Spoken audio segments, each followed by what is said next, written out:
This incredible story began with the equally incredible beauties of the local world, which was shrouded in magic and secrets.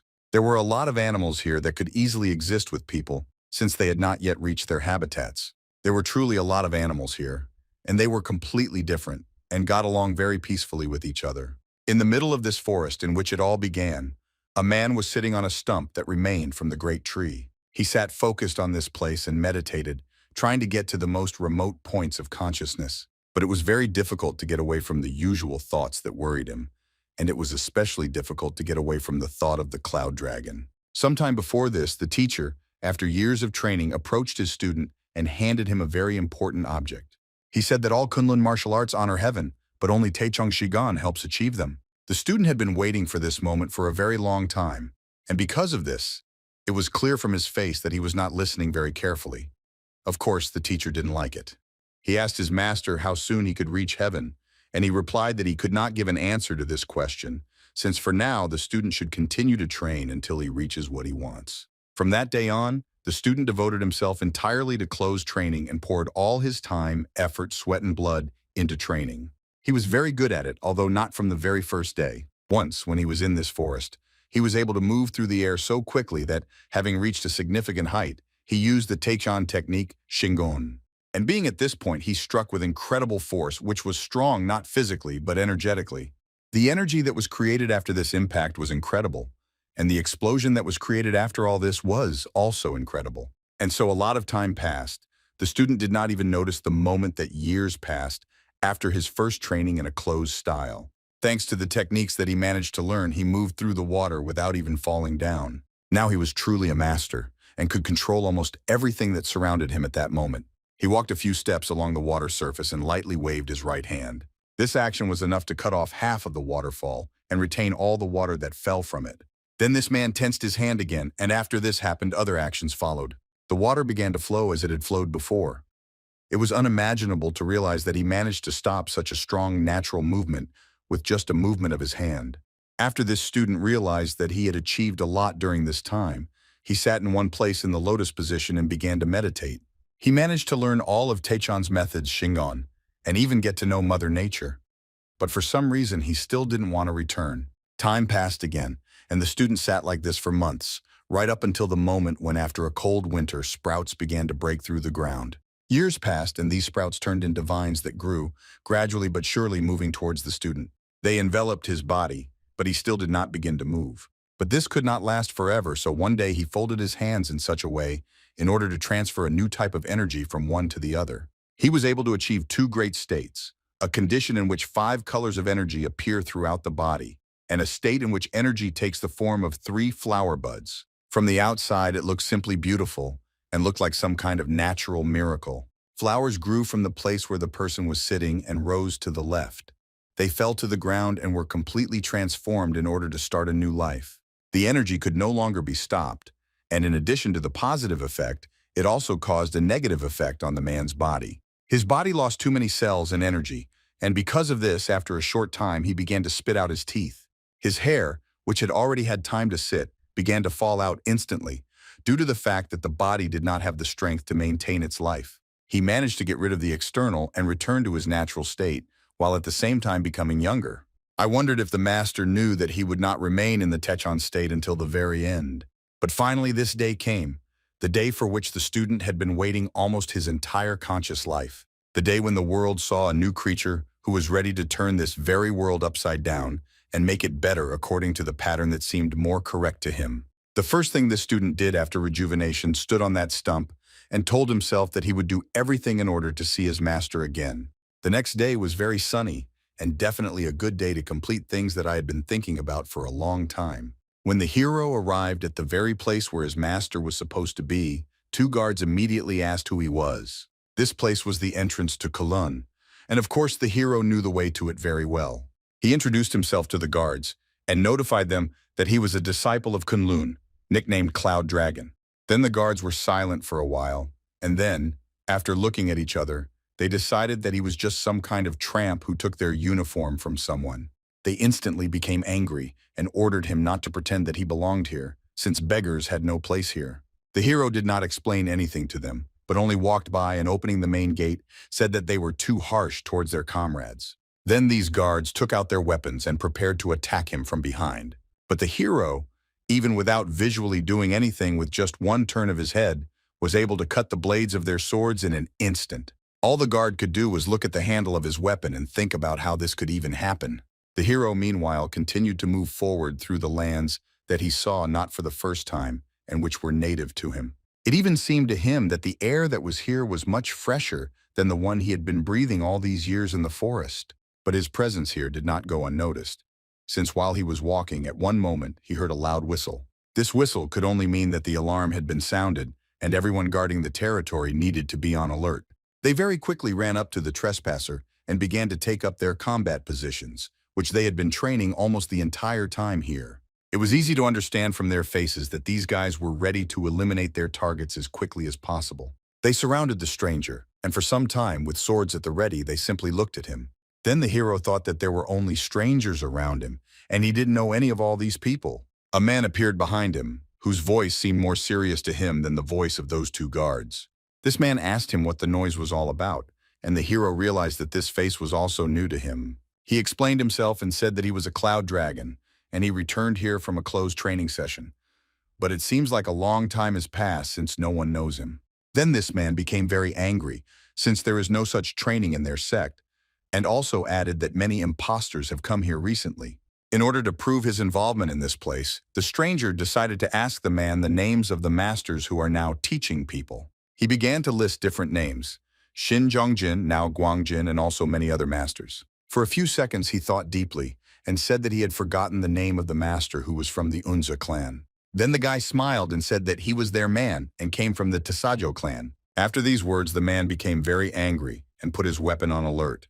The hero instantly felt this, and even already knew how the man would behave in a second. He ordered him to be silent, and at the same time made a lunge in order to attack him with his weapon. But just one movement was enough to dodge this blow and end up under the weapon. Then the hero made just one blow to his blade, which created an incredible resonance within the metal. This vibration was so strong that even the man who was holding the weapon felt it. He raised his weapon up, and then even the other students noticed that his weapon had received a lot of damage and was now unusable. About 100 years passed, and the hero realized that during this time, it seems that a lot has changed in this place. The students who surrounded the hero shouted that this guy is very cunning. Therefore, you need to be careful with him and attack him at the same time. The hero dedicated his youth and life to Kunlun, and now 100 years have passed. Everything seemed incredibly fleeting. Then the students once again took out their swords and prepared to strike the intruder. Of course, the hero felt this energy and used a technique that created a protective energy ball around his body. This caused all the students to scatter in different directions since they did not have a sufficient level of skill to counteract this. Their bodies flew apart, and they tried to put their hands in front of them in order not to injure themselves. In turn, the hero used another technique and was easily able to fly through the gate of this place. There were still screams inside, but the guy had already decided for himself that it looked like this place was no longer for him, and he needed to do something else. The question was still open, and he did not understand where to go now and what to do. Therefore, he began to simply walk through the forest, and everything was fine until the moment his body began to remember its needs. The guy was very hungry, because he didn't even remember the last time he ate something. Due to his focus on martial arts, he had time to eat, and now he felt absolutely terrible. He moved until he noticed a white and beautiful rabbit near the road, which looked very appetizing. The hero immediately realized that he needed to use his sleight of hand to catch him right now and cook him. Now the goal was in his hands, and all that remained was to cook it correctly and eat it quickly. But this task was hampered by the fact that this little animal looked incredibly cute and seemed to look straight into the hero's soul. Then he released this rabbit because he realized that he could not eat it, and for pity. Continuing his path, the hero could not think about anything yet, since the feeling of hunger was too strong. This happened until he stopped because he noticed a very interesting place. This building turned out to be incredibly familiar to him, and it looks like he's been there before, and it looks like more than once. A tavern called Kunlun, where he and his comrades sometimes visited the master. It was amazing that this building was still here. Don't think about it for a second. He continued walking and walked until he entered the inn. In all 100 years, practically nothing has changed here, but the place has become a little dilapidated. He had only pleasant memories of this place. Especially warmly, he remembered the hospitality, which was a very important factor here. He missed those days when he and his comrades and the master sat at the same table and talked about different topics. He managed to almost completely remember his past, but suddenly his thoughts disappeared with the arrival of the girl at his table. She immediately greeted him and asked the guy what he wanted to order first, but she was a little uncomfortable with the way her guest looked. To put it mildly, his appearance was slightly atypical. The hero was clearly from Kunlun, but there was something wrong with his appearance since all his clothes were tattered and dirty. She quickly decided that it looked like this guy had been robbed on the way, and most likely he didn't have any money on him. Even having a lot of time did not help the hero come up with what to order, so the girl asked him not to rush. At the same time, she left somewhere, and it was at that moment that the hero thought that he had absolutely no money to pay. Therefore, it was decided to leave here and return when there was money. But this was not destined to happen, since literally a few seconds later, the girl carried a tray on which there was a very large amount of food. The guy answered her that he did not order all this, and she replied that this dish was paid for by the establishment and wished him bon appétit. She also explained that she immediately realized that a Kunlun member had been robbed, and in difficult times people should help each other. The guy was confused and couldn't answer anything intelligibly, because now he was only thinking about the delicious food that was on the table. He thanked the girl, and it was indeed very sincere gratitude. Either the food was so delicious, or the guy hadn't eaten for a very long time, but the emotions he experienced during this were simply indescribable. Everything was fine until the hero felt something hard in his shoulder. It was some stranger who ordered him to take off his clothes right now, and only then eat. This stranger heard that now many people are trying to impersonate Kunlun, and he mistook the hero for just such a person. In turn, the guy continued to eat, but at some point he turned around and looked straight into the eyes of this stranger. The threats did not end there, and literally a second later, this Kunlun member once again ordered the hero to take off his clothes. Then he replied, not particularly distracted from his food, that he really is a member of the Kunlun, although perhaps not anymore.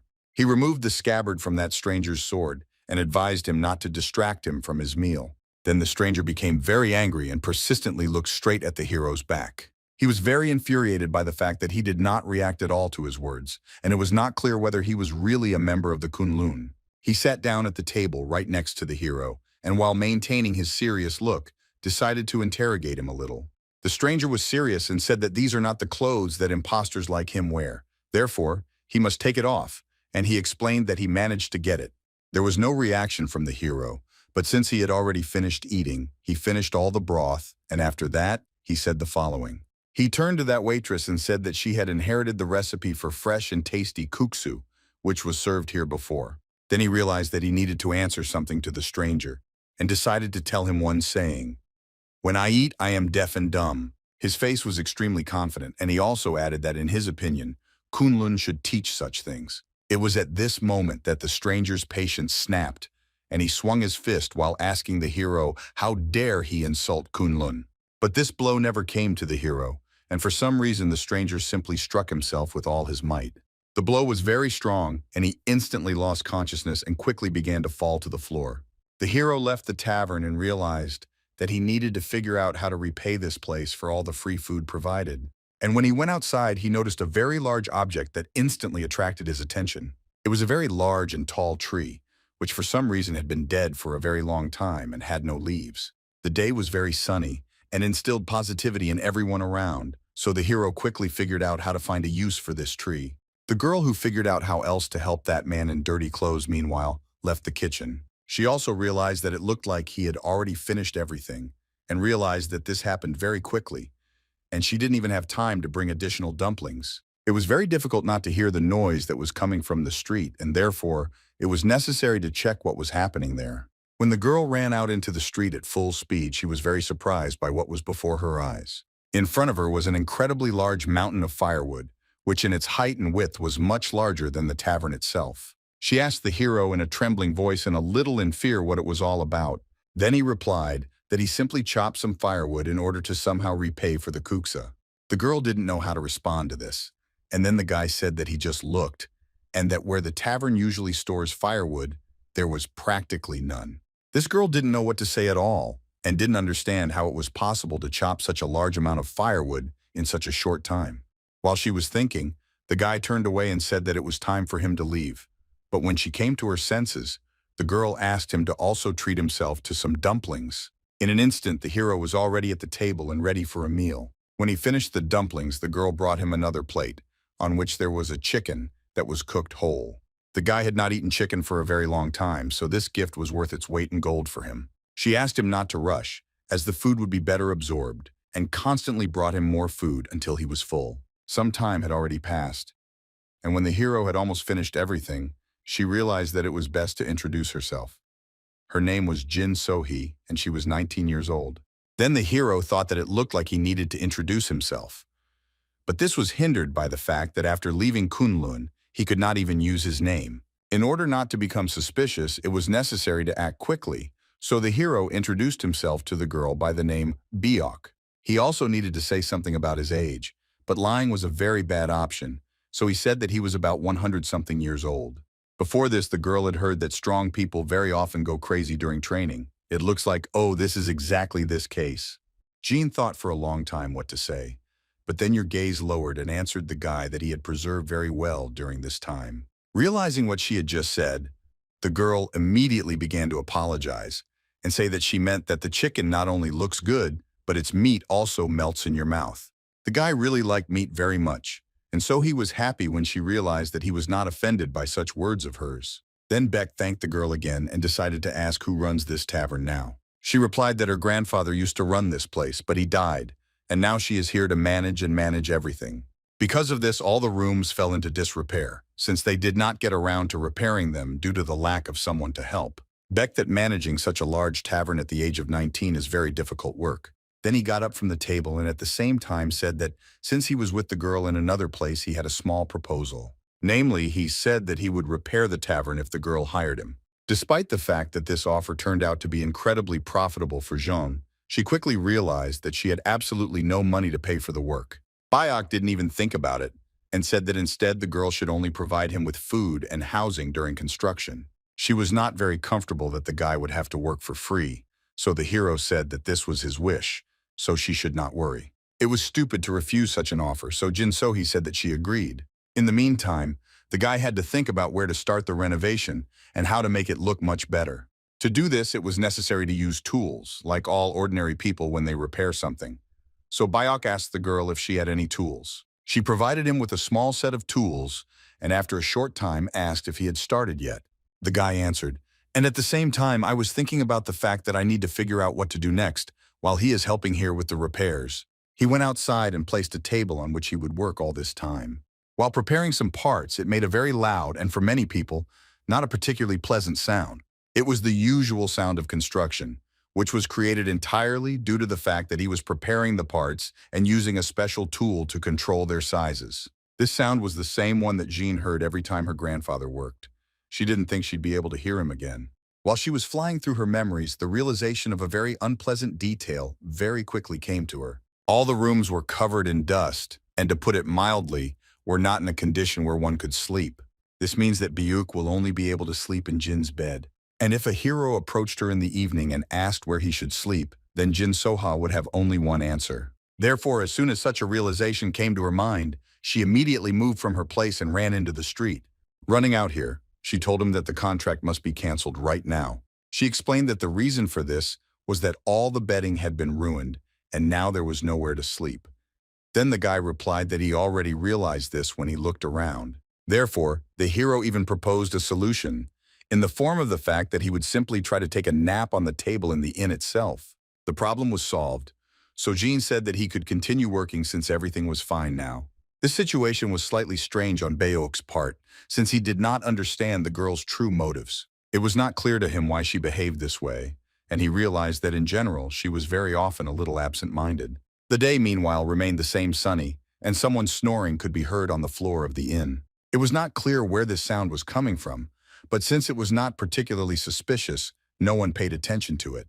Kunlun member who knocked himself out with just one precise blow right on the nose. He woke up and was instantly overcome by rage due to the fact that he did not agree with the fact that he was just turned off. So he jumped straight through the window, and in a few moments he found himself on the street. The guy landed and looked in the direction where Beck was now. He had a sword in his hands, and while holding it, he told the Cloud Dragon that he didn't know how he managed to knock him out, but he still ordered that these clothes be taken off immediately. Then Beck asked him why he had just broken the window since there was a completely working door nearby. In general, this approach was not unexpected for the stranger, so he realized that he needed to attack again. Therefore, he drew his sword and pushed away in order to make a surprise attack on Bayok. His movement was very fast indeed, and within a few seconds he was already close to his target. The guy looked focused at Bayok and tried to understand where he had a weak spot in order to hit there. But at the very last moment he stopped because he understood what Kunlun taught him. Namely, he remembered that in his backpack, which is on his back, there is just something for these situations. So he put the backpack on the floor and slowly began to take something out of it. The stranger then said that since he is a Kunlun disciple, he does not attack an unarmed person. Therefore, he took out a sword from there and presented it to his opponent so that he could defend himself. There was no answer, and he decided that if he did not agree to such conditions, he would still warn him again and then attack. This situation irritated him incredibly, so he said that Biak was missing an opportunity that would save his life. To dodge without much effort, moving in different directions. It was not clear how he moves quickly and how he manages to dodge fast attacks so easily. But it was impossible to stop, since in this case the enemy would have the opportunity to counterattack. It was incredibly difficult to reach the body of an opponent who kept a smile on his face and simply dodged without even attacking. Then, running close enough, he tried to strike from the air, which would put an end to this fight and brought him victory. But even this incredibly unexpected blow was not an obstacle for Bach and his evasive technique. The stranger could not believe that he seemed so bad. He was, after all, the strongest of his kind. He backed down a little and said that it looked like that guy had learned some wonderful martial arts somewhere. But at that time, Bach already had a goal in his head that he was trying to achieve in this fight. Namely, he wanted his opponent to cry because he couldn't strike. Then the stranger realized that he needed to use all his strength and began to use the secret Kunlun method. Namely, everyone who once fought with Kunlun students called this technique the Socheon sword, or in other words, the 100 flowers technique. Thanks to this technique, the speed of the one who uses it increases, and he can move his weapon faster in space. Despite how fast the opponent is, very few have been able to avoid damage when someone attacks using it. But moving quickly was not enough since the enemy was already behind the stranger and hit him right on the back of the head with the blunt side of the sword. The blow was not particularly strong, but it was enough for the stranger to instantly lose consciousness. His body fell to the floor and raised a small cloud of dust, which only once again confirmed to the cloud dragon that he had won. The guy quickly moved this body onto one of the tables that was in the tavern, and I decided that he just needed to lie down for a while. It looked like this warrior was a sincere connoisseur of Kunlun, but what was also strange was that he used a technique that was mostly used by girls. While Bayok was looking at the defeated enemy, he suddenly heard a sound from afar and quickly realized that it was Jin. Walking closer to the kitchen, he saw that everything here was a little scattered, and it looked like the girl had fallen. Then he lunged and saw that Jean had fallen to one knee and said that since yesterday she had been tormented by a fever, but now the feeling was even worse. Then he raised his hand to her forehead in order to understand what temperature her body was. My forehead was practically on fire, and the temperature was clearly higher than it should be under normal conditions. If the girl studied martial arts, she would easily fill her internal energy, thereby recovering. But since this is impossible, Beck concluded that she simply overworked. Therefore, within a few minutes, the girl was lying on the bed, and the Cloud Dragon decided that nothing would help her as much as just a good rest. He advised her to rest well and not worry about the inn, as he would take care of it. With the last of her strength, John said that she was sorry since it was the guy's first day at work. But when leaving, Beck said that everything was fine, and he would just put up a sign that they were closed. Then he went downstairs and moved into the very room where the defeated enemy was now located. Due to the fact that he was not sleeping, but rather passed out, he had hallucinations that were similar to a dream. He remembered the moment when his master turned to him and said that he had a small errand. Namely, his master wanted Yongrong to visit the site of the 9 sects as soon as possible. The guy couldn't believe that his teacher was actually directing him to this place right now. The place of the 9 sects. This is where people from the Orthodox faction gather to discuss their skills. The boy said that he could not, since he had not even mastered half of his skill and the skill of the Socheon sword. Then the teacher said that he knows this, but the guy should focus on those skills that he is good at. Even longer time passed, and the teacher said that he could not believe that the consequences of the Great War were so great. Although the war between the demonic cult and the Orthodox faction ended in victory, the damage was so severe that it could not be called a victory. This war took away so many masters, and therefore the teacher had another appeal to his student.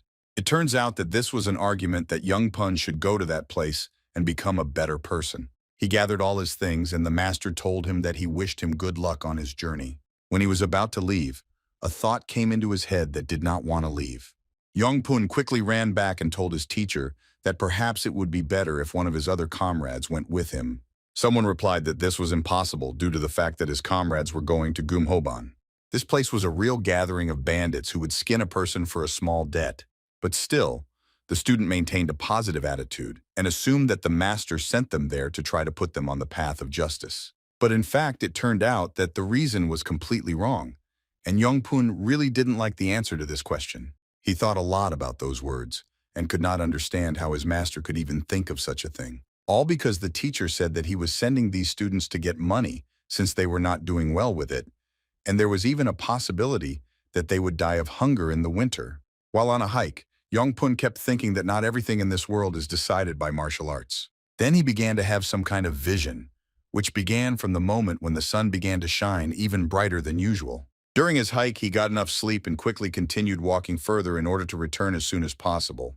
The road was long and a little boring, since he walked all the time on his own and there was no assistant near him. But nevertheless, what surrounded him looked truly interesting and very bewitching. It was very scary to walk at night since you couldn't see everything that was happening in the dark. Yongpun couldn't stand for a very long time that everything around was so gloomy, and also the smell of dampness. At one moment he heard a sound behind him, and then he almost died of fear. The guy took out his sword and realized that now he would most likely have to fight off some bandits. It was necessary to remain serious in order to fight back correctly, so he immediately shouted towards the bushes, ordering the unknown to show up. But then he turned his back to other bushes, from which he heard the spread of some energy in his direction. Therefore, he began to swing his sword in different directions, without even seeing where his opponent was. The blows, which were constantly repeated, became faster and faster, and then Yongpun realized that he was now fighting not a person at all. Now he saw his opponent, and it was Bayok, a little familiar to us, who said that everything is fleeting, and in 100 years all his friends and brothers have disappeared. After this happened, the hero pushed away from the place where he stood and disappeared somewhere in the sky. This whole situation made Yongpun wake up and very abruptly get up from the table on which he had been lying all this time. He quickly began to look around to understand where he was, and I realized that this was still the same tavern. The strangest thing was the fact that on the table next to him lay Bayok, and it looks like he was just sleeping peacefully. This situation made Yongpun scream very loudly, and he shouted that there was a 100-year-old ghost near him. It was not night, even though the cloud dragon decided to take a nap. Bayok quickly woke up after these screams and said that he was actually not a ghost while looking straight into Yongpun's eyes. The stranger asked who he was in this case, since he definitely saw him in the forest when he walked along the road to this tavern. He even described it in more detail, saying that his unusual leap could not even be called a qigong technique. It was not at all clear how a person could do something like this. But Bayok only turned his gaze to the side, saying that he saw no point in making excuses, since it looks like Yongpun was just a ghost out of fear. In this case, one more question remained, namely, where did Bayok, a form of Kunlun, come from? There was a short pause, after which the cloud dragon said that this was because he was from there. He was so carried away by martial arts that he forgot the passage of time. More than 100 years have passed since the end of the closed training. Yongpun could not believe that everything he was hearing now could actually be true. So he became very tense, and for some reason when they all fell silent, his stomach began to growl. After thinking for a long time, Cloud Dragon stood up from the table and asked whether Yongpun would kuksu. He agreed, and Beck looked towards all the equipment that was needed to prepare not the easiest dish. He hadn't cooked anything for a long time, and he thought that perhaps he was in vain when he said that he could cook kuksa. For this reason, the decision was made not to use human equipment, but instead to do it somehow in our own way. Then Beck took a small amount of vegetables and threw them into the air directly above his head. Using one of his techniques, with just one palm, he was able to cut all those vegetables while they were still in the air. In an instant, a large amount of vegetables that were in the air turned into thinly sliced pieces. After this, it was necessary to use the water, which was now in special barrels near Bach. He picked it up with the help of his technique and immediately directed it in the direction where the vegetables were. It is worth noting that all this happens in the air, and the ingredients practically do not even touch horizontal surfaces. Putting all this together, there was now a water ball levitating right above the kitchen, containing a very large amount of chopped vegetables.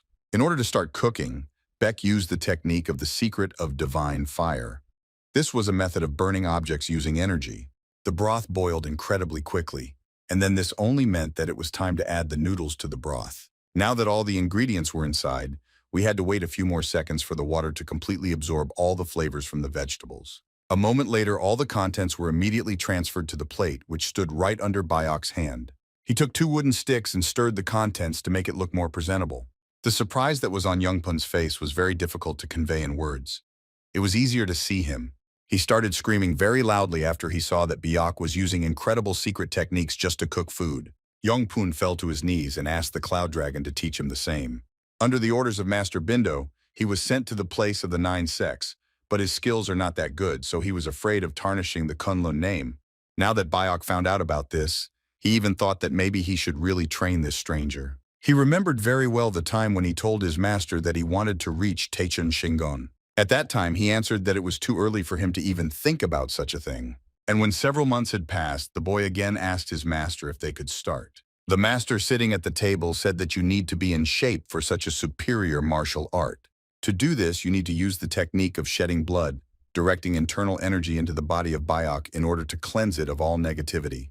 The master's comrades were too old for this, and he was not capable of such a thing when they were his age. This is the merit of Bach. If he had not been exposed to the technique from his master at that time, he clearly would not have been able to reach the desired level. The realization of this prompted Bayok that he should think very carefully about whether he should take Yanpun as his student. Then he pointed to the plate of food and ordered him to eat, and then go out into the yard. The Cloud Dragon himself went out into the street and simply stood motionless, waiting for the moment when Youngpun would come out to him. He himself did not yet understand what was worth teaching him at all, and where to start learning. But inside the tavern at that time, there was a real celebration, because of the positive emotions that Yanpun radiated. When he tried this dish, his eyes immediately began to glow with real joy. The taste was out of this world, and Youngpun couldn't believe it was cooked so quickly, even though the kuksu was prepared completely without meat. The noodles were a little tough due to not spending enough time in the boiling water, but they were still incredibly tasty. Youngpun didn't even notice the moment when he ate all the noodles. It was so delicious. Now the moment has come when you need to drink the broth that is left over from the entire dish. It was an incredible celebration right in Yanpun's mouth. A very large number of flavors immediately revealed themselves simultaneously. There was freshness in my head, but my stomach was simply screaming from the heat and spiciness that the red pepper gave. The only ingredients in this dish were vegetables, and the guy didn't understand how it could be so tasty. As soon as he finished eating, he immediately ran out of the tavern and shouted something in the direction of Bayok. And when he got closer, he said that kuksu was just a masterpiece and really very tasty. Beck was pleased that the guy liked it. Moreover, he even said that it was the first time he had eaten something so amazing. The guy immediately fell to his knees and with a smile on his face asked the Cloud Dragon to share the recipe for such food. But I'm changing my position. Beck said that this won't happen. And he began the training by saying that he would now teach him new martial arts. These arts will include hand position and movement techniques. Until this moment, Youngpun did not even know that such techniques even existed. His master's movements were so refined and clear that he did not have time to observe them. Then Beck said that everything always starts from non-existence and moves towards existence. Existence continues its movement, and undoubtedly after some time returns to non-existence. In this very non-existence, there is absolutely nothing. There is no light and no darkness. Completely empty. Neither day nor night, nor even the banal concept of time. These things are not opposites, as many people usually think when they first hear about being and non-being. These two things rely on each other. Even a huge typhoon will not be able to break a single blade of grass, and will not be able to resist tenderness. Watching what the boy was doing while he was saying this was very pleasant, and at the same time incredible. The Cloud Dragon at this time said that it is worth understanding what martial art is. Since first of all, martial art is the ability to maintain the flow of the universe inside your body. When the master finished, he exhaled all the air from his lungs with great effort. Then he looked at his student and asked if he understood everything he had just said. But looking at Youngpun, he realized that he had a very strange reaction to the knowledge that he had received in the last minute. This did not stop for a very long time, and Beck decided to ask the guy why he grabbed and roared for so long. He said through tears that when he showed all this, Youngpun realized that over a very long time he had learned actions that looked simply pathetic. Then the master told him that if this was the case, then he had a good chance of achieving something in the future. If I remember everything, then Yongpun everything should come out in the future. The lesson continued, and Beck added that things that are close to the truth are usually always without any beauty. When he asked his student what about opposites, he replied that they do not oppose each other, but rely on each other. All things in the world are based on the 8 trigrams, yin and yang. And by applying these 8 elements, you can become a martial artist who can change the world. The student immediately became interested in the name of these martial arts, but the master did not know what to answer. Because his nickname in Kunlun was Cloud Dragon, he said that these things are called 8-element cloud dragons. And now when Yongpun was already very well versed in the theoretical part, Bayok asked him to show what he had understood during all this time. It was at that moment that the practical part of the training began. The sun was at its zenith, and when the training ended, the cloud dragons decided that he should check on the victim. He carefully walked up to her room to see what state she was in now. And after looking, Beck quickly realized that she was not doing well, and it seemed that her condition had not gotten much better. Coming closer and checking the temperature, he realized that the girl still had a fever, but nothing could be done since the girls now just needed rest and as much sleep as possible. Yongpun. Meanwhile, he was resting right on the table in the tavern, and Biok, who was returning from the girl's room, noticed this. It was difficult not to admit the fact that the guy is trying hard and is a good specialist in Kunlun. One day, Beck came to the conclusion that his progress was much higher than others, and then realized that all this was solely thanks to the technique of shedding blood. He remembered the moment when he thanked his master for what he now knew, thanks to which he succeeded. Then the elder replied that this was not his personal gift, but the gift of Kunlun in general, and for this reason, there was no need to thank him, despite the fact that the Cloud Dragon really wanted it. Therefore, after thinking a little, Bayok still decided that he would also pass this on to his new student in the name of Kunlun. Since the master's blood purification technique helped him fill his body with true energy and cleanse it, then he shouldn't even think about it.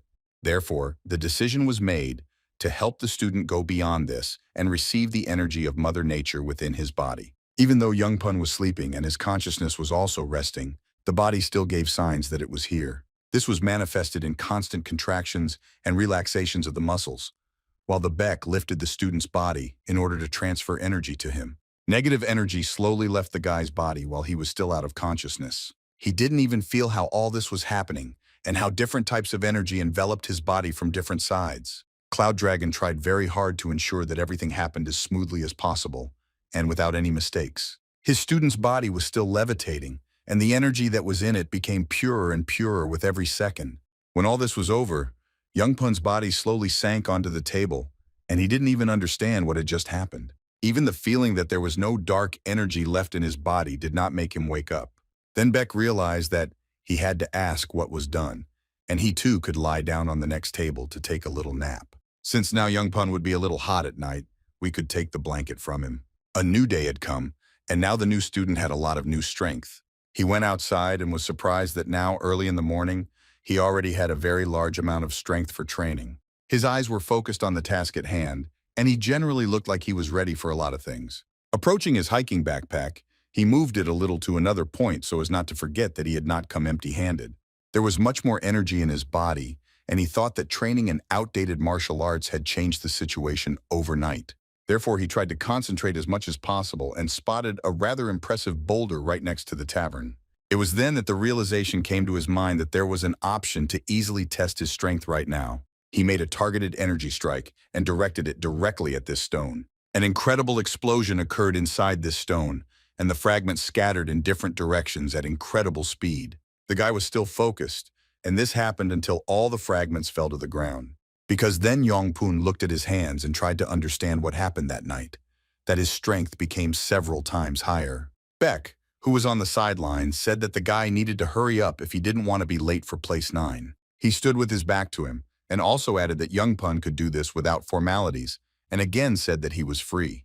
It was difficult for the disciple to do anything right now, and because of this his body was trembling a little. Also, thoughts constantly entered his head that he already had one master named Bindo. But still, he really wanted to express his gratitude to the elder as a sign of respect. In order to understand what happened next, you need to move back in time 3 days. And also move in space to Cheonghae County, namely to Gyeonghoban. One of the largest buildings in this place was now very crowded, as it was the middle of the day. There was a lot of noise near one of the tables where gambling was taking place, as everyone watching was surprised. One of the men won a very large number of coins and was very happy that this happened. Then one of the men who was sitting next to him suspected that Hawk wanted to leave too quickly after winning so much money. So he grabbed him by the arm and turned it down to see what he had in his sleeve. There was another cube there. Then the man suspected something, turned towards the guards and said that this man had just deceived him. The guards began to come closer and closer to the one who very rarely played gambling according to the rules. Kim Hoban warriors wore black, red, blue, and white belts depending on their rank. These guards were blue-ranked warriors named Huan Yong and Sam Bongi. They immediately grabbed the man and began to lead him somewhere, amid his pitiful cries that he needed to be released. Arriving at the basement, they put his hand on a small wooden barrel and prepared to teach him a lesson. Within a few seconds, a very loud scream and screech could be heard from this basement, and then crying. When they took the immobilized body of the victim outside, the man who commanded these guards suddenly received a message from the messenger that the leader was looking for him. This man's name was Nan Sobon, and in narrow circles he was quite famous. Having walked inside the building, he immediately began to talk to the leader and ask what he wanted from him. He asked the leader if he was really talking about Cho-hee, Hyunran's son. The task was to catch him. Otherwise, their organization would have big problems. Nan was grateful that he was entrusted with such a large task and promised that everything would be done perfectly. The action moved again, but now it was the present time, and that same tavern. Someone was running towards her very quickly as it looked like he was running away from someone or, in principle, was in permanent fear. This unfamiliar guy opened the doors and screamed very loudly. It looks like he was looking for So-hee. His scream became louder and louder, and he repeated several times that his brother had come. But only Bayok came out to meet him, asking the stranger who he was and what he wanted. In a trembling voice, he said that he was just a regular customer, and also asked Bayok who he was. The heroes replied that his name was Beck, and he was none other than just a new employee in this tavern. Ask him what he forgot in the kitchen and where So-hee is now. The hero replied that the lady was a little sick. The Cloud Dragon realized something and asked the new guest if he had seen the sign at the entrance. Therefore, I asked him to leave again. Then I saw this sign inside the tavern and said that it looked like he meant her. It seems that the hero forgot about her due to the fact that he trained a lot with Yongpoon. Now that the Cloud Dragon turned his back to the one he was talking to, Choki understood a lot. He turned towards him and asked if he really came from Kunlun. Even though Bayok answered no, Chohi still thought that it was strange that he worked in an inn and wore Kunlun clothes. But despite this, he didn't think too much about what he understood and simply continued shouting Soha's name. Then the Cloud Dragon said that the lady was not well, and therefore it was better for him to come a little later. The thoughts that this guy might have deceived and tied up this girl never left Choka's head, and he realized that there was no need to waste time.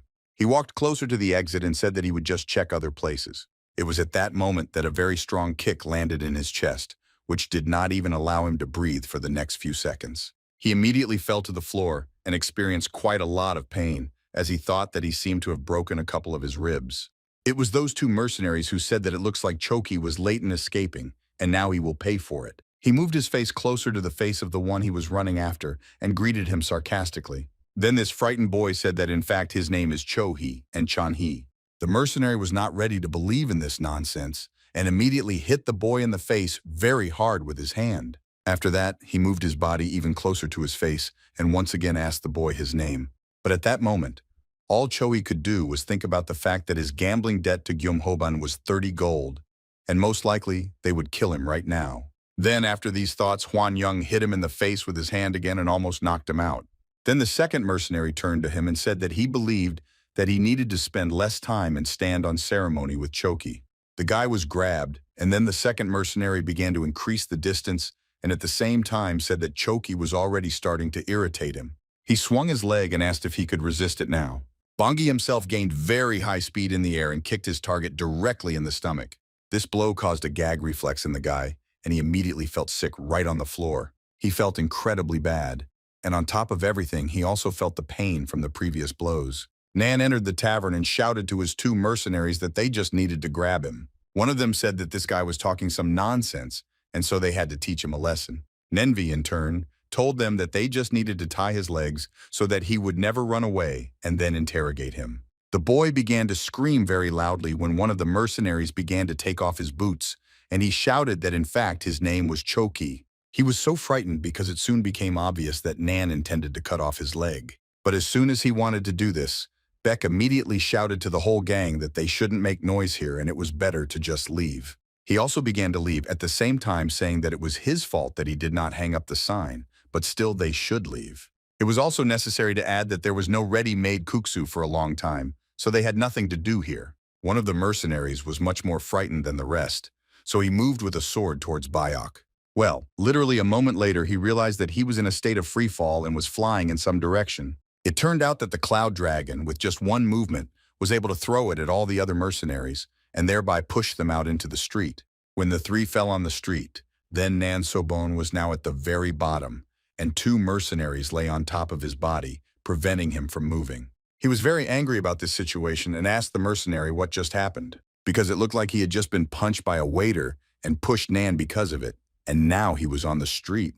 The mercenary immediately began to apologize and ask for forgiveness, since Nan thought that in a different situation he would have stayed inside and could have defeated the waiter. His anger knew no bounds, and he took out his sword and slowly began to approach the entrance to the tavern. His eyes were full of determination, and now he was ready to do anything to eliminate the waiter. Meanwhile, the mercenaries remained outside and simply listened to what was happening inside. One of them said that it looked like Nan was seriously angry, and the second added that it looked like now they would have to wash off the waiter's blood again. It became clear that now we also needed to go into the tavern in order to start cleaning up what was left of the waiter. But when the two of them went inside, they saw something they never expected to see now. Namely, before their eyes was Nan, who was kneeling in front of the waiter and asking for forgiveness, saying that he had done very wrong. The mercenaries were shocked and could not understand what was happening here and why Nan was kneeling. But he, in a very loud and angry voice, ordered them to kneel down and beg for mercy. Meanwhile, Beck told them that the etiquette of the tavern is to sit down, calmly order, and enjoy the food. Now Choki felt safe and thanked fate for the fact that he had successfully stumbled upon the hermit master. We just had to hold out until the mercenaries left here. But since Chohi was very hungry, he decided to ask Bayok for a plate of kuksu. The Cloud Dragon thought for a while, then said that he could make a new batch. But for this, he would have to wait a little. Nan and her mercenaries sat down at the next table, right next to the table at which the one they came for was sitting. He very quickly realized that it looked like Choki was just trying to wait them out, so he needed to come up with something more cunning. He thought for a while, and after that he told the mercenaries that they should guard this place, and in the meantime he would report to their leader. This particular decision was made for the reason that even if the three of them attacked Bayok, they would not be able to win. Everything will be resolved only if you report to the leader. Then Sobong thought through his plan several more times and realized that he had to leave as soon as possible. A few moments later, he left the tavern and very quickly began to move further and further away. Quite a significant amount of time had already passed. And then suddenly one of the mercenaries stood up from the table and said that he wanted to say something to Bayok. Even though his face was incredibly serious and angry, he asked the Cloud Dragon for a portion of kuksu. Bayok's face was also very difficult to call relaxed, and for several seconds he simply looked straight into the mercenary's eyes. I really liked this phrase from one of them, Chohi, because he realized that the Huangyan and the Bongs themselves would sit here for a very long time. The Cloud Dragon smiled sincerely and said that he would start preparing 2 servings of the dish right now. The mercenaries were happy when they heard this, but Choki was obviously not very happy. In fact, not that much time passed before they brought ready-made food to 2 tables. At this time, Choki was only thinking about how he could quietly leave this place without being chased by the mercenaries. But his plans changed greatly the moment he, along with everyone else who was in the tavern, tried this kuksa for the first time. The emotions that he experienced were very difficult to convey in words, since he felt such things for the first time. Choki found it very difficult to believe that one could get such great pleasure from just ordinary food. Huan Yung and Bong himself, who tried this dish, were also very surprised. They shouted very loudly that it was incredibly delicious, and in fact, Choka had about the same opinion. After they ate, evening began to slowly set in, and it very slowly grew dark outside. Beck went to a special barrel that contained water to wash his hands before and after cooking. But when he washed his hands, he noticed that all the guests he served were still sitting in their places. First, he approached the table with the mercenaries and asked why they were still here, since they had already paid for the food they had eaten. They could not answer anything, but then Choki turned to the waiter and said that if this is a tavern, then perhaps this means that you can stop here. The Cloud Dragon thought for a while and said that if an ordinary table suits him, then he can stay. But Beck never had time to finish this sentence, because at that moment a very powerful explosion occurred right in front of his face. Because of the panic, everyone who was inside at first could not understand where and what happened, since everyone was scared, After a moment, it became clear that someone had made a large hole in the wall, and two men appeared in front of the cloud dragon and asked where the hermit master was. But it quickly became clear that there were many more guests than just two people. There was a whole group there, each of whom had an even more evil look than the previous one. Then Choki realized that he was doomed, and most likely today is the last evening that he lives in this world. All the uninvited guests went inside, and one of them, who was the largest, took one chair and placed it right in the center of the tavern hall. Then she sat down in a chair, the man who was the leader, and ordered all his people to find the master hermit within these walls. Choki, who was sitting at the table nearby, could not believe that the leader of the Yellow Warriors himself had come here. Thoughts once again came into his head that it looked like today was the last day and he would most likely die. Beck came straight out of the kitchen and said that he was glad that there were now many more people. But despite his joy, he told all the people that today he could not serve them because the ingredients had run out. Also at the same time, going aside, he said that repairs still need to be done, so he has no time for customer service right now. One of the warriors who came with their leader at that moment tried to attack the cloud dragon. But when he struck with his sword, it flew a few centimeters from Bayok's body as he quickly moved. The cloud dragon didn't even react to this attack, but simply continued to walk forward. Then the moment came for the second mercenary, who said that in his opinion, Chan needed to learn to hit the target. He swung his huge head and said that now he could deal with this parasite in just one blow. This blow also missed the target, and after this happened, large pieces of stone that had just been on the floor scattered to the sides. Beck was not happy with what had just happened, and was already counting in his head the amount of time it would take to repair these destructions. He very quickly moved behind his opponent and said in a quiet voice that sport was not part of the etiquette of being in a tavern. The leader was so angry that he jumped out of his chair and said that this was the master hermit, and he needed to be caught as quickly as possible. Then all the mercenaries who were there simultaneously swung their weapons and tried to strike at their opponent. But the cloud dragon didn't even land a single blow, but simply moved incredibly quickly behind them all. A moment later, he was already on the street and slowly descended the steps that led from the tavern. The warriors turned their heads and could not believe that their enemy had moved past them so quickly. When they looked at Bayok, he was already looking at them, and his gaze was somehow condemning. Then literally a moment later, he pushed away from the place where he was standing and disappeared into the air. The leader quickly ran out into the street and shouted, while simultaneously asking his mercenaries how he had just disappeared. It was at the same time very scary to think about it, since perhaps this master hermit was some kind of ghost. When all the mercenaries approached their leader, one of them was already preparing to say that they could not cope with such a strong enemy. But he did not have time to voice this, since right in front of them at that time some kind of explosion occurred, which created a cloud of dust around itself. Everyone squinted their eyes to prevent dust from getting into them, and tried to understand what was in front of them. A few seconds later, when they slowly began to fall to the ground, they saw a large stone cube in front of them. The leader could not understand what was happening here and how this huge cube ended up here. Then, when even more dust had settled, the cloud dragon appeared in front of them and said that the walls on the second floor had collapsed, and it was better to replace them with stone ones. One of the sides of the cube was not covered with a stone slab, since it was located at a short distance from the cube itself. But the moment Beck simply touched her, she flew into the cube at high speed. Now the geometric figure was completely completed, and everyone looked at what was happening with surprised eyes and open mouths. Surprise gave way to fear the moment the cloud dragon began to focus energy around his body and said that everything needed to be done at once. His hand movements became incredibly fast, and they seemed to cut through the space right in front of him. When he did this, even and very thin cuts into equal parts appeared on the stone cube. The leader realized that this was beyond the reach of an ordinary person, and the best solution in this situation would be to simply run away. But when he thought about it, Cloud Dragon seemed to sense his fear and came closer, offering to stay the night if they didn't want to leave. Choki, who also ran out into the street, said that he was already going to bed, and then Biok asked him for an advance for this service. The boy approached the master and handed him several coins as payment for the night in the tavern. Then Nan greatly lowered his voice and turned to the leader to say that Chohi had done this before.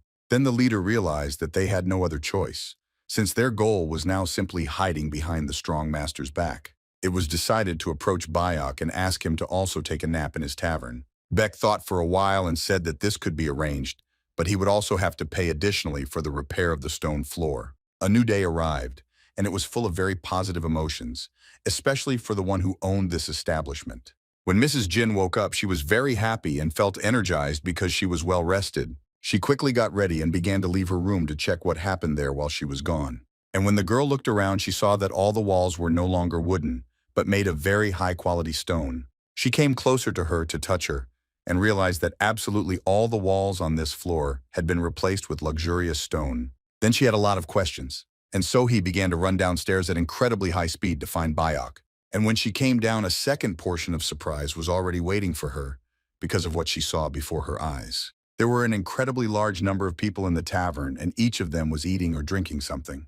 It was not clear why there were so many people here, since the last time there were such a large number of visitors was when her grandfather ran the tavern. While the girl was looking around and trying to understand what had happened here, the cloud dragon approached her and asked if she was feeling well. She replied that thanks to the fact that she had rested, she now feels simply wonderful. But most of all, she was interested in what happened to the walls on the second floor. He replied that he was just doing some minor repairs and decided to replace the wall material. After that, he asked why there were so many people here. He replied that these were yesterday's guests who paid and stayed for a while longer. The action shifted, and this time it took place in a part of the forest where a large amount of energy could now be seen. This all happened because Yongpun trained here. He constantly repeated that without light there is no darkness, and without day there is no night. These things are not opposites but rely on each other. Thanks to the knowledge he gained in recent training, he managed to make great progress in understanding internal energy. In 6 days from Kunlun, he managed to master as many as 4 techniques, and this is almost half the battle. Thanks to the elder he met in the tavern, he was very able to change his understanding of energy and his body, and now his mind was full of determination, as he received power that he could not even dream of before. The guy was very grateful for the meeting with that stranger, and promised himself that he would not disgrace himself at the gathering of the 9 sects. Young Pun was already very close to the goal, and was focused on the fact that he needed to show his best side at these meetings. But when he arrived, 2 guards who stood near the entrance asked him who he was and why he had come. The guy even thought for a few seconds that perhaps he was simply in the wrong place, and in fact, came to the wrong place. But after a moment, he said that his name was Yongpun from Kunlun, and he came here to attend the gathering of the 9 sects. When the guards heard this, they looked at each other, since their reactions to such words were very different. But then they laughed very loudly after hearing similar words from some stranger. Yongpun didn't understand why they were laughing, and why it suddenly became so funny to them. If you move back in events 4 days, you could find out a lot of interesting details about the tavern. This tavern was now living its best moments, especially when compared with its life just a couple of weeks ago. There were a lot of people here, and they all paid to eat very tasty food here. At one point, Jin suddenly approached Choi and asked what he was doing here, and whether he was going to repay her debt at all. When she saw that he was eating, she ordered him to chew it right away and answer where her money was. Then, when he chewed the choki, he pointed his finger at the cloud dragon and said that he gave everything to him. Then Biok approached the girl and said that he thought that they were close, since Cho-hee once called her his sister. But the girl was a little surprised when you heard, and then said that they were connected only by money. Meanwhile, the leader of the group had already left the tavern and said that Kuksu was simply magnificent, and he thanks the owner of the establishment for such a warm welcome. Then the girl bowed and said that she also thanked the leader for having come such a long way to come to her tavern. She also said that she was looking forward to the moment when he, along with everyone else, would come here again. Well, when the leader of the group said goodbye, he immediately hurried his horse to quickly leave this place.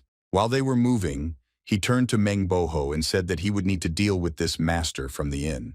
Benrak and Kunak were given orders, namely, they needed to hide and then capture the master alive. After a short time, all the walls in this tavern were replaced with more beautiful and durable stone ones. And also for the girl, the moment came when she first tried such delicious kuksa. Only at that moment did it become obvious to her the reason why all the people spoke well of this place. She suggested that the cloud dragon would be in charge of the kitchen from now on, and she in turn would be responsible for serving food. Of course, the guy agreed, and then Jean said that she would gradually teach him all the other dishes. The guy was happy with how things were going, because now he had something to do in this world, as a common man, not as a martial artist. He's guided by a plate of guksu that Lady Jin gave him, and it was charming in its own way. Just 2 days ago, if you moved to Chunghae, you could even find out in the market that there are several dark groups here. Among them, there is a faction of 4 dragons, which was the strongest. It consisted of more than 1,000 warriors. Black Dragon, Kudoki, White Dragon, Yonuksan, Yellow Dragon, Quaxin, Red Dragon, Maggot, and altogether they were a faction of 4 dragons. Of these, the Yellow Dragon is one of the Yellow Warriors from Gyeonghoban. It was to him that the leader known to us came, who asked for forgiveness for not catching one of Hyunryong. He also explained the problem, saying that everything lies in the master, who is located in an inn on the slope of Mount Cullen. It was obvious that he was from this formation, and then the Yellow Dragon said that now he seemed to understand everything. Namely, he said that it seemed that the leader was a little interested in Kunlun, and for this reason the news took so long. But the problem was that the Yellow Dragon believed that Kunlun was no more. All because they had big problems with money, and a few days ago 2 of them stole money from Gyeonghoban. All the friends of this formation had disappeared, and therefore there was no longer anyone to help them. For this reason, they were excluded from the Murim forces once and for all. The Yellow Dragon was happy with the knowledge that he would never see the members of this formation here again. The leader had only one question left, as he tried to understand who would be in their place. The Yellow Dragon only laughed in response and laughed for a very long time, since the answer to this question would surprise the leader. Meanwhile, the place of action has moved to the present time, namely to Mount Udon. When the guy came to the other members of other clans, he immediately said that his name was Yongpun, from the Kunlun clan. In response to this, everyone else who was here laughed very loudly. One of them said that it was already over, and it seems that this means that Yongpun was late even for this mountain. Then members of other clans said that it seemed that he was simply afraid that he would be beaten on the road, and that is why he walked so slowly. But the guy said that there was a slight misunderstanding, since he heard from his master that everything would happen today. Then one of the guys said that they were collecting here, but the truth was that it happened 4 days ago for discussion. It's strange that Kunlun only found out today. The guy who started asking Youngpun questions first told his friend that there was no difference, because the truth was that Kunlun would not be able to attend from next year anyway. Youngpun already became more embittered and told that guy that he shouldn't just be rude. Then a member of another clan said that this guy is from the Heavenly Mountain sect, and it doesn't seem like he's being rude. The sect member said that from now on their sect will become a member of the 9 sects instead of the Kunlun. At this point, Yongpun no longer remained silent, and began to shout that he did not believe what they wanted to tell him, that Kunlun would be expelled from the 9 sects. Then one of the members of other sects said that they need to stop shouting about it, since in fact, noble people really decided everything. Since members of this sect were constantly beaten at meetings and also borrowed money from bandits, in this way they only disgraced the name of the political faction. Youngpun couldn't believe that now his sect is not even a member of the 9 sects. He started screaming very loudly that this simply could not happen. Since 25 years ago, in the war against the demonic cult, all their masters sacrificed themselves, and because of this they lost most of them. There was no sect that suffered more damage than Kunlun. That's why Youngpun felt used. A member of another sect, meanwhile, said that he was very afraid of these words, since they were incredibly scary. He began to be rude and say that everyone should look at the one who decided to shout just like that. He pointed his finger at Youngpun and told him that none of those present here would even believe that their sect alone fought the demonic cult. But suddenly, right from the back of this rude guy, someone said to stop hitting on Youngpun. It turns out it was a girl who said that if he continues, Youngpun will most likely burst into tears again. The guy said that in this case he would stop touching him, since he did not want to get involved with weaklings from Kunlun. There was a slight pause, and when the laughter stopped, Youngpun asked the member of the other clan to repeat what he had just said. When he didn't answer, the guy told him that he would endure everything, but definitely not an insult to his Kunlun skills. It turns out that right behind the sky mountain clansman's back were 2 well-sharpened daggers. He struck the name with 2 at the same time, but it's good that the guy was at a rather impressive distance from his opponent. Everyone who watched what was happening was very surprised, because they thought that they would just laugh and everything would end peacefully. But everything was not at all like that, since at the moment of the turn, Youngpun even managed to hit his opponent in the stomach with his hand. The consequences that followed this not particularly strong blow were quite surprising, especially for Youngpun. The enemy flew at high speed and thus flew several tens of meters. After some distance, he fell to the floor, and after touching the ground, he did several more somersaults. Everyone who stood nearby watched as some kind of energy was extracted from Youngpun's body, which had just sent their comrade to the floor. Then one of the members of the other sect drew his sword and prepared to strike the enemy. But at that moment, the guy had enough time and skills to dodge such an obvious blow. He began to move further, as he noticed an enemy on the other side, who for some reason was keeping his distance. It turns out that he did this in order to throw several throwing knives at the most convenient moment for him. But such an attack was not a problem for Yongpun either, since with just one wave of his hand, he changed the trajectory of these knives. Since he was not alone, it was necessary to make several movements, and as a result, more than one knife did not reach the target's body. All the kunai fell to the floor, and they seemed to be flying at low speed that the guy was able to knock them down so easily. Then other people who watched what was happening in her could believe that he could get away with it. The girl got down to business and jumped away from the place in order to point her weapon, which was pointed towards her palms in the direction of Yongpun. But all the guy did was just a few steps towards his opponent, and from the outside he looked really confident. With just one movement and direction of energy, he was able to knock down the girl's trajectory and lift her into the air. Now that she was in the air, it was important for her to leave that point above the enemy's head so that he would not finish her off. To do this, it was necessary to act very quickly, so the girl was quickly able to twist herself in the air. A moment later, she landed a short distance from Yongpun, but there was no strength left for a second attack. But it seems that there was no need to do this, since now the guy was attacked by one of the largest and strongest members of the sect. His blow was very strong, but at the same time not very maneuverable, so all he saw was a young Poon and how he prepares to strike back. The counter-strike was incredibly strong, and in essence it was just a palm strike right at the center of his target. When he did this, the big guy whom he hit at an incredibly high speed flew into the wall that stood nearby. Those who watched what was happening could not believe that such a small guy sent a large opponent straight into the wall. And this was really so, and the big man even lost consciousness after he flew into this very wall. One of the warriors with a sword tried to strike again, in order to do it unexpectedly. But he didn't know that the speed with which Yongpun was now reacting to everything that was happening was comparable to the speed of a cheetah. This enemy also flew away, and now the guy had only one problem, namely the girl who was just preparing to launch a counterattack after gaining more strength. But even though her blow came from behind, the guy still easily grabbed her hand and threw her to the ground.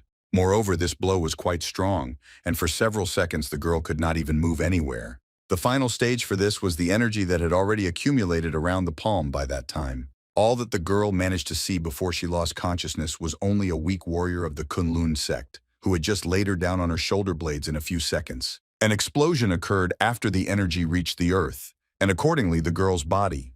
The observers were surprised and could not understand how the force of the wind could reach all the way here. Yongpun's body, and it constantly changed its color. The girl was completely exhausted and could not even move after such a fight. Then the observers said that it was unlikely that Kunlun had ever had such a method of combat. If you look at how Yongpun moved during the fight, you could understand that he moved in the form of a dragon. Then all the observers realized that he acted the way a Kunlun Dragon Master fights. After this realization came to all the observers, the guy said that from now on they should think before saying anything. And especially when they want to neglect the Kunlun sect. The actions were moved again, and now everything was happening very close to that very tavern. On the one hand, it was still noticeable that the repairs were not completed everywhere, but in those places where the Cloud Dragon wanted to carry out repairs, everything already looked good. Part of the group that was hunting for Choki announced that they were leaving this sector, but they were still searching for the target. It was very difficult to find him, due to the fact that there were a lot of thickets here, and in general he could return back to the tavern. Nan was the angrier of all, since now it was he who was responsible for capturing the target. Meanwhile, the boy was in the bushes, which were very close to the tavern, and into which one of the members of the search group, in theory, could look. Choki understood that as soon as they caught him, they would kill him, but it was also obvious to him that he could not stay in the tavern forever. One of Nan's subordinates said that he had a very important message for him. Namely, he wanted to say that they would search around the village, and let him check the tavern and the area around it several more times. The leader, moreover, some time ago said not to even take his eyes off the tavern, and therefore you need to monitor everything that happens there. After this, the black detachment climbed onto their horses, and they very quickly began to move away from the scene of events. Choki also watched all this, and quickly realized that the black troops had finally left, and now they left him half alone. The best and most joyful news for him was that Nan's team Soban also went into the tavern, which means she didn't look in the direction of his bushes. And this could only mean that now is the ideal moment to start running away without looking back. Meanwhile, the girl was training her new employee and said that now they should move on to practice. She also added that the most important thing is to keep the dumpling dough thin and sticky. When she saw that Bayok was preparing to try, she began to leave and at the same time said that she would dig up some greenery and for now let him train. Now that Cloud Dragon was left alone, He could devote all his time to preparing the dough. He didn't even need to touch it for this piece of dough to jump from side to side and change its shape. In just a few moments, this dough became much thinner, but Bach didn't stop there. He continued to move the object without touching it and change its shape only thanks to techniques. The three warriors watched all this and could not believe their eyes. It looked really very impressive. Moreover, it looked a little stranger than they even expected from the already rather unusual master. Meanwhile, Yongpun continued on his way, and also step by step he crossed the forest that stood right behind the place where the meeting was taking place. In this forest, he constantly thought about what the status of his sect had become. It was not clear what to do to correct this situation and how to force everyone else to respect Kunlun. But suddenly at one moment, he noticed his grandfather sitting on a branch of one of the trees. When this grandfather jumped down, he began to move very quickly, which in itself was quite strange. This was strange for the reason that for a grandfather, he was rather too active. When the grandfather approached Yongpun close enough, he asked the student if he would give him just a minute. Meanwhile, in the tavern, the Beck spoke with two mercenaries and the man who controlled them. Namely, he wanted to know why they still haven't left, since it's obvious that they need to make money somewhere. Then he answered that they had plenty of money, and so he asked Bayok to allow them to stay in this tavern again. While they were talking, a girl came up to the back of the cloud dragon and said that she had a small gift for him. Namely, these were some clothes that Jean was able to find in her room. She said that the guy should try it on, since these are her father's shoes and clothes. Despite the fact that the girl said that you can't wear the same thing day after day, the guy was unpleasant to think about having to take off his Kunlun clothes. But nevertheless, it is obvious that sooner or later this needs to be done, since his main clothes already look completely unpresentable. Now Byok really looked like someone who was proficient in some kind of martial arts. When the mercenaries looked at him, they only thought that the world was very unfair, since just one change of clothes was enough for him to look much better. The girl admired the guy from the side, and then said that she was offering him a short walk. This was explained by the fact that the ingredients had run out, and therefore it was necessary to go for an inspection, since the girl often goes to Chanan to learn something new. She also needed to try recently popular dishes in order to change something in the recipe or add a new dish to the menu. Then a group of mercenaries realized that the master was leaving, and one of them came up with the idea that it might be worth following him. But they all fell silent at the moment when Beck turned to them and said that they had an assignment for them. He wanted the three of them to stay here and watch the inn while he was gone. The action shifted again, and now the old man was standing directly in front of Yonpun.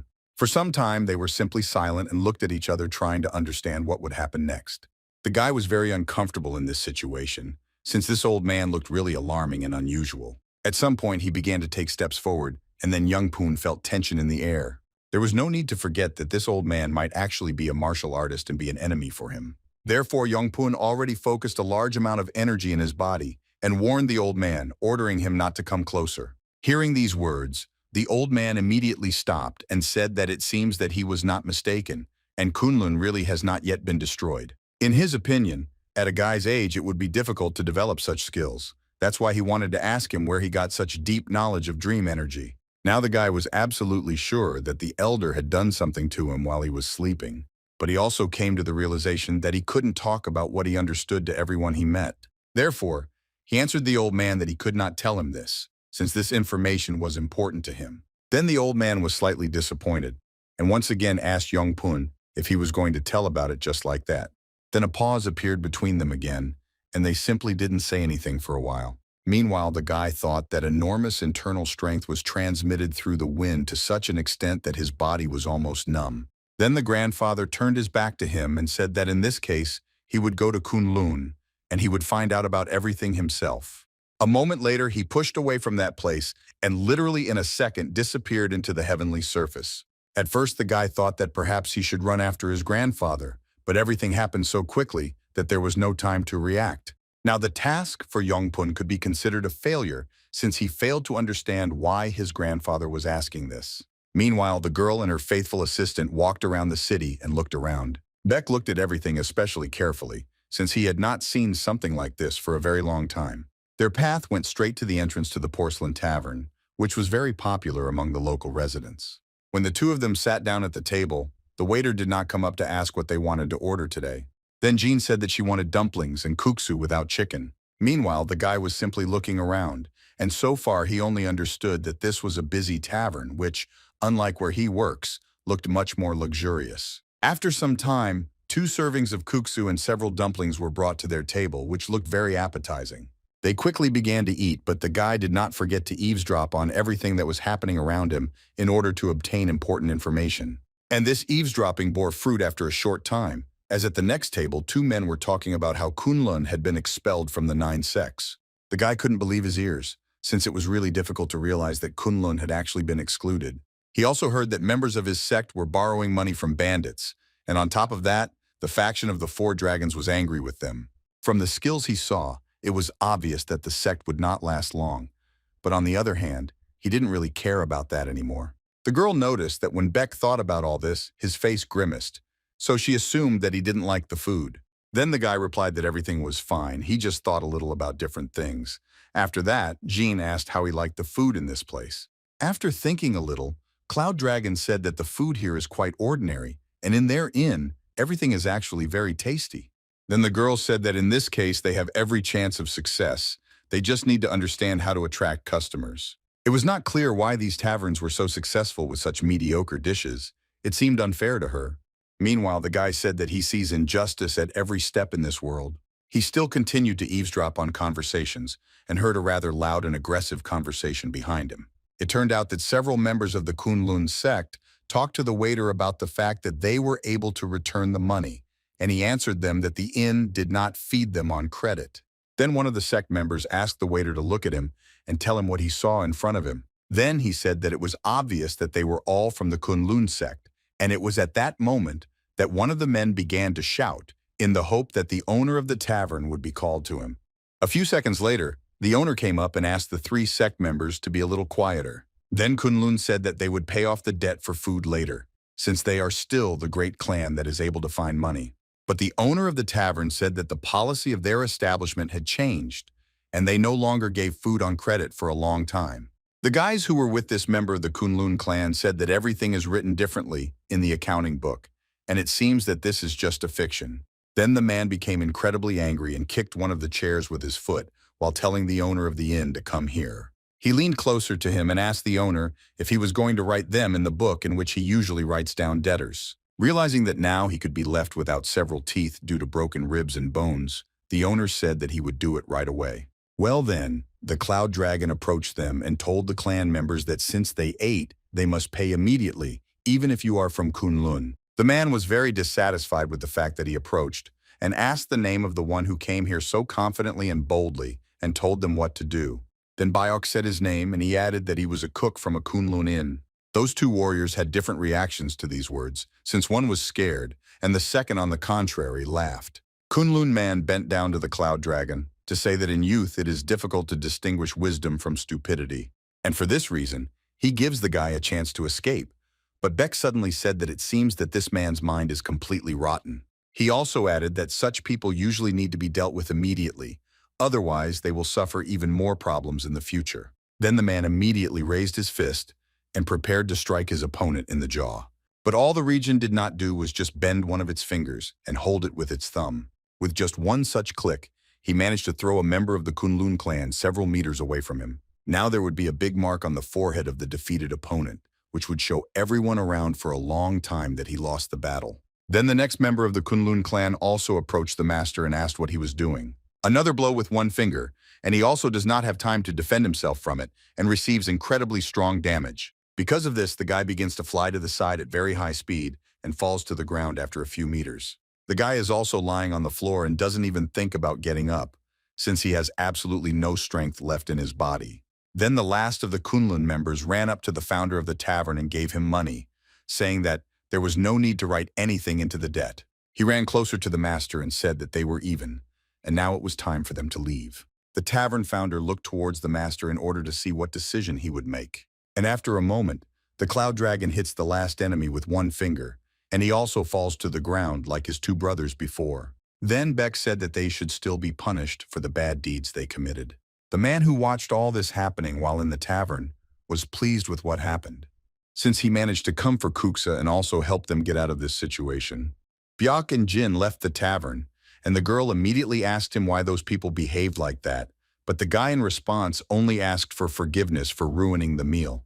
Jean said that everything was fine, and in fact she even liked what she saw. But what she was most interested in was how the cloud dragon managed to pull it all off. Namely, she meant that he managed to deal with 3 opponents at once with just one finger. Then the master suggested that it looked like the girl wanted to learn martial arts, but she replied that she wanted, but it was not the time yet. All due to the fact that at this stage of her life, the tavern is exclusively in her first place. Seeing the emotion on the girl's face at that moment, he noticed that he smiled very often thanks to her. They continued on their way, and the girl said that now is the time to go get the ingredients. Meanwhile, in the forest, which was located not far from the Moonhorse base, something was happening. And that is why grandfather was moving through the forest, thinking about different things during his incredibly fast movement. He constantly thought about that guy he met recently in the forest and realized that that stranger would not even utter a word with his character, so there was no point in interrogating him.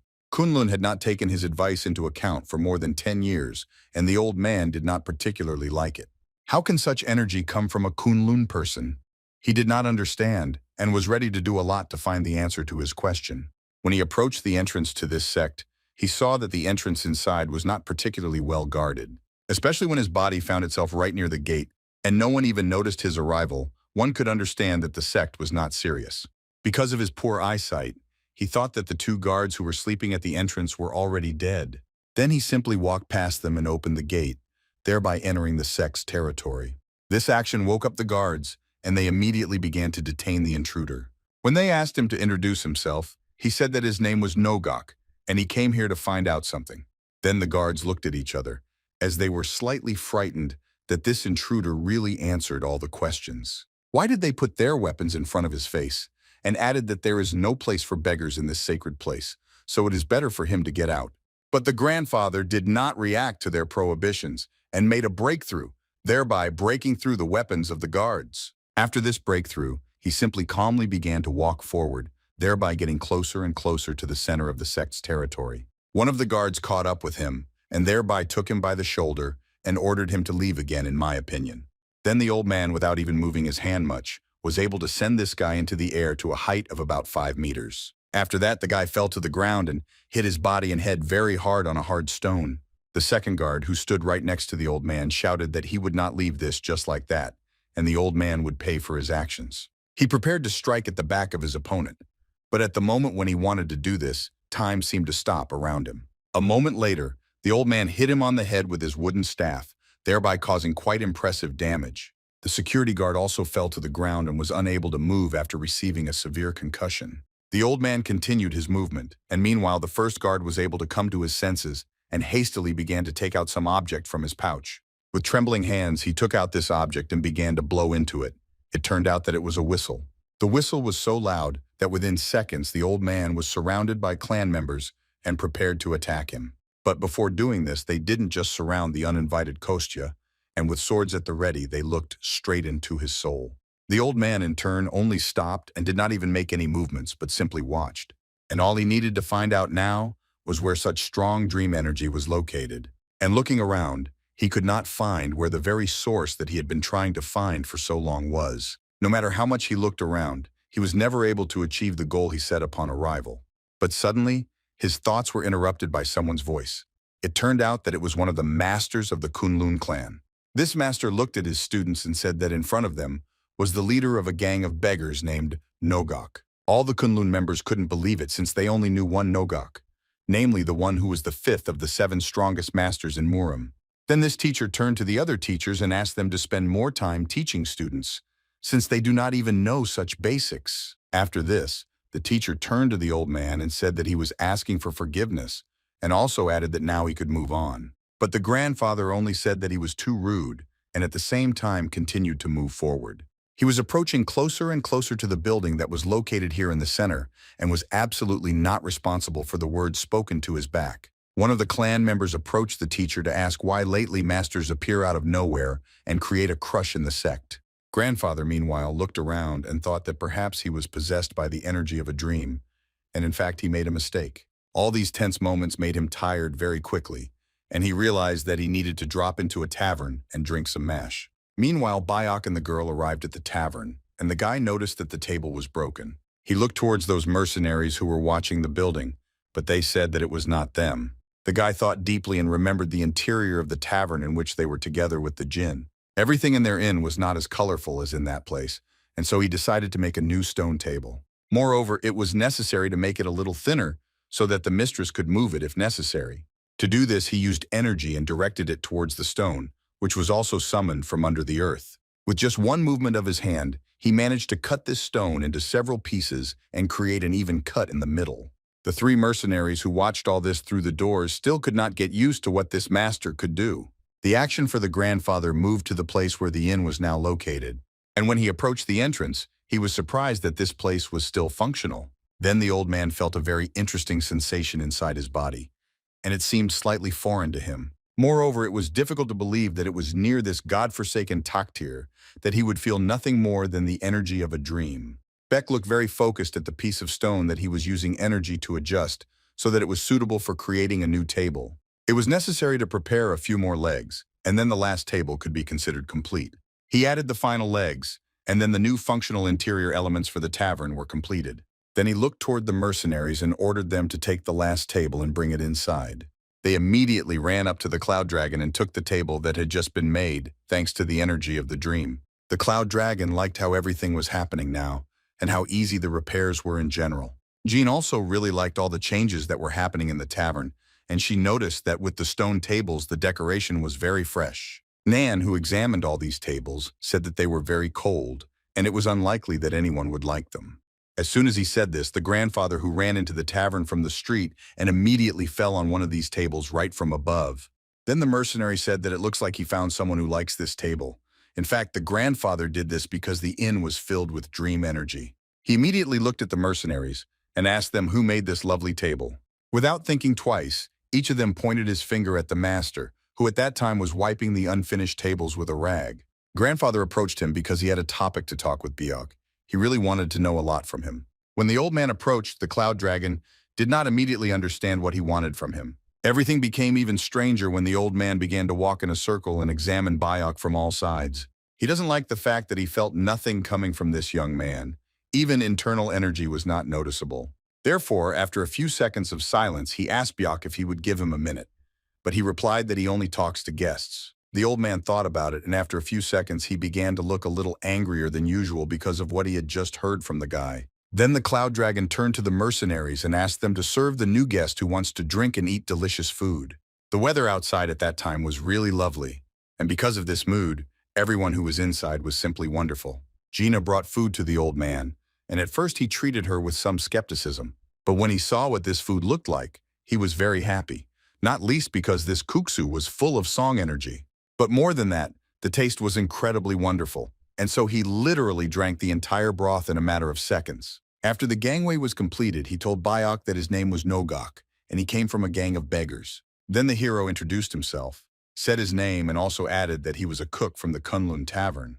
The grandfather became more serious and asked if Biok was from Murim. The guy answered him that he was in Kunlun in his youth, but not now. While the mercenary was telling his boss that it might be worth learning something from this Cloud Dragon, he asked him to shut up because he couldn't eavesdrop.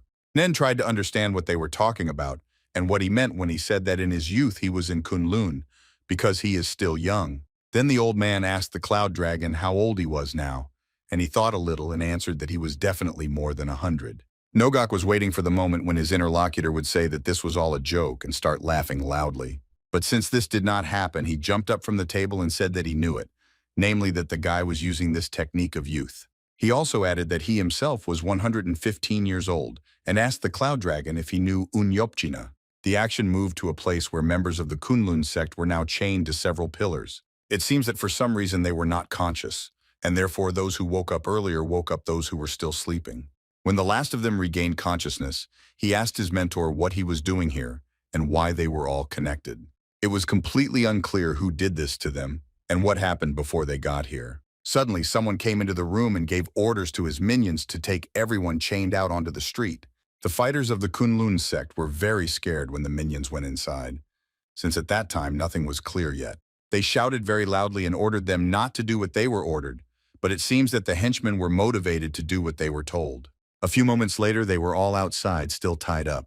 Having walked some distance, the member of the sect who woke up last saw something very scary before his eyes. In front of him, in a fairly well-known market square, all the Kunlun masters were tied up. Then one of those who led the prisoners turned to the yellow dragon and reported that he and his minions had searched Cheonghae. After that, the Yellow King told him that he was great, and turning to the Kunlun fighters, he asked why they came to people, asking for food, when they should just sit silently in the mountains. One of the masters recognized this man and realized that he was a yellow dragon, after which it became clear that they were caught by a faction of 4 dragons. One of the sect fighters plucked up courage and asked the yellow dragon what he was going to do with all of them. At the same moment, he received a strong blow to the back of his head with a stick, since they had previously been ordered to remain silent. A smile appeared on the yellow dragon's face, and he said that they would all die soon, since he was going to cut off their heads and hang them for everyone to see. Now that the 4 dragons are mocking them like this, it has become obvious to the sect members that they are ready for war. By that time, quite a large number of people passing by had gathered near the Kunlun prisoners and were whispering among themselves. In general, they were not against what was happening, since this sect did not help the commoners in any way. Suddenly, the white dragon Yong appeared Wuksan, who said that Kunlun members would not be treated like this right now. His plans were that he would first drop the prisoners home, so that he could then pick up the rest and kill them too. They were glad that they would finally be able to get rid of those who had oppressed the 4 dragons for decades. If you look around at that moment, you could see a red dragon, which together with its army is approaching closer to that square. Ordinary residents of the city were very surprised when they saw this, and began to talk among themselves, since the red dragon could be seen very rarely. The yellow and white dragon were very happy that their brother had come, but he did not answer them, but only silently took his sword out of its sheath and raised it to the heavens. The red dragon then shouted, ordering his entire army to draw their swords, as today is the last day of the Kunlun's existence. But while all this was happening, there was still a very interesting dialogue in the inn between a member of the beggar gang and the cloud dragon. The grandfather asked his interlocutor how he managed to accumulate dream energy. Then the guy thought for a while, and after a few seconds of waiting, he asked him why he was trying to fit nature into his small body. He replied that he simply wants to use the energy of sleep, which is a crystallized condensation of the power of Mother Nature. Bach also added that Mother Nature flows on its own, and it cannot condense in any way.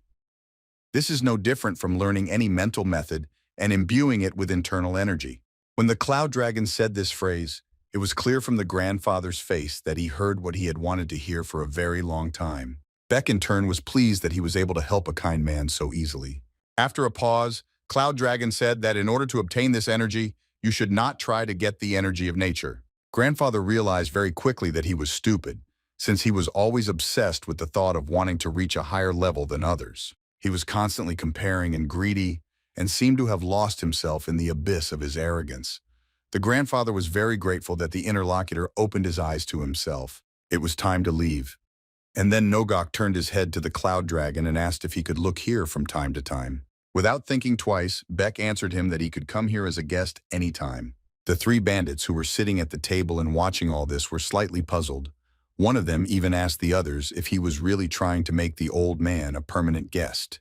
Then his friend said that he also thought so, since it was strange that such a strong master was talking to a grandfather from a gang of beggars. Moreover, it also seemed to them that the guy was just joking about the fact that he was 100 years old, and the grandfather didn't even laugh.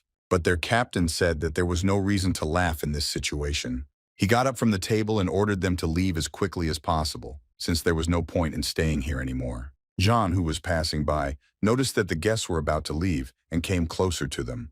Then the captain said that the food was simply great, but unfortunately they had to leave in order to return to various tasks. The girl bowed and said that they could come back again. The trio then quickly began to leave through the main door, but after a short time they all heard a familiar voice from behind. It was Cloud Dragon, who asked all of them why they were leaving, and then the captain said in a trembling voice that they were busy people. Even though they were all scared, Buck just wanted to thank them for looking after the inn while he was away. Then they separated, and one of the bandits decided to ask his captain where they were going. The second one was smarter, and answered his brother that of course they were going to Jumhoban. Meanwhile, a large column of several horses and an entire red dragon army moved closer and closer to the Kunlun. One of the 4 dragons' comrades said that right along their road there would be an inn that he had already spoken about, and they needed to go into it. The yellow dragon was not happy with this idea, but said that if that strong master was in that inn, then they obviously should stop. All because he was interested in how this master would cope with 3 united dragons. The comrade in turn smiled echidna, because of the knowledge that no matter how strong this master was, now that 3 of the 4 dragons have joined forces, he has no chance. This entire huge column did not yet know that the Cloud Dragon had been watching their movements for a long time. Beck understood that there were a lot of people there, and in total, there were about 200 combat units in the army. It looks like they are planning to attack Kunlun. His gaze remained calm until he noticed a very important detail. When the entire column came closer to him, he saw tied Kunlun masters among this entire army. It was hard to believe that the opponents just decided to tie them up and drag them along with them. In addition to the sect masters, there were also a lot of young fighters who had just started their journey. At some point, the column stopped because some kind of obstacle appeared in front of the horses. The animals were very frightened, and the dragons that sat on them tried to calm them down so as not to fall off the saddle. It turns out that the Cloud Dragon stood in front of them, and with a serious expression on his face, he asked the strangers why they were torturing the sect members. The Yellow Dragon was very surprised when he heard this, because at that moment, he did not yet know who was in front of him. But his comrade in arms screamed very loudly, and then everyone realized that this was exactly the master whom he had previously met in the tavern. In appearance, this master looked like a real weakling, and the White Dragon even concluded that he was just some kind of forest madman. Then Biak repeated his demand and ordered them to immediately release the Kunlun people and return to where they came from in the first place. Of course, no one in this column was going to carry out such orders, and for this reason, the White Dragon began to move on his horse and ordered the army to deal with this guy. Each member of the army was dressed in an all-black robe, and each had a fairly high-quality sword. All that the Cloud Dragon did when he saw that such a large number of enemies were approaching him was just took out a wooden stick from his pocket. This wand produced a large amount of purple energy, and for some reason, every member of the army wanted to look at it constantly. Then Beck began to move it in space and at some point sent it straight into the crowd of opponents. This movement created a huge amount of energy that moved straight towards that direction, causing incredibly strong damage. All the warriors flew away a very long distance and continued to fall to the ground and fly away to the side.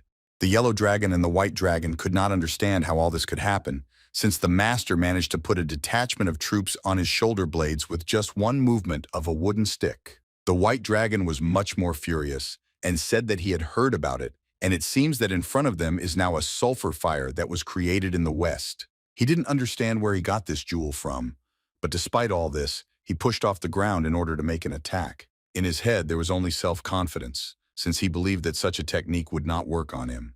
Having gained quite an impressive speed in the air, he began to emit energy from his body and wanted to use the cold crash force technique.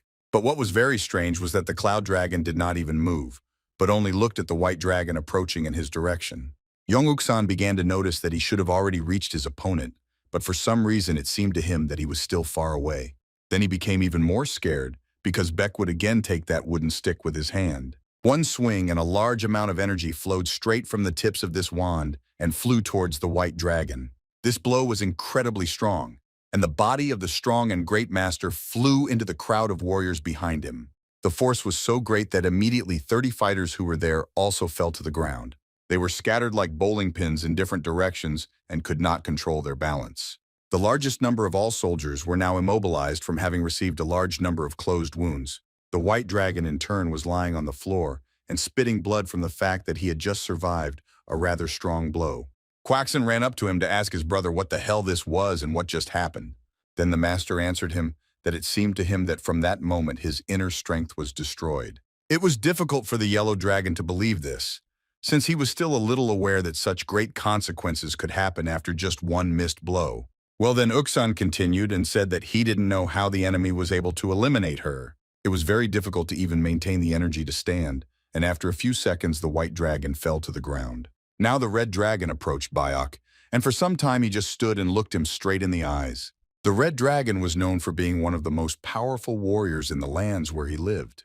He shouted that his name was the Red Dragon Magan and ordered the enemy to show his true face. Beck introduced himself and also added that he is the cook of the Kunlun Inn. Of course, the enemy did not appreciate such a joke and was angry that such a strong enemy said that he was an ordinary cook. Magath prepared for the attack. The soldiers were glad that Mago intervened, since he was the best warrior of all 4 dragons. He took out his sword and prepared to attack his opponent, cutting him into small pieces. But Beck again behaved very strangely and simply stood still, but slowly moving his hand with the twig left and right. Then the red dragon realized what was the source of his opponent's strength and struck with his sword directly at this branch. After that, he tried to strike the enemy but missed and fell to the ground. Everything happened so quickly that he couldn't believe that he had just missed such a simple blow. With the last of his strength, the white dragon ordered him to stop, since otherwise he would lose all his internal energy. But Megut answered him that he should stop talking nonsense, and the white dragon would just rest, drink a little mash, and he would immediately feel better. Despite all this, the red dragon shouted to his enemy that he did not know what kind of magic he had, and threatened to cut off his head. Now he decided to use one of his secret techniques, namely the red sword soul destruction. The soldiers were even more surprised that the red dragon was now using that same sword. Also, in small circles, this technique was called the flashlight technique, and it could surprise anyone with the amount of energy released. The soldiers were immobilized because they wanted to see something like this in reality at least once in their lives, and finally this day came. But when the red dragon carried out a horizontal strike, a stream of energy headed straight towards Bayok. A very incredible and powerful explosion occurred, which scattered stones in different directions and released energy directly towards the sky. When the soldiers looked better, they saw that the red dragon was lying on the floor, breathing very heavily. Then the yellow dragon looked at his brother and shouted his name, because he did not want him to die here on the floor. With the last of his strength, Maggot got down on one knee and thought about what to do next in order to win this fight. But suddenly he felt something inside his body, and this feeling did not give him peace. The scary thing was that this feeling was related to the internal energy that he was supposed to feel. But now the great warriors did not feel the presence of this energy in their bodies at all, since it was empty there. After a few seconds, he coughed violently and spat out a large amount of blood from his mouth. The strength remained less and less, and now he fell to the floor and did not even show any signs of life. The yellow dragon watched all this and could not believe that everything happened exactly like that. But the situation had to be taken into hands somehow. Therefore, he ordered all the remaining soldiers to attack this guy, and added that for his elimination, there would be a reward and a title. This motivation worked since for a bandit and a soldier, a large amount of money and a title are the main goals in life. They immediately began to run and prepare for the fact that they would now simultaneously attack and cut this enemy into small pieces. At that moment, the cloud dragon threw the branch that had been in his hands all the time onto the floor, and it stopped releasing energy. He took a stance, and now energy of a slightly different shade was coursing through his body, and it seemed to begin to make some kind of sound. The bandits were not afraid because of this, since now they only had a goal, and no obstacles could be built in front of this goal. The opponent changed his stance a little, and now the energy his body generated became even brighter. He used the 8 cloud dragon elements and sent a very powerful energy attack towards the group of opponents. Only the yellow dragon could observe all this from the side, and only from his side it looked simply terrifying. The warriors were not mortally wounded, but they were weakened by the fact that they received a very powerful blow. The yellow dragon remembered that they say that a dragon appeared in Kunlun. Then one of the soldiers shouted that it looked like the dragon had turned into a man. At that very moment, Beck moved a little away from the battlefield and pushed off from the ground and disappeared somewhere. If you look at the place where the battle took place, you could see dragon-shaped cracks on the ground. Now everything was in a completely different place and on a completely different day. Namely, it was the next day, and Chong-hae. The 2 bandits had already woken up and came to their captain's room to wake him up. Going inside, one of them told Sobong that the sun had already risen for a long time, and it was time for them to set out. The captain fell asleep late and therefore could not believe that it was already so late. But nevertheless, he was tired, and said that he did not sleep well due to the fact that he drank himself into unconsciousness last night.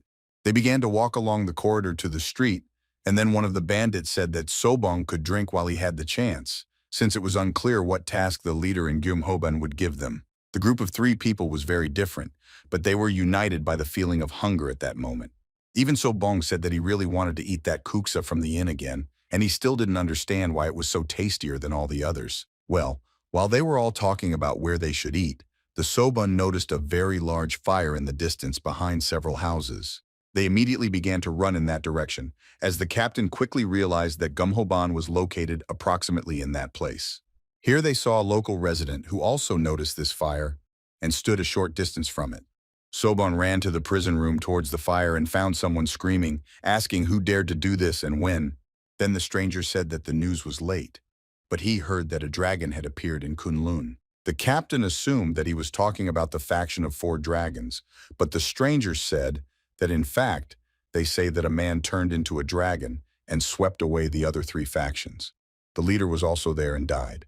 People after this were offended by Gomhoban and set it on fire and then fled. All this news was definitely not pleasant for the entire small group, and one of the bandits asked his captain what they would do next. It was difficult to immediately offer a solution, but Sobong said that there are many dark groups in Xiongyan and you can easily raise some money there. Then one of the bandits said that he would not go there, and he had very good reasons for this. He explained this by saying that with Sobong's skills, he would obviously not be touched there. But if one of them goes there, they will be killed immediately. It is for this reason that it is better for them to stay here and try to find a similar job. The second bandit thought for a while and said that he had decided to go there again. He meant the inn that is located at the foot of Kunlun Mountain, but the others still did not understand why he decided to do this. After thinking a little, he explained that he was somehow safer next to the master, and he could just sit with his hands. And perhaps he will even think a little more and learn martial art. To Sobong, this sounded like complete nonsense, since it seemed that his subordinates did not even understand how complex and long the process was. But despite all this, they were ready to take risks in order not to remain unemployed and to do at least something. Then the captain realized that his subordinates were trying to come up with something, but they couldn't even gather the thoughts in their heads. After some time, they even began to persuade their captain that he should also go with them. But when they saw the expression on his face, they just bowed, thanked him for everything he had done for them, and were about to leave. They took literally a few steps, and it was at that moment that Sobong, for some reason unknown to him, began to experience incredible stress. He ordered the 2 to stop right now and turn in his direction. His face was very angry, despite the fact that he was about to say a completely non-evil thing. Despite all this, the subordinates were scared because they did not know what to expect from their captain now. And after a few seconds, Sobong said that he would go with them, since he was not going to sit idly by, and it would be better for him to at least have a tasty meal at the tavern. He also thought it would be important to add that he had nothing to learn from that master, and would simply spend time in the inn. Once again, the action moved, and now everything again took place in the already updated Kunlun Tavern. The girl was very happy that after a very long time she seemed to have a regular client. The grandfather, I went inside, said that now he will come here every day. He began to occupy the table that he liked the most, and at the same time asked the girl where Mr. Beck was now. She said that he was now minding his own business in the kitchen, and grandfather sat down at his place, after which he said that he wanted to try Jin's kuksu. Then the girl smiled and turned around and asked her grandfather if he was sure that he wanted to try the kuksu that she had prepared. He replied that he was absolutely confident in his words, and at the same time asked her to call Biak. A few seconds later, they were already sitting at the table, and the grandfather took out a very beautiful bottle from a small bag that he had brought with him. Then Cloudlaw immediately asked his grandfather what it was and why he brought it. The grandfather replied that this was a special variety of yellow wine, aged 10 years. It was also necessary to add that it was obtained with great difficulty. He also said that he heard that just yesterday a real dragon appeared at the foot of Kunlun Mountain. According to his information, members of the 4 Dragons faction met this dragon and were defeated in battle. The leadership died, and the subordinates fled. In his opinion, these guys got a chance to improve, and most likely later they will be even more grateful for their fate. Of course, the grandfather understood who this dragon was, and therefore said that it looked like Biok had a hard time yesterday, and therefore he should drink this wonderful wine. The guy took a small cup in his hand, and looking into it, he thought that he had almost completely forgotten the taste of alcohol. He took the first sip and remembered this feeling, since he had not done anything like this for decades. The grandfather continued his monologue and said that according to his information, these leaders were still alive. The guy wanted to shift the topic of the dialogue a little, and pouring even more into his grandfather's mug, he said that he should drink more. Noguk was delighted and said that it took his breath away, and also added that he wanted to remember this taste even after death. Then the Cloud Dragon said that he also felt a little more cheerful after he drank a little of this wine. Then the grandfather became more adventurous and said that he needed to drink more, since he had specially brought this drink from afar, precisely so that not a drop would be left of it. By that time, the girl had just brought kuksa and placed the plate right in front of her grandfather. Nogok's gaze became more serious, and he said that he wanted to ask the Cloud Dragon something. Namely, he wanted to ask him what he thought about the proposal to become real friends. He explained this by saying that all his comrades had died, his students had gotten married, And now no one cared about him. And now he is very lonely without friends with whom he can go and have a drink, for example. Kunlun martial arts and heavenly spirit mastery were fleeting for the Cloud Dragon. Because of this, he knows firsthand what loneliness is. Seeing that the guy was thinking, the grandfather once again asked his interlocutor if he would suddenly become his friend. Then Byok realized that there was no point in thinking anymore and smiled, at the same time saying that he would be a friend for legs. The grandfather began to laugh very loudly and shout that he could not believe that he now had a friend who was also old enough to be his grandson. In his opinion, it was necessary to discard formalities, and Cloud Dragon said that he also agreed with this. When Nogok wanted to offer them a little more drink, he quickly noticed that their bottle was already empty. Then the grandfather turned to Jean and sweetly and quietly asked her to reschedule something else like that. Meanwhile, everything began to happen in the place where the fire had recently occurred. There was a man there who made great efforts to move the burnt columns. It turned out that he was dragging all these columns for a reason, but it looked like he was looking for something. Leader Gyeom Hobong said that it was good that he thought of running away from the battlefield after the master attacked the Red Dragon. He believed that he was too brilliant and strong to die just like that in a battle with an opponent too strong for him. It quickly became clear that he was dragging all those burned columns and other objects in order to free the chest from under the rubble. Having opened this chest, he made sure that it still contained all the money that he had put in there. But as soon as he noticed this money, he suddenly heard someone's voice behind him calling him a rat. He immediately turned to his body to see who was there, and saw a handsome one from some person. This man was fully dressed in black robe, and he said that the leader should not have abandoned his comrades for the sake of wealth. It was the Black Dragon Kudoki. Now these were very difficult times for the sect, and a very large number of important decisions had to be made. All the most important persons of the sect gathered in the room to discuss the latest news. One of them said that there were rumors that a dragon appeared on Kunlun Mountain a few days ago. The fourth sect elder named Baekwan said that now everyone is talking about how their sect has defeated the Four Dragons faction. One wise man said that he also heard about this, but he did not quite understand where this information began to spread. Then the elder said that according to the words of the captive students, they were attacked by a young guy who managed to defeat all the opponents. The third elder of the sect, named Baekmok, said that he does not believe that all this was done by one young guy. In his opinion, this could be the effect of some kind of group hallucination, or they all just felt ashamed and came up with something like that. But the sage said that in one case or another the fact remains a fact, namely that as a result of these events their status increased. He asked his subordinates which of them went to the meeting of 9 sects. The fourth elder said that it was Yongpun, and he said that according to the information he received from members of other sects, they were expelled from the 9 great sects. The sage was very angry that this happened, and since he could not restrain his own anger, he hit the table with his hand. Then he said that at once everyone turned away from them, then they needed to take measures. So he turned to Baekwang and said that he should escort his disciples to the Namgong clan. It was necessary to carry out this order, despite the fact that the fourth elder did not yet fully understand what all this was for. Meanwhile, a small group of students was already leaving their barracks, and they were trying to understand what their task was all about. One of them asked why they were going there at all, and then Paekwan said that they needed new connections, since 9 factions were broken, and now they needed allies. Another disciple said that he also heard that this clan has a lot of money. Yongpun, who inadvertently witnessed these conversations, was not particularly happy with what he heard. Meanwhile, someone came to the goods store again, and the girl was very happy with the new guests. It turns out it was those 3 bandits again.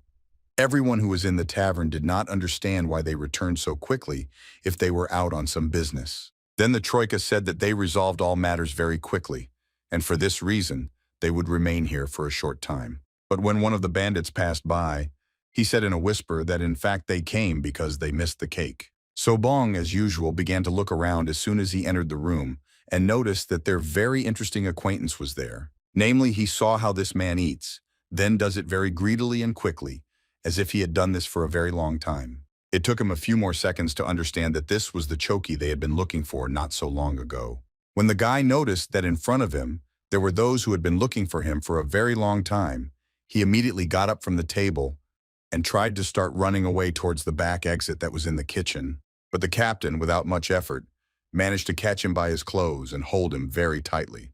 Then Chokt greeted him, and Sobon, in a quiet voice, asked the guy how far he was going to run. The bandits who came closer to him said that he could no longer run away since Gyumhaben was no longer there, and accordingly they had no reason to catch the guy. But nevertheless, the captain decided to remind them that Choka managed to cause a lot of trouble to their group, and therefore they will have to pay for it, which I thought for a bit, and then turned my head towards Jean, who was just doing something in the kitchen, and ordered 3 kuksu for this table. Then the girl looked in his direction and said that she thought it would be better to add a portion of dumplings to this order. The captain hugged Choki very tightly and said that he would pay for dumplings, kuksa, and their week's accommodation in this tavern. While the group was talking, someone began to approach them, and the bandits immediately took notice of this. It turned out that it was none other than the Cloud Dragon, who after such a short time was already bringing them food on a tray. Then they all looked at Bayok and greeted him in unison. Choki took this situation as an opportunity to escape. In fact, everyone greeted the master except the captain himself, who for some reason was scared. Now before their eyes, right on the table, there were 3 delicious servings of kuksu and as many as 4 dumplings.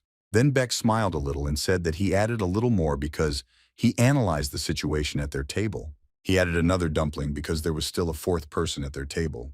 But very quickly it became clear that Choki had disappeared somewhere, and the bandits did not look for him, as they were very hungry. Sobong looked around again to see if Choki was somewhere here, but now he was most likely already at a great distance from the tavern. It was necessary to look for him, but this matter was not so important as eating kuksu while it was still hot. Some time passed, and right next to the inn it started to rain quite heavily, and it had been raining for a long time. A small group of people approached the tavern and decided to go in, since this rain had already completely tormented them. Jean went straight to the entrance and asked the new guests how many there were, and of course greeted everyone. Kunlun sect came inside, and the 4th elder said that there were 4 of them in total. When the girl asked them what they wanted to try right now, he replied that it didn't matter to him at all. Then she decided to list everything they had, but suddenly stopped when she saw a familiar face among the guests. She greeted Young Pun, and he said that he was glad to meet him, and especially glad that the girl recognized him. All his brethren from his sect were surprised that he was already here, and he only said that he dropped in here on the way after the gathering of the 9 sects. Everyone sat down at the table, and then Young Pun said that the most delicious dish here is guksu, and they should order 4 servings for everyone. Time passed, and the rain still did not want to pass, despite the fact that it was already falling with a much less weak frequency. The food was already on the table, and of course it was brought here by none other than the Cloud Dragon. Even though she and Young Pun didn't greet each other, the 2 of them still looked at each other and just nodded silently. One of the sect members asked Young Pun why he was suddenly so noble, and he replied that he owes this tavern since the time of his last campaign. The food was indeed very tasty, and the rest of the sect quickly understood why their brother liked it so much here. Young Pun, meanwhile, was thinking that martial arts were amazing, but the elder's kuksu surprised him more and more each time. The bandits at that time were also sitting at the next table, and of course, in addition to simple conversations among themselves, they overheard what the sect members were talking about. They mostly talked only about how delicious the food was here, and it was impossible to extract anything useful from the word at all from their dialogues. Sabon, meanwhile, said that as far as he knows, it was the Kunlun dragon that trampled the 4 dragons. But from the conversations of these people, it was clear that they knew absolutely nothing about it, especially when one of the sect members asked the master if he knew how much the Namgong clan earned. He replied that in fact he did not know the details, but somewhere he heard information that they receive approximately several thousand every day. Also, it was rumored that in Anhui province, everyone had trading rights everywhere, and this was not comparable to the 9 sects. The master said that they sit in the mountains all day long without money or rice, and for this reason, no one knows them. For other sects, everything is different. Other Kunlun sect fighters said that they hope to be fed again upon arrival. After some time, they also began to discuss more sensitive topics, namely that they would have to form an alliance with those people. But the master quickly realized that there was no point in talking about it here, and turning to his subordinates, he said that the rain had stopped and they should leave. The girl quickly heard this and ran up to the master to say that he had 8 nannies. Then he said his name, what sect he was from, and notified the girl that he would give the money back later. Youngpun came closer to him and explained to his master that he needed to pay right now. But the elder did not listen to him, and approaching the door he only added that he would pay for everything later, and also said that if one of his subordinates has money, then let him pay now. The guy took out a small wallet from his inner pocket and shook out all the coins that were there. He handed this money to the girl and said that he would pay for everything else a little over time. The girl smiled, said that they would meet again and wished them a successful and calm journey. The master did not like this situation, and he turned towards Yongpun to say that he was unlikely to return here again. Bayok appeared on the horizon, who said that he had just been in the kitchen and heard the smell of this master's foul brood from there. Yongpun had just given her, and then he went up to the guy and said that he paid much more than he ate. The ordinary dragon decided to put these coins into Yongpun's hand and then silently approached the fourth sect elder. Looking in his direction, he said that everyone else would have to pay for everything right now. Then the subordinates immediately began to shout at the cook, asking him if he knew who they were and shouting that they would not give anything away. At this time, the bandits began to laugh quietly because they understood that it looked like these guys were in a very bad situation and they were wondering how they would solve this situation. The Cloud Dragon's face became more serious, and he told the guests that in their inn they did not feed for free, and they did not give food on credit either. Then the master gave the order to his subordinates to teach this cook some good manners. While he was waiting for his subordinates to attack this cook, he suddenly heard a familiar voice behind him. Turning around, it turned out that it was Nogok, who greeted the cook as his friend and said that he had missed him in just a day. Then Bayok said that he had a little work to do, so now grandfather would have to wait at the table. The fourth elder of the sect, in turn, approached his grandfather to greet him. The grandfather tried to remember the name of this man, and after a few tries and a second, he made the assumption that he was Pekwang. The rest of the subordinate masters also bowed and greeted the elder. After all this happened, Beck led everyone inside to the street and told them to follow him. The elder, meanwhile, still could not understand whether he and Nogok were really friends. Then Cloud Dragon told the three guests that if they couldn't pay, they would make more tables. The elder of the sect at that moment did not understand at all what this cook even meant when he said such words and pointed to the big stone. It was especially strange when Beck said that he would cut this boulder so that they could work with the material. Just one movement and energy gushed straight towards this stone, which had been directed for a very long time and in a stream. Members of the Kunlun sect, meanwhile, laughed because they decided that it looked like they, along with Nogok, were just local madmen.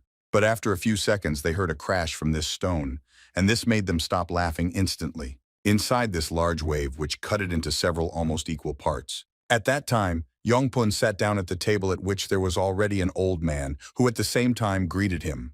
Grandfather was wondering why his brothers were behaving so strangely, clearly not like members of a once great sect. The guy didn't even know what to answer to this, since he himself didn't know the answer to this question.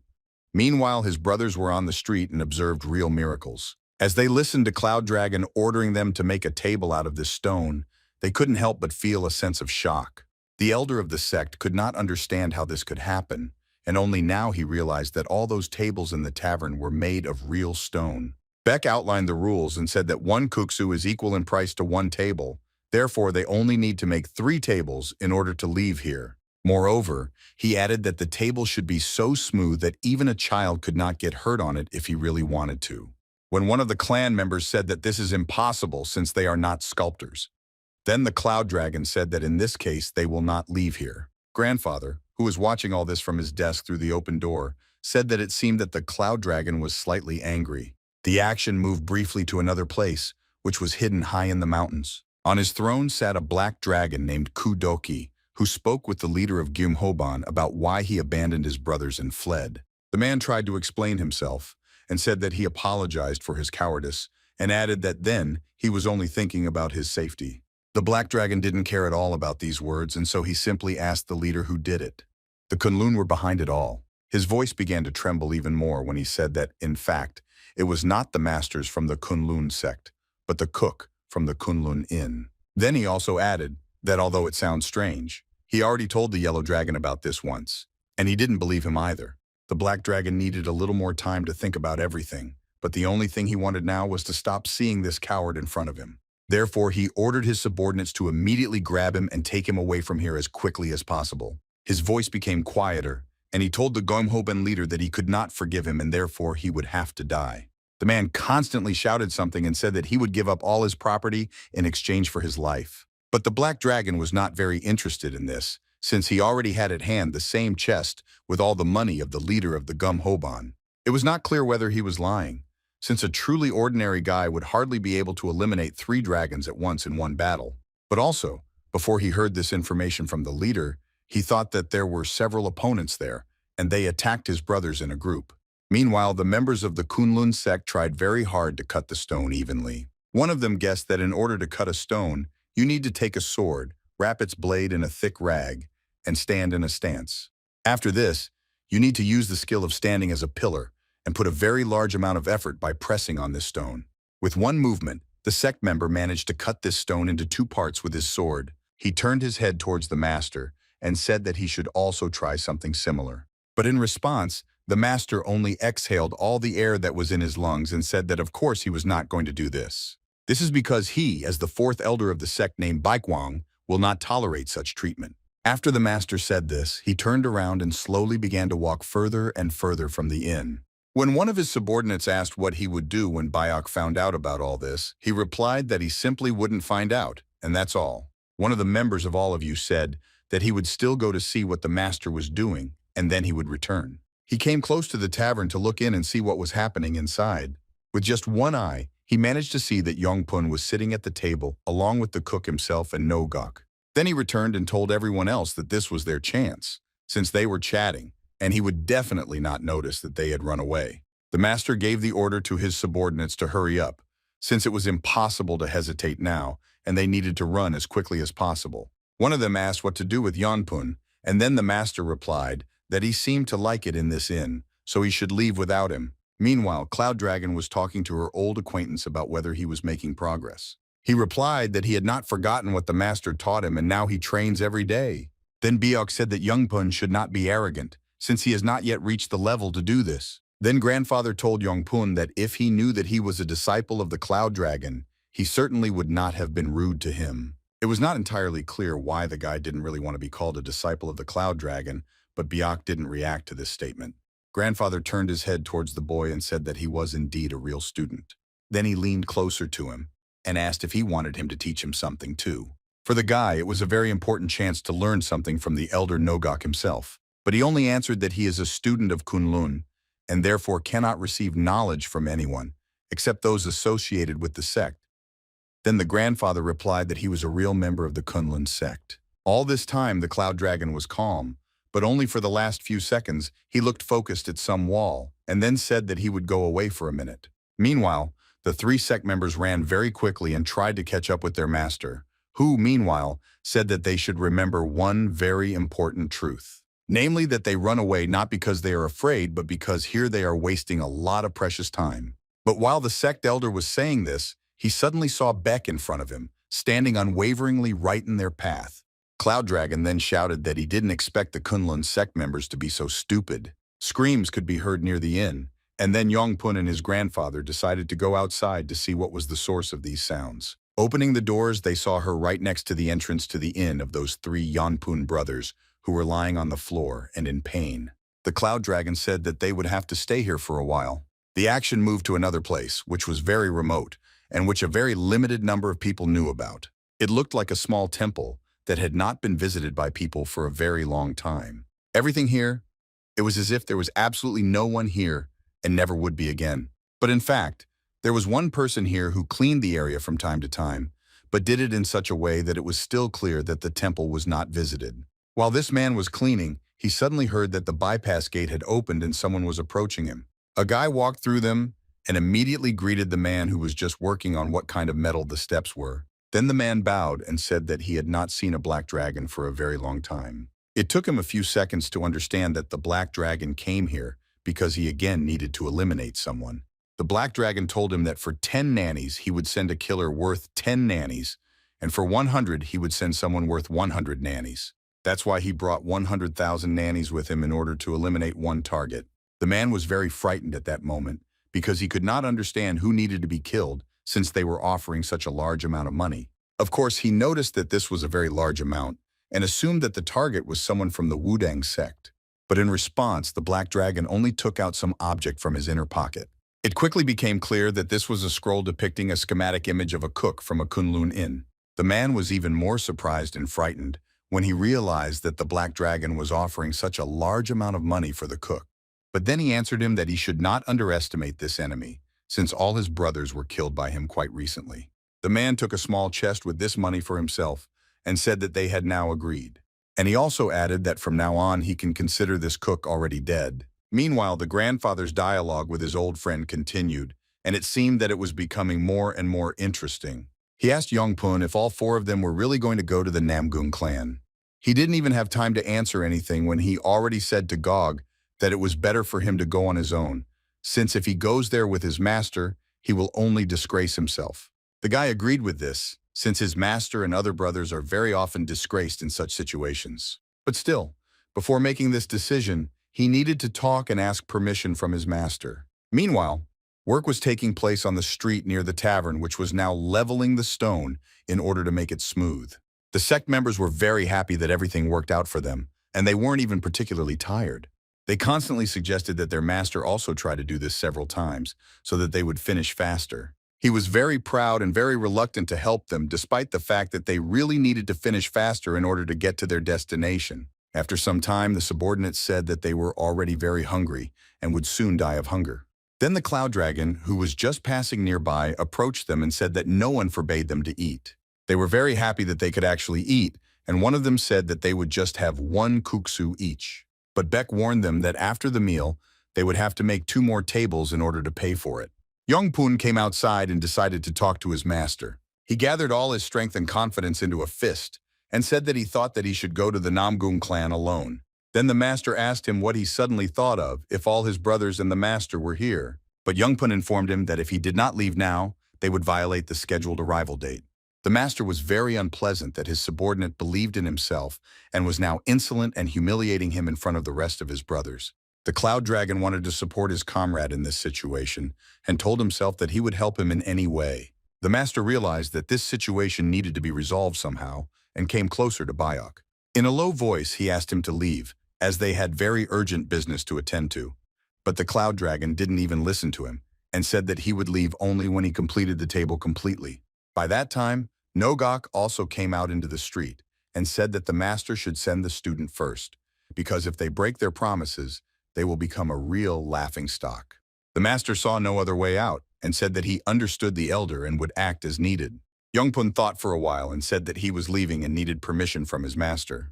When the 4th elder of the sect named Baekwan said that he allowed it, the guy really left, and for some reason his brothers were jealous of him. Meanwhile, on the other side of the city, training was taking place, right in one of the largest training halls. In this training hall, there was a very large number of weapons which differed in style. And right in the middle of this room stood a man who was just getting ready to start his training. In addition to the various weapons and types of weapons, there were also many simulators that are also used for these purposes. The man was focused and looked at his target, which was a special wooden simulator. Using one of his secret techniques, he was able to lift the axe that had been lying on the floor all this time, and the weapon began to levitate in the air. Just one movement of his hand was enough for him to have this axe behind him in a few moments. One more moment, and this axe flew at a very high speed towards the target and stuck right into the wooden part of the training apparatus. Then the man pushed off very strongly from the place where he was standing and began to run at an incredibly high speed. At the same time, he lifted into the air a large number of different weapons, which also hovered in the air for several seconds. Then all these weapons flew at high speed towards the target when the man moved his hands there. A second later, they were all sticking out of the simulator, and each of them hit their target in one way or another. The man understood that the training was successful, and at the same time he felt someone's presence behind him. These were several of his henchmen, and one of them came closer and said that every day he was moving better and better. This man's name was Sogik, and he said that since his youth he had been living in the gym as a master, and he still had a lot to learn. Then after a few seconds, his look became more interested, and he ordered his ward to hand over the chest to him. This chest contained a very large amount of money, but to tell the truth, it was slightly less than the amount that the Black Dragon delivered to its intermediary. He counted. The man realized that there were 70,000 in the chest, which means that the customer offered 100,000 for completing this task. The assistant said that nothing was known about the cook from the inn, given that Kunlun people are always together and there is no connection between them. He also told his commander that the owner of the inn is Jin Plow, who is 19 years old and lives without a family. He also spoke about the defeat of 3 dragons in battle. There was a short pause, after which the ward said that Master Nogok also comes to the tavern every day. The man knew well that Nogok was one of the best masters, and decided that before eliminating the cook it was worth exploring the situation a little. The next day came, and Beck was now busy listening to the girl who told him how to cook chicken properly. In fact, the secret to preparing the dish was to learn how to peel the carcass without cutting it. To do this, the girl uses the method of making a small cut above the wing, and she told the cloud dragon to do the same. Using this hole, it was necessary to pull out all the entrails through it, season, and add broth. And after all this, keep it in wooden barrels in order to give it a special taste. And before serving, of course, you need to boil the bird. For the hero, this recipe looked much simpler than ever, just right for their menu. Looking at this chicken, he thought that this tavern had become a new turning point in his life, and he must definitely succeed. But he also noticed something was wrong, namely that in the morning there was no rooster crowing. Jean explained this by saying that she needed to sell it in order to buy new chickens. While she was explaining why this happened, someone came into the tavern and at the same time asked if there was anyone alive here. The girl noticed the new guest, and the cloud dragon said that he would serve him. This stranger went completely inside, and Beck slowly began to approach him closer and closer. Being at a sufficiently comfortable distance for both of them, he greeted the new guest. This man was exactly the man who had recently been training in his special training room. His eyes looked kind, despite the fact that when he entered inside, unnoticed by everyone else, he examined everything that was inside. At one of the tables, he saw several bandits, but he also did not see even a hint of any martial arts in them. By that time, the cloud dragon had already approached his table and asked the new guest what he would like to eat. This guy looked very neat, and the man concluded that most likely he was clearly not from Murim. It would be strange to remain silent for a long time, so Soguk asked the waiter what he would offer. He said that they have kuksu, dumplings, and another chicken dish on the menu. When the man asked what kind of chicken dish this was, the cloud dragon immediately went into the kitchen and said that he would bring it to try. Then the man began to wave his hand and say that he was not specifically asking for a chicken dish. But he very quickly realized that, in fact, it wouldn't hurt him to have a little snack now, since he had spent a lot of energy on the road. Literally a few seconds later, there was already a bowl on his table with chicken on it, which was so hot that it was emitting steam. It was incredibly fast, and even the man himself said that he had never seen such speed before. The hero, in turn, said that speed is the basis of cooking. The man didn't think long, and after wiping his hands on a special napkin that he had in his outerwear, he began to cut up the chicken. The bandits who were sitting at the next table were drooling from the very smell of chicken, which was incredibly clear. Even those members of the Kunlun sect who were now making tables on the street had this smell. At that moment, when everyone was just trying to understand what kind of smell it was and what it was emitting, someone else entered the tavern. It turned out that it was Nogok, who, as soon as he opened the door, immediately shouted to the cloud dragon that he had arrived. The man immediately began to analyze this situation and realized that what the former leader of the gang of beggars comes here every day seems to be true. It could be assumed that he came to meet with the cook, and the man decided not to get involved for now. The cloud dragon immediately smiled when he saw grandfather in front of him, and the man who was sitting at the table eating chicken at that moment was surprised. Then the grandfather, after a few seconds, handed a small bag directly into the hero's hands and said that he had a small gift. This small bag contained ginseng that was already approximately 200 years old, but Beck said that he doesn't eat that.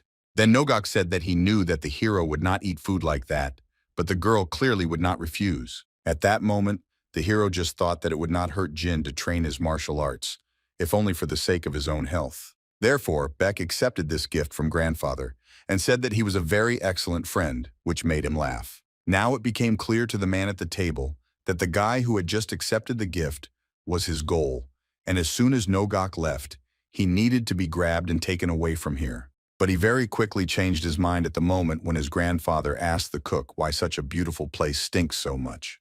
Then the cloud dragon interrupted him and said that he meant the smell of blood that could be smelled here now. The hero said that they need to leave the new guest alone, despite the fact that they do not know each other. Nogok. It was unclear why the guy didn't do anything if it was obvious that this was the first sign of danger. Well, then Beck said that since this man is a guest, there is no reason to kick him out as long as he hasn't done anything. Having listened to this point of view, the grandfather could not but agree, but also had to say additional information about which he knew. Namely, he wanted to tell the guy that he knew that there were about a dozen people in the forest who were obviously hiding. This was the man's camp, and he was surprised that both Nogok and his target knew this in advance. Then the grandfather also asked his friend if he was going to do something with those people who were hiding in the forest not far from the tavern. And the hero only told him that maybe he really should invite them all here.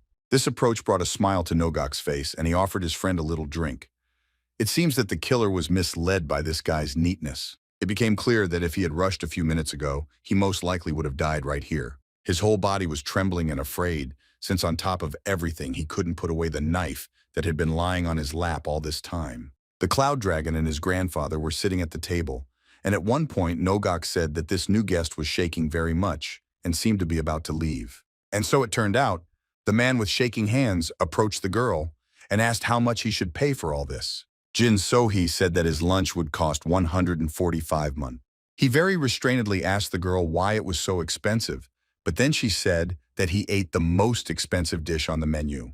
The killer quickly paid and left the tavern, accompanied by the girl's cry that she was still waiting for this guest.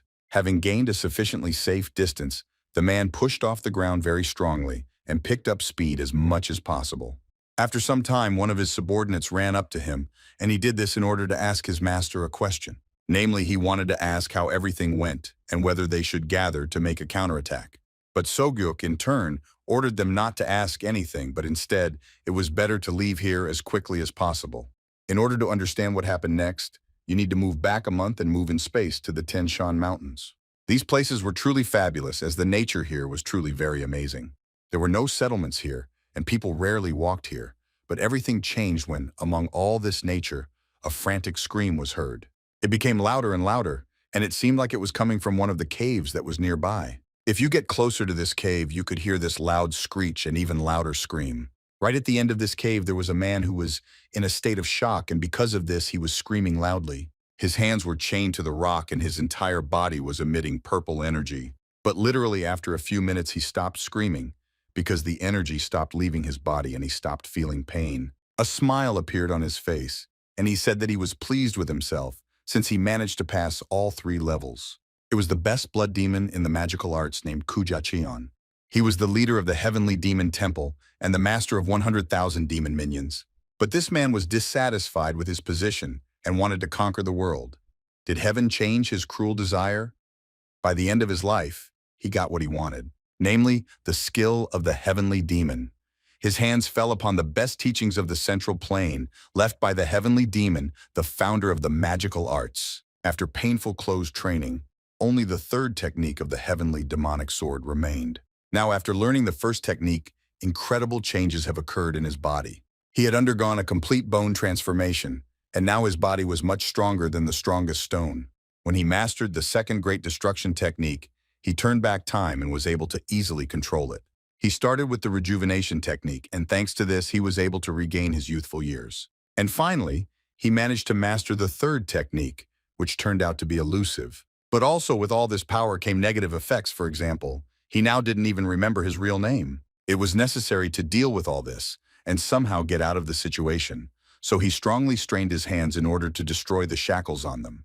Jashon, I don't even remember why he was chained and who even dared to do this. But the most important thing was that now he could move freely, and now there was an incredibly beautiful world in front of him. Coming out of the cave, he saw a light that he had not seen for many years. And when he finally did it, when he went out into the street, he could not understand what he was even going to do here. But despite all this, he felt the most powerful internal energy in his body. With just the small amount of energy that he could release from his body, he was able to move half a kilometer forward from that cave in one leap. And this brought him incredible pleasure, since ordinary people, of course, cannot move like that. The landing was also incredibly soft for him, and he used this landing to push off for the next more powerful jump. This jump was incredibly long, for many kilometers. The guy didn't even understand that he was so carried away by the 3rd technique that he lost his memory.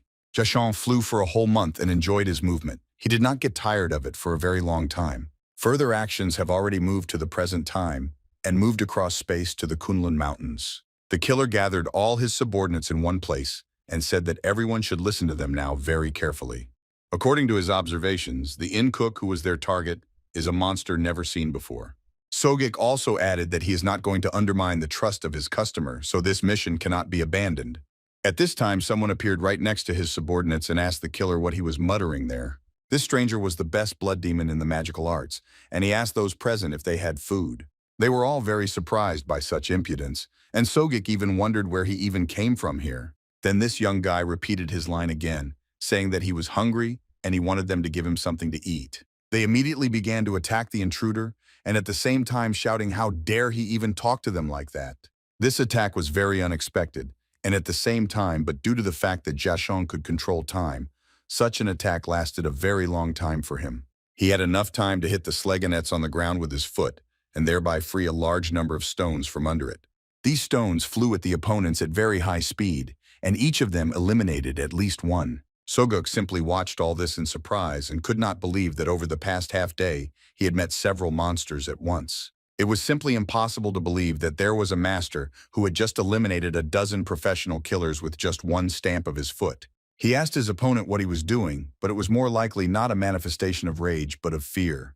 Then it was the stranger who said that success had come to him. After 30,000 attempts, of course, Soguk didn't even understand what this even meant. The stranger decided to explain everything, and said that he woke up and began to jump from the top of the mountain, and then realized that this was the Tian Shan mountain, and he had so much fun that he jumped 30 times. The view there was simply masterpiece, and this was the reason that he jumped 31 times. Due to the fact that one of the minions he had not killed moved during his story, he finished him off with just one movement of his leg. After the guy did this, he said that after this happened, he did about 300 more jumps. But suddenly, at some point, some guys appeared and began to demand money from him for moving around their territory. Of course, Yakon killed them all, but that was after 3,000 failures. It was in these mountains where they were now that he managed to make his 30,000th jump. All these stories tired him, and he seriously looked into Sogjik's eyes, and after that he said that he could die of hunger. He also didn't like the fact that this killer was pointing knives at him out of fear, even though he just asked for food. Using his most basic tactics, Soguk pointed several swords at him that were left on the corpses of his subordinates and ordered him not to approach. But seeing that he was getting closer and closer, he pointed all these swords directly at the enemy. None of these knives reached their target, as the stone wall turned them all into a pile of metal, and some straight into dust. The killer could not believe his eyes once again, and realized that most likely now he was closest to death.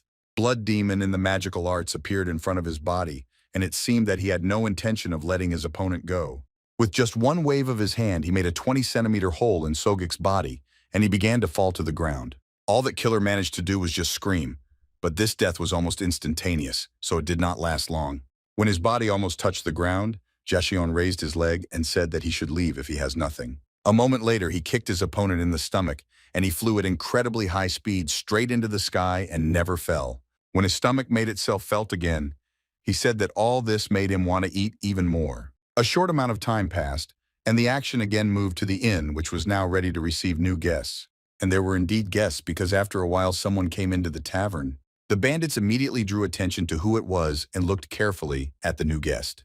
The girl in turn smiled and greeted the new person. Coming closer to her, Jiashong asked if it was possible to eat here, and she replied that they now have dumplings and guksu in stock. He did not remember what kind of food it was, since after training his memory was very damaged. The girl was still smiling and asked the guy if he wanted her to bring him all this. Then he agreed and warned the girl that there was a small problem in that he had absolutely no money. The bandits realized that this was a good chance for them to prove themselves. The stranger who was just talking with Jean heard some sound behind him, which was obviously addressed specifically to him. It was Nan, who came as close to him as possible and asked if he was really trying to eat without any money. He also added that this would not happen here, since the three of them were guarding this place. But the guy very quickly felt fear due to the fact that this guy's gaze was so fierce, as if he was going to kill him only with his help. Then the bandits began to take their friend away, because in their opinion, Beck asked them all not to make noise and just sit at the table. But when leaving, Sobong told this stranger that he was watching him, and therefore it was better for him to behave calmly and without nonsense. Jiashong decided not to remain silent this time, and said that they are all alive only because there are three of them, and if there were two of them here, they would already be dead. Even though Nan didn't understand anything from these words, he was still incredibly angry. But all his anger disappeared somewhere when he again saw Suver in the look of this stranger. Then this guy sat down at the table and loudly ordered to bring him kuksa. At this time, the cook came out of the kitchen, and the bandits who had already sat down at the table realized that something interesting was about to happen. The hero came closer to the table at which the stranger was sitting, and it looked like he didn't really like what had just happened. Despite the fact that this guy's views were very stern and incomprehensible, this did not frighten Bayok for a second. This did not stop him from saying that the food here is not free, and they also do not provide food on credit. The bandits were very tense and at the same time could not take their gaze away from that table, since it was still not clear what would happen there now. It seems that the stranger did not understand anything, and then the Cloud Dragon said that the guest should leave since he has no money. But it's better that the bloody demon in the magical arts said that he won't leave, and Beck better get busy bringing food. Then the hero said that it looks like the stranger just wants to be taken out of here. Jacon could not tolerate such humiliation from some cook, and therefore immediately raised his hand to strike him. He couldn't even understand that his opponent would have enough time to block this blow with his hand. Moreover, the most amazing thing was that he was able to block his incredibly powerful attack with just one fist. After the blow was blocked, the hero was also able to throw the enemy directly over his head without much effort. Having done this, he sent him to the next table, and now he was sitting at it, still not understanding what had just happened. The best bloody demon believed that this was impossible, since just a few hours ago he had scattered those guys with just one attack. He still remembered that he was incredibly strong, but it seems that now he has found someone who was stronger than him. But obviously it was very unpleasant to come to terms with this, so he decided to prove to him and himself that he was much stronger in martial arts. Then he jumped up from the table and said that he would kill the Cloud Dragon right now. But as soon as he got close enough, the hero used one of his techniques and lifted the guy into the air again. It seemed to him that all this was happening incredibly quickly, and in a moment Jacon was already in the air and did not understand where he was going now. It turns out that his opponent threw him with all his might at the door, and he flew straight out into the street. But of course he had the skills and abilities to slow down with his own feet. Something had to be done, since the realization that you are not the strongest in these lands did not give rest to the best bloody demon.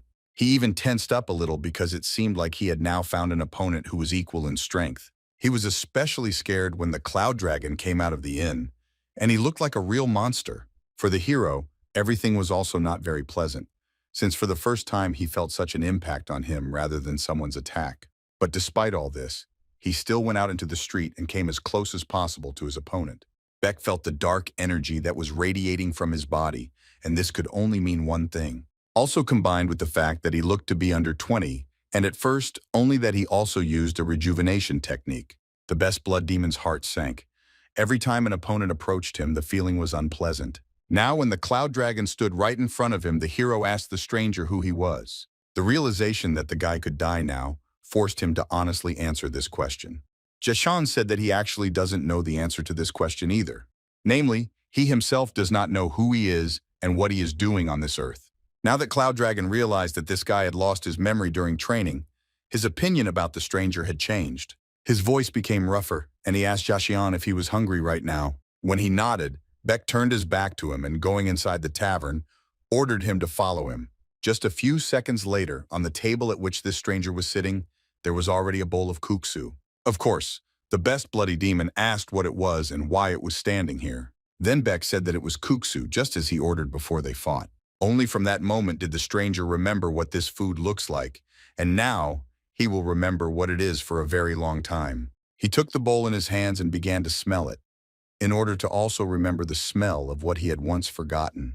The bandits who were watching all this from the side were interested in how this stranger would react to this food, and one of them made the assumption that he would most likely cry or squeal from the deliciousness. As soon as the guy tried kuksu, his eyes immediately became incredibly large, and he could not believe his taste buds. Tears slowly began to appear in his eyes, and he asked again what it was. He just put it in his mouth. Then one of the bandits said that he knew that this stranger would pay when he tried this food. He started eating the prepared food more and more diligently, and did this until it was all just over. Then, literally a few minutes later, he put the empty bowl on the table, and it was clear from his face that he was about to say something. He turned towards the Cloud Dragon and asked if he really just did that. It was very tasty, and one of the bandits shouted that it seemed that such delicious food could teach extraordinary etiquette. Then the hero stood up from the table and asked the stranger if he wanted him to bring him more food like this. After he ate more, Beck asked the new guest if he remembered his name. He tried to delve into the wilds of his consciousness, but said that he did not remember anything except the number 3. The girl felt this person's problem, and it was clear from her eyes that she really empathized. Therefore, she invited the guy to stay here until his memory returned to him. At this time, a judgmental look could be seen on Cloud Dragon A's face, as he seemed to understand a lot about the girl. Jean is unable to ignore someone else's misfortune, and it was precisely thanks to this character trait that Beck actually stayed here. But if it turns out that this stranger comes from Murim, then perhaps over time he will destroy everything in his path, and then no one will be able to avoid bloodshed. After thinking a little, the hero told the girl that it would be nice to have another employee to help with everything. He could not believe that he was being offered to stay here, since the people he had seen before could hardly be called kind. The girl came closer to him and said that now they would be together for some time, and together they would solve various problems. The best blood demon in the magical arts couldn't believe that this was really happening. Meanwhile, the bandits came running from the next table and asked if they could work here too. But their captain came up and ordered everyone to sit down again at the table at which they had been sitting all this time. Byok thought for a while and said that since spring has already come, they will call him Chung-sam. It was the girl who really liked this name, and she even said that it suited him very much. The bandits in turn understood that now would come exactly that moment that they did not particularly like. One of them said that it seemed that the time had come. The second did not really understand what he was talking about. About a moment later, a grandfather entered the tavern and told his friend that he had finally reached it. When he saw an unfamiliar face, he noticed that he had not seen it before. Then his friend said that this was their new employee, and then the grandfather added that this was very interesting. And this interest was manifested in the fact that he approached the stranger and said that from now on, they would see each other more often, and also said that his name was Nogok. In response, the guy only said his new name, and the grandfather who had just arrived did not really like this situation. He immediately raised his head and said that this guy is very arrogant. He knows various basic rules of etiquette. Then he answered that in his opinion, there is no point in respecting someone who is weaker than him. Of course, tolerating such a formulation was not the easiest task, and therefore Nogok immediately began to ask him what he even meant when he said that. Perhaps things could even have come to a fight, but this did not happen due to the fact that at one moment the grandfather felt some kind of energy. Inside the stranger, there was living energy that was located and coursing around Chung-sam's body. There was no point in talking directly to a stranger, so the grandfather decided to ask his friend what it was. Meanwhile, on the street, a group of 3 members of the Kunlun sect are busy adjusting stones for tables. The hero and his grandfather went out into the street and he explained everything to him, including telling him what kind of stranger he was. Now everything was obvious to the grandfather, and he decided to share his thoughts about this guest with the cloud dragon.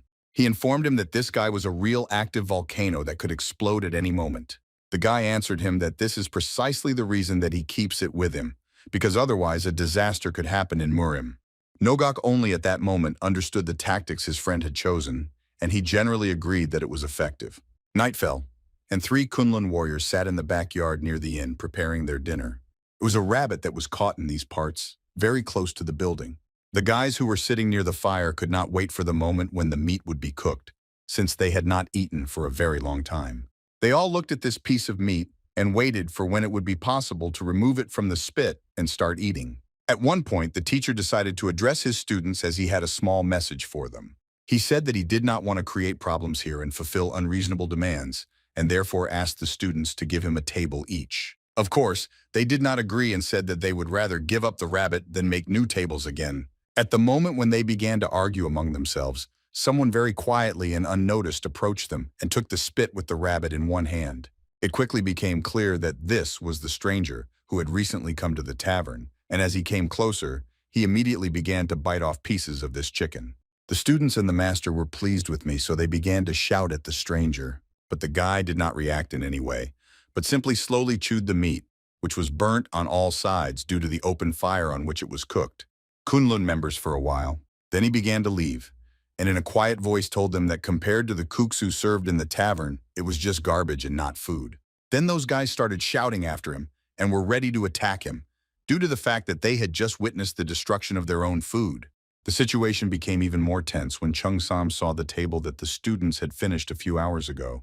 With one movement of his hand, he destroyed this table, and it turned into only a small pile of stones. The guys could not believe that the fruit of their efforts was destroyed so quickly, but they also felt the energy that came from it and could not resist anything. They were angry, but this rage was not enough to attack this stranger and thereby sign their own death warrant. A new day has come, and the sun still illuminated everything around from the very morning and warmed it incredibly strongly. The new guest really liked the dumplings, and it seems that the years of training were not in vain, since his appetite was simply incredible. The grandfather, who had already arrived, said that it would be good if this guy was a guest and not someone who eats for free. Jin told Bayuk in a low voice that since this guy doesn't pay, they can't provide him with food and housing and will soon suffer losses. In general, Nogok agreed with this and added that if things went smoothly, then the money would increase. The ordinary dragon thought a little and analyzed all the words he heard from these two and was also ready to express his opinion. The hero said that he thinks it is better to have another employee, a smart person who can increase their sales. The girl didn't quite agree with this idea and asked the hero if he was really sure that they needed to hire more people when things weren't going well anyway. He told her that it was better to do it now, and it would immediately affect their sales and the number of visitors. The grandfather also did not decide to lag behind and got into this dialogue, saying that this place needs a smart person, which means he has a candidate from the Zhuge clan. When the Cloud Dragons and Jin heard about this clan, they were very surprised, since it was very famous. It would be strange if the girl didn't ask if he accidentally meant the clan, which is one of the 5 best clans. Then he replied that you shouldn't think that they won't agree right away since these guys are indebted to him, all because of a situation that happened not so long ago, since it was on that day that black thieves broke through the defense line. All these thieves were not even from the Marima clan, and then the son of the clan founder said that it seemed to him that the reason was that they had sent an advisor to the Wudong sect. The danger was incredibly high, and tension among the warriors increased when an explosion occurred right next to the wall. This explosion created a large hole in the defense, and then armed bandits climbed through this hole, shouting that the clan could not avoid death today. But when they had already passed the gate, they saw an old man who very confidently said that if anyone dies today, it will only be those who violate the territorial integrity of the clan. The grandfather shouted very loudly and threatened the violators that now there would not even be a wet spot left from their bad habits. Everyone watched his grandfather deal with all his opponents, and the founder's son could not believe his eyes. The moment when his grandfather, with a wooden club, stood right on the mountain of defeated enemies, remained in his head for a long time. Currently, Nogok was persuading his friends that this clan could not refuse him, since they owe him a lot. This idea sounded very good to the hero, and he added that he would be grateful to his grandfather if he did it. It was not worth wasting time just sitting in the tavern, so Nogok got up from the table and said that he would immediately move there. The Cloud Dragon said that he would go with him, because he simply could not leave him alone. Jean, meanwhile, said in a sweet voice and with a smile on her face that she would be waiting for them here. But it was at that moment that Beck looked at the stranger who was eating another plate of kuksu with incredible appetite. Then he thought that it was incredibly dangerous to leave such a strong person alone. Therefore, he turned to Chun-san and invited him to go with them, since his help would be very useful when they reached their destination. He agreed, and after that, the Cloud Dragon turned his head towards the bandits who were sitting at the table and ordered them to keep an eye on the waist. Sobong was very proud of himself as he finally waited until the Cloud Dragon recognized his worth. The 3 strongest warriors set out from the tavern, amid Nan's cries that he had already become attached to this place, and therefore should do everything to the highest standard. When they went outside, they all noticed that the disciples of the Kunlun sect were still sharpening stones for a new table. But the hero, like everyone else, ignored their presence, and turning his head towards his grandfather, ordered him to go first, and they would follow him. Nogok at that moment thought only that it seemed that his friend had shown him nothing more than courtesy. He pushed off from the ground and at a fairly high speed moved several kilometers in space at once. For an ordinary person, this speed was incredibly high, although this could not surprise Chung Sam. It was so weak for him that he told Beck that it was nearby that this jump was simply pathetic. A second later, he and the hero pushed off from the ground, and indeed, their speed of movement was several times greater than the speed of their grandfather. Of course, all this was observed by members of the Kunlun sect, and for several seconds they simply looked in the direction where the 3 warriors had disappeared. At that moment, Nan came out of the inn along with his comrades and told Kunlun that they had been ordered not to be distracted. Just as the master of the Kunlun sect thought that they would have a chance to rest, the guards appeared on the horizon again. Meanwhile, the action moved to those mountains where the best bloody demon in the magical arts continued to exist after much training. There were a lot of people there who were completely dressed in black and who were moving incredibly fast. They moved in small groups in order to cover the largest possible area and not miss a single clue. After several hours of such movements, one of them noticed an important piece of evidence and called his other brothers. One of the group noticed a very suspicious footprint on the floor and said that most likely this trace belonged to their target. Then his brother agreed with this and also added that these were clearly traces of the heavenly demon whom they were looking for. After a short pause, the commander of a small unit made a conclusion and said that judging by the soil, this is the same mountain, but it is still unclear what he is doing there. The men began to move from that point and told each other that there must be a reason, and therefore they should continue their search. Once again, the action moved to the territory of the demonic cult of the heavenly demon. Very important conversations usually took place in the offices located on this territory, and that day was no exception. In one of the largest reception rooms sat a cult advisor named Sama Jogi. He quietly took care of his business until someone walked into his office. This was a person he already knew, who only upon entering the office said that he was curious about how the search for the heavenly demon was going.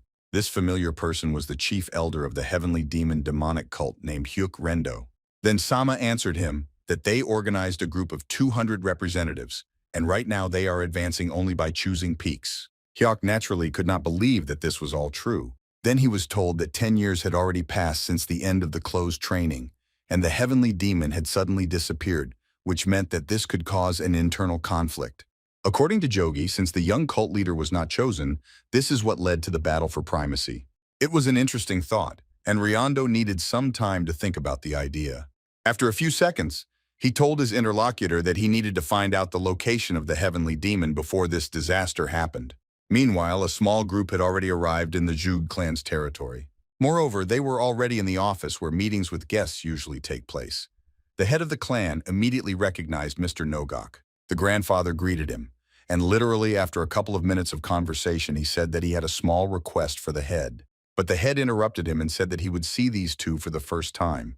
So he boldly suggested that most likely these were Nogok's students. Then the grandfather laughed and said that this was a good joke, but in fact, these were his real friends. And the head of the clan could not believe these words, since Nogok had never been friends with such young guys. At that moment, a servant approached the head and said that the tea was ready and brewed well enough. When he nodded, the girl walked up to the table at which the guests were sitting and poured tea into small cups. Then Chung-sam asked the hero in a quiet voice what it was. Then the cloud dragon immediately said that it was a drink that was prepared using the leaves or roots of various plants. Just 1 second was enough for Chung-sa to drink a full mug of hot tea without even showing any reaction.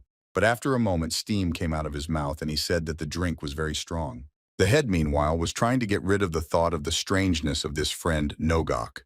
It was not clear how they were able to make friends with such a strong elder, but there was also an option that was that these guys simply mastered the rejuvenation technique. While they were silent, the grandfather boldly told the elder that he needed them to provide him with a person. He immediately became interested in what kind of person we were talking about, and his old friend answered him that they needed someone smart. He made the assumption that they needed some kind of smart military man to guard some facility, but Nogok said that this was not so. Moreover, he added that there is no particular need for military personnel or people with military experience. Then, in this dialogue, Cloud Dragon went into the forest and said that they are here because he is going to hire a person. For the head, it was necessary to understand who he works for, since he needs to find out the essence of the activity, and only then will he be able to select the right person for this position. Beck said that he works in the Kunlun Inn, and he needs a person to work there. A smile appeared on the clan head's face, and he said, "Does this guy mean the Kunlun sect?"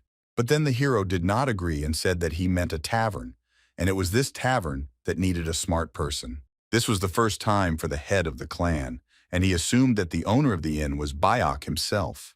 Then he answered him with a straight face that he was not the head of the inn, since it was managed by another person, and he was just a cook. At that moment, the head of the clan was in a mess in his head because he thought that in front of him was a master of the rejuvenation technique, but in fact, it was just a cook who came here and demanded a person. The grandfather saw the face of the head of the clan and realized that he was very stunned after what he heard. Something had to be done, since it is obvious that in the state he is in now, he would never agree. Therefore, Nogok told him that, in fact, things were not very good in the tavern, and for this reason they came here for a smart man. Since rumors do not lie and there are a lot of similar people in the Jugi clan, they came here for such requests. The head of the clan had a similar candidate who would be suitable for the role of a person who should not know military affairs or be an advisor, but only an employee in a tavern. I thought for a few seconds and realized that this man was just right, and at that moment the action was taken. Just a few days ago, this man approached his father and said that after a long time he had finally come. Then the father instantly smelled the fumes and asked if his son really got drunk again. He replied that you can't go out in public if you don't know how to drink. The father immediately ordered his son to keep his mouth shut and remain silent when he was so guilty. He immediately remembered that he had given his son the task of exterminating the rats in the basement, so he asked whether this task had been completed. The son was a little ashamed, but he still said that he could not kill rats since they were alive, and therefore he came up with another method. He took his father outside and said that all the grains were in the barn on the second floor, and the problem is that there are some rats that think of climbing poles. Therefore, due to their new invention, now rats will not be able to rise higher, because if they stumble upon the disc that he placed on the post, they will immediately fall to the ground. At first, the head of the clan found this solution creative and quite effective, but he didn't like the way the disc looked, so he asked his son what it was made of. He replied that he kneads the soybean paste and then gives it the desired shape.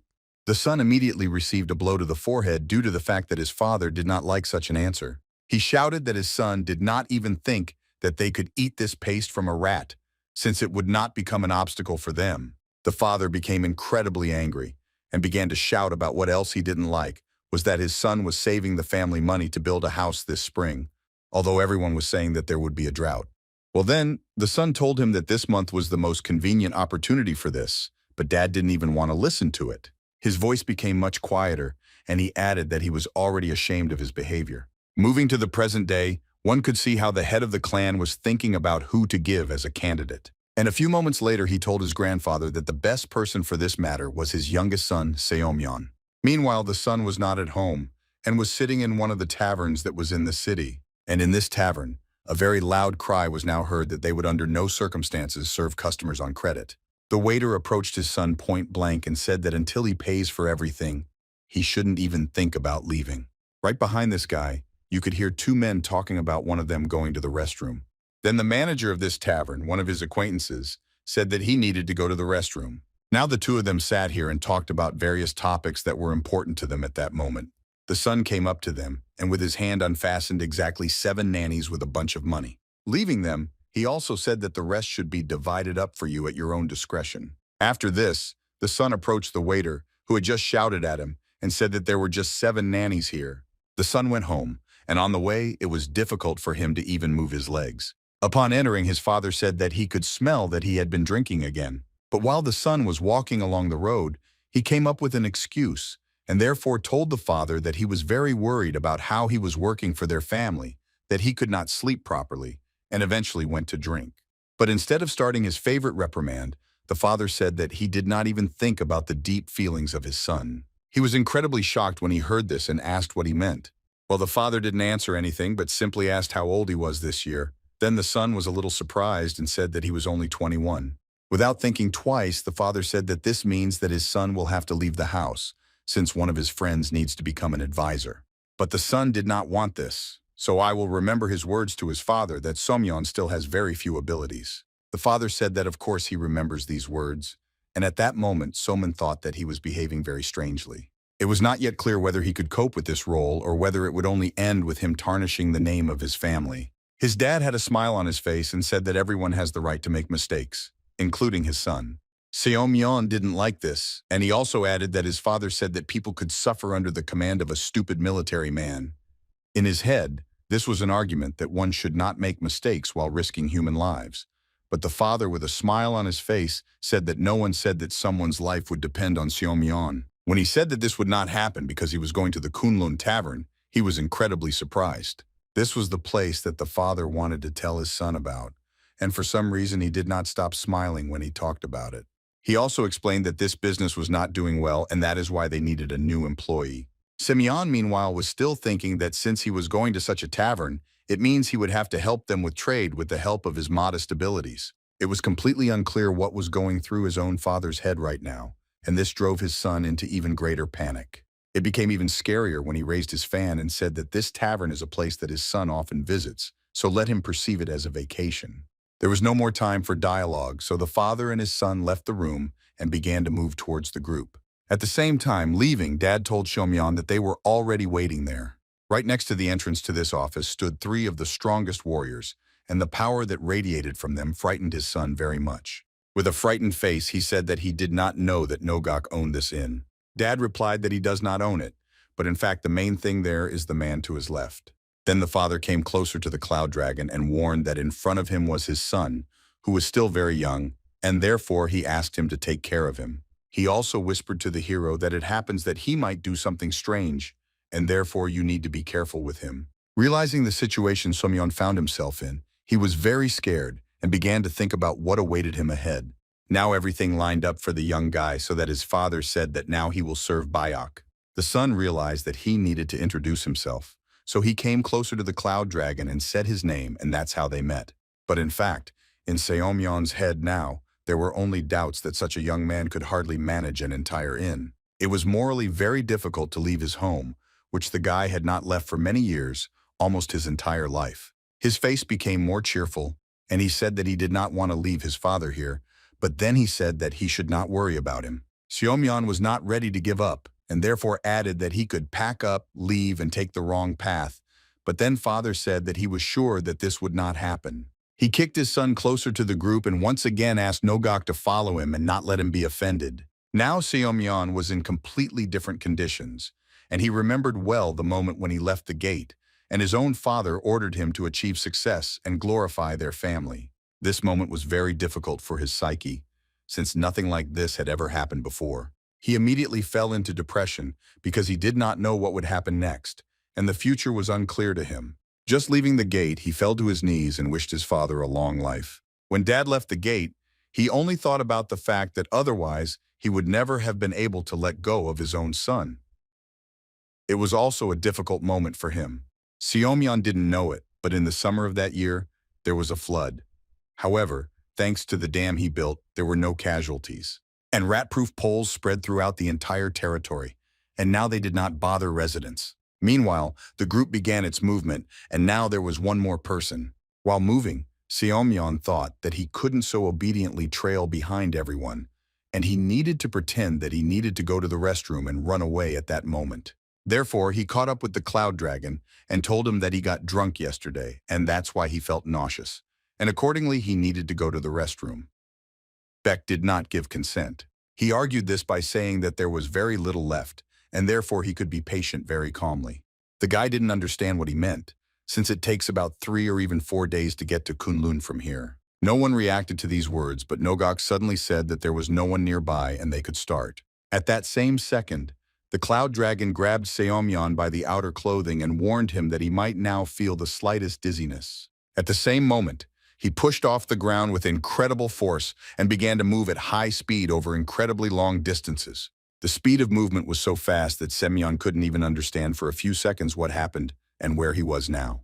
But literally after 10 seconds, he realized that he was now in a state of flight. It was very scary, and he began to scream loudly because he did not understand why everything was happening this way. Along with the incredible stress, his stomach also began to hurt, and every time the cloud dragon pushed off the ground, it hit him in the stomach. For just a few tens of seconds, the entire talk group moved step by step until they finally arrived at their destination. When they landed on the ground, the guy began to feel even worse than he had a few seconds ago. The cloud dragon looked at him and said that, as he had promised, the move took less than he most likely expected. Such rapid movement in space made Seomyeon feel sick, and everyone who stood nearby felt it.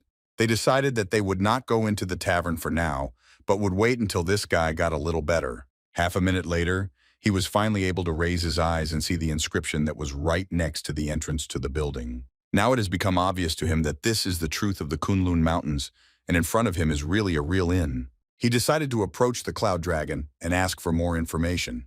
According to his assumption, the tavern is a cover to prepare an army here. But the boy told him that his task was to simply attract people here. When he asked what kind of people he meant, Nogok got into the dialogue and said that he meant guests when he talked about the need to attract people. It was very difficult to comprehend the fact that the task was so simple and so uninteresting, and was not even remotely related to military affairs. A girl was already waiting for them inside, and she immediately greeted the new person who would work here. The guy really liked her appearance, and his face turned a little red, and in a trembling voice he introduced himself, saying that his name was Seomyeon. Meanwhile, the grandfather and Cheongsam sat down at one of the tables and asked Soha for a bottle of something strong and a portion of dumplings. Then the guy came up to the guy and said that he couldn't order anything until lunch. Seomyeon sat on a separate table and could not believe that he really became an employee of an ordinary tavern, despite the fact that he was training to command troops. While he was thinking, someone suddenly approached him from behind and asked if he had already placed his order. The guy was seriously scared and asked these strangers who they even were. Nan came closer to him and asked if he really expected to eat something for free here. His face looked incredibly angry, and he said that people like him, they usually cut off their hands right on the spot. At that moment, Cloud Dragon approached them and ordered the bandits to stop fussing right now. He explained to them all that in front of them was not a guest who had come to eat for free, but a future employee of the tavern. Then their attitude toward the guy instantly changed, and one of them even asked for forgiveness for his behavior.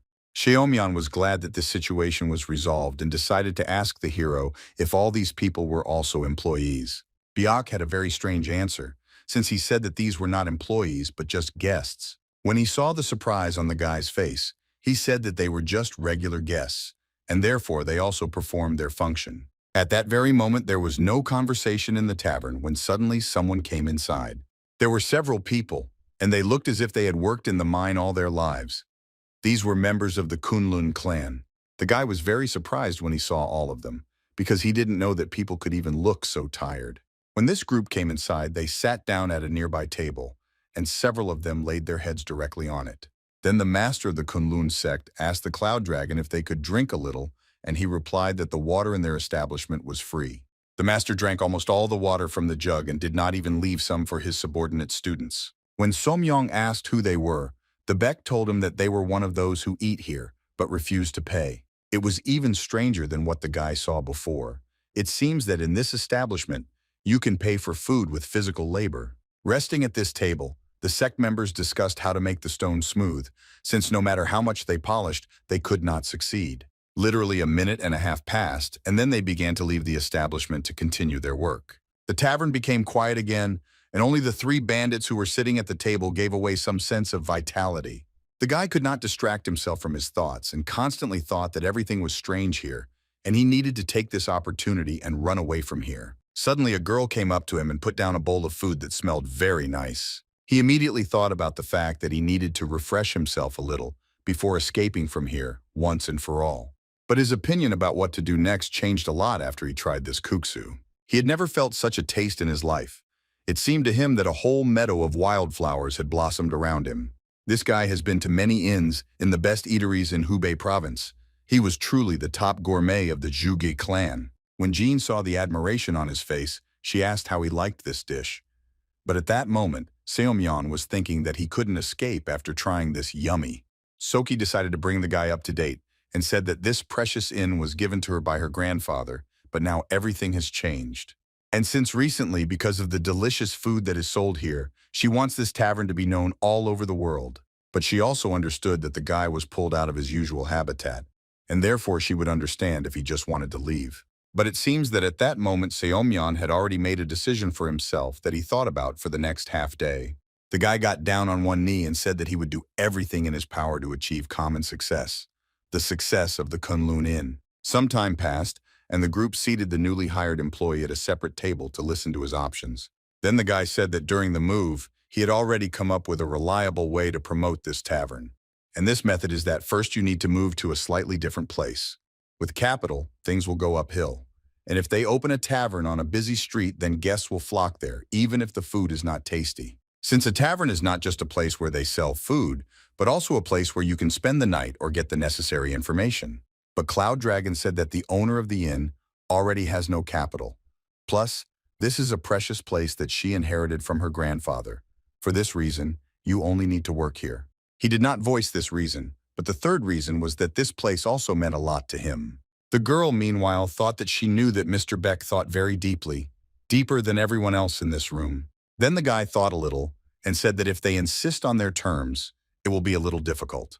After a few seconds of silence, he added that if they implement what he is now talking about, then the Kunlun Inn will become better in Cheonghae. This idea was brilliant in its own way, but first it had to be explained to the general public. The first point for Seomyeon, in his opinion, should be rumors, and how people will communicate with each other and integrate their inn into their conversations. Regardless of the method, they need to spread the word about the existence of the inn and everything connected with it. The main thing is to do it in a very provocative way. It must be said that Danya is simply delicious and that she can make you swallow your tongue. He also suggested saying that sick people are immediately healed after trying this food. The girl panicked when she heard this, because she said that it was a lie, and that this guy seemed like a real scammer. Seomyeon's face, and the guy said that they all just need to impress people, and this is not called fraud, but advertising. For legs, all these words sounded quite convincing, and the cloud dragon, meanwhile, decided to ask the guy what exactly they should do first. The guy said that they should start their marketing activities with leaflets. Grandfather suggested drawing a map.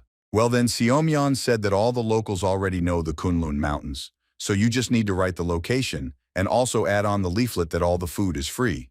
Grandfather didn't like this idea, and even said that this guy was not hired to ruin this place. The guy explained everything, said that dumplings and coke are everywhere, so no one would want to overcome this path for the sake of these dishes. Well, if they are free, then that's a different story. The idea is to make only the first portion free, and then make people pay for another one. The bandits agreed with this idea, since the kuksu prepared in this tavern is addictive, and he can eat 15 plates in one day.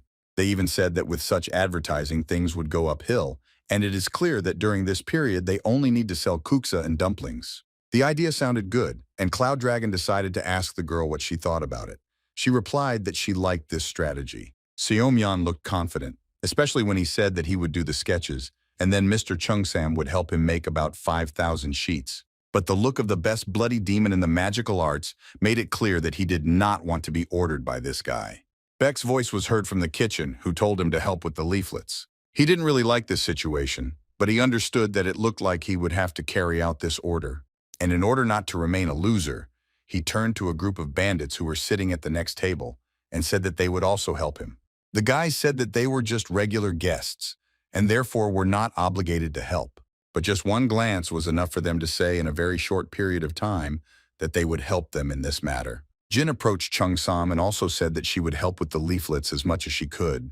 While they were talking to each other, Seomyeon had already made sketches and showed everyone what the leaflet should look like. Chung-sam didn't really like how it looked, but he still agreed that this leaflet could be effective. The bandits sat down at their table and began to slowly rewrite leaflet after leaflet, making them as similar as possible. One of them told his friend that it looks like he doesn't know how to write and just redraws what he sees. Nan was the most literate of them and knew how to write, but he still couldn't believe that he was now just writing leaflets. Chung-sam had similar thoughts, since he lost his memory and now he's just drawing some doodles in the tavern. The guy said that for the sake of kuksu, you can be patient and work a little at a monotonous job. A few hours later, the girl said that 500 leaflets were already ready and they could be sent soon. On the street near the tavern at this time, one could hear dialogues about how they needed 3 more sets of tables, but even those they had already made were much tougher than those inside the tavern. The master decided that he would rather starve than continue working, and I also thought that one cannot endure such humiliation forever. He called his students to him and said that Yongmog and Yongshok were really great and tried very hard and helped. Suddenly, the Cloud Dragon came up to them and ordered them to come closer as he had some news. He called them inside the inn and gave them 3 servings of delicious and hot kuksu. Looking at all of them, he said that all food was provided without refund, so they could safely start eating it right now. The idea of escaping instantly disappeared from the minds of all the working members of the Kunlun sect, and they began to eat very quickly. When they finished, the hero approached them again and said that he would give them one very interesting chance. The master understood that most likely they would need to make several dozen more tables, and he asked reassuredly what kind of chance he had in mind. Then the Cloud Dragon turned a little, pointed at several stacks of paper and said that they needed to give it all away. Now it dawned on everyone who had just been fed for free that they were being forced to hand out leaflets in exchange for food. But they were very interested in this proposal when Beck said that if they gave it all away, he would immediately let them go. Kunlun sect members were incredibly happy to hear this, and one of them asked if they could move to the village.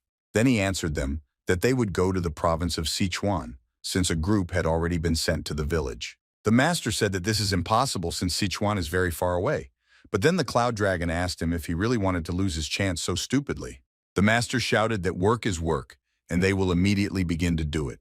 After all this, the hero handed him a paper on which all the places they needed to visit were written down. A smile appeared on his face, and he threatened all of them that if he accidentally went to one of these places and there were no leaflets there would be consequences, namely to the fact that he will catch each of them and force them to grind tables forever until their death. All three of them shouted in unison that they would not miss a single place, and Beck could trust them in this matter. Literally a few minutes later, the group was already on the street, and the master said that it seemed that now the air was cleaner than it was before. When one of the students said that he had not seen such a cheerful master for a long time, he said that they needed to move forward. We moved further away from the action to Cheonai, where now one of the group members was also busy distributing leaflets. On Chung-sam's shoulder there was a huge bag filled to the top with paper leaflets. After walking around the city a little, he noticed the house of the 10 family and realized that since there was a very large building there, most likely there were a lot of people there too. He went inside and the sound was immediately heard, and one of the guards stopped him. From the very beginning, he did not want to get involved in a fight and only asked who he was, at the same time saying that anyone should not come here. The guy ignored these words, and the guard asked how a stranger dares to break into the territory of the Tang family like that. Then he used his signature look, which seemed to bore right through the one who was looking at him. The man saw this look and was very frightened, and realized that this opponent was too tough for him. But the guy didn't quite want to fight, so he simply gave him one of his leaflets, which was in his nearby pocket.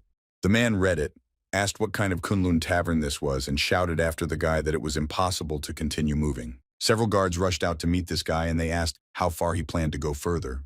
It was at this moment that one could see indignation on Chung-sam's face, as he expected this mission to go more smoothly and without bloodshed. Chung-sam's look spoke for itself, and from it one could only understand that he was completely serious.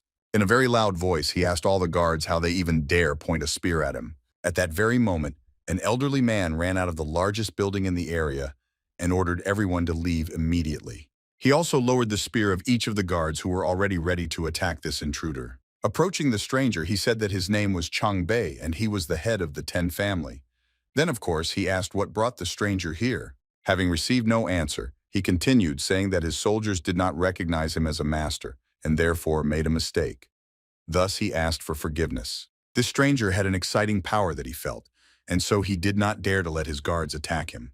The guy who was a stranger didn't answer anything, but simply dropped the bag that was behind him on the floor.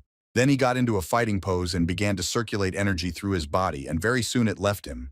This energy carried the leaflets that were in the bag in different directions, and at first it seemed that they were flying in some unknown directions. But very quickly, everyone who was on the territory of this family received a leaflet that flew straight into his hands. Including the head, received one of these, and was very surprised that this master had such an interesting skill. When he read what was written there, he realized that it was an advertising leaflet for the Kunlun Inn.